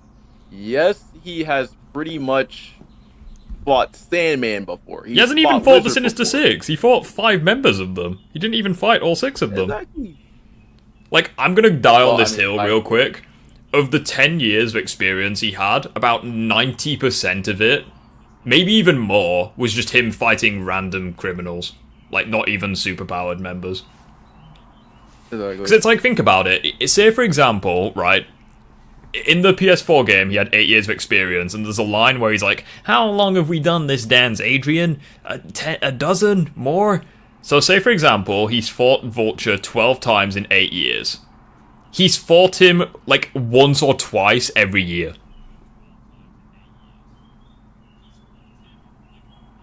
And let that sink in. Like, oh, 8 years of experience. Okay, so 8 years of experience? Like, 8 years of experience, but, like, there's so many characters, he's just not... It's ridiculous. Exactly. Another thing, by the way, is that people will also say that this Spider-Man is in his prime, too.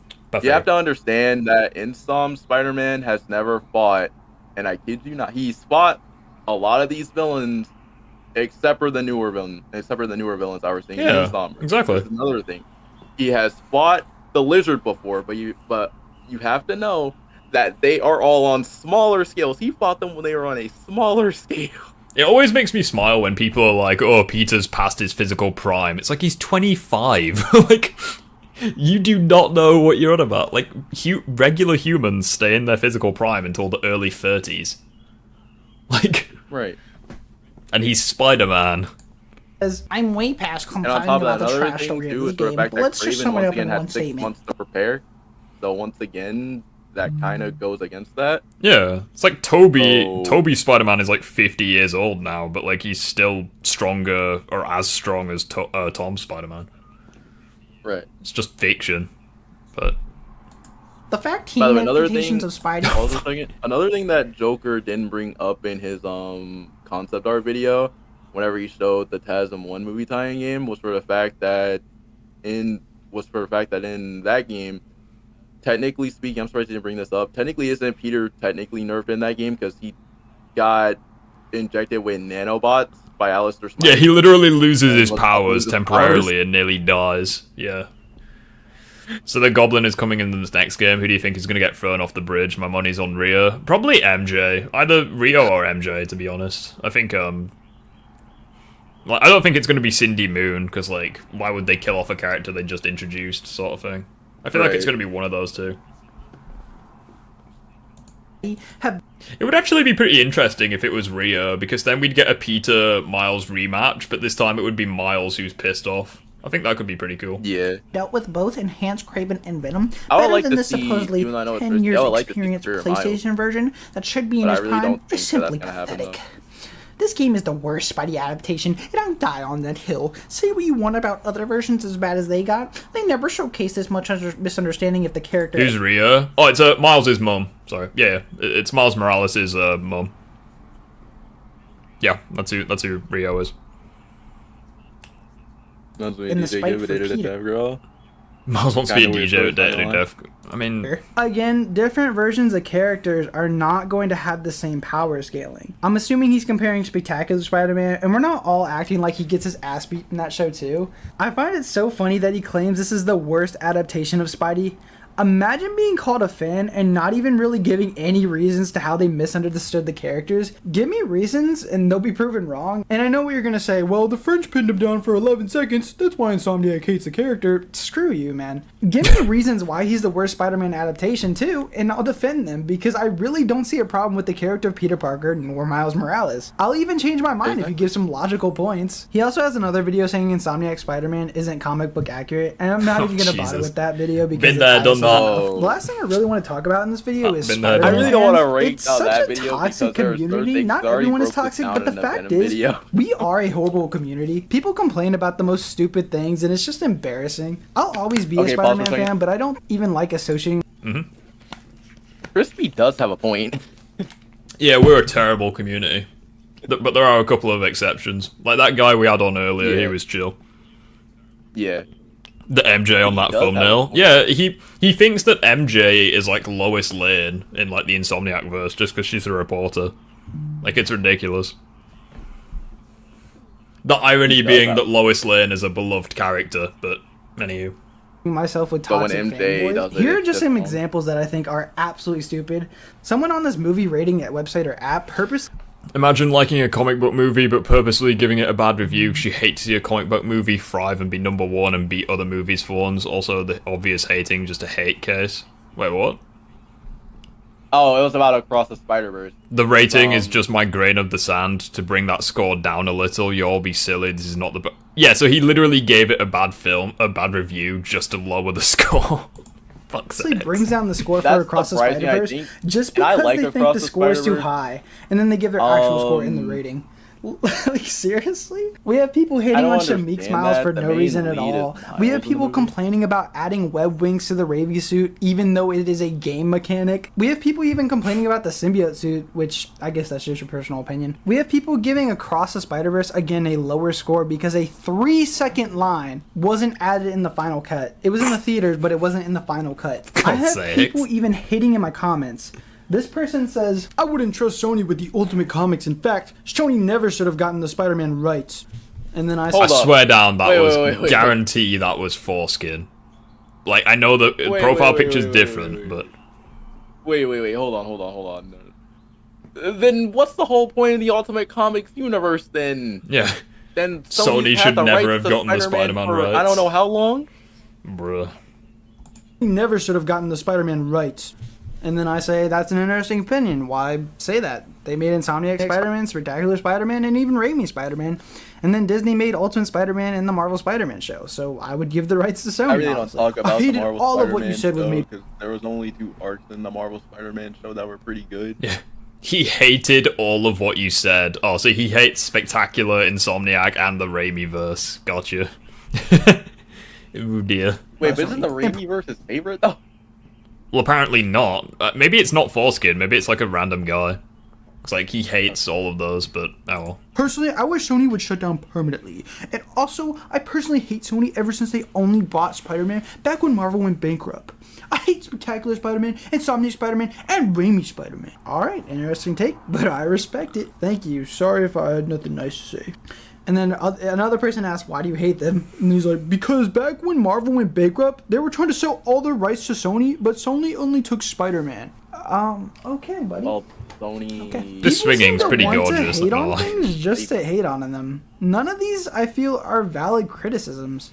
The one with the symbiote suit is just a personal take, but still, it's finding things to hate on just to do it. Don't get me wrong, criticism is needed in media. I wish I would have had more criticism when I was starting on my YouTube channel. But people don't feel like giving criticisms, they feel like hating on it and then not saying why or give the dumbest reason why. I'm gonna end the video here. I would love to hear... Yeah, that's actually a fair point. Like, people just whine and bitch over anything, you know, like...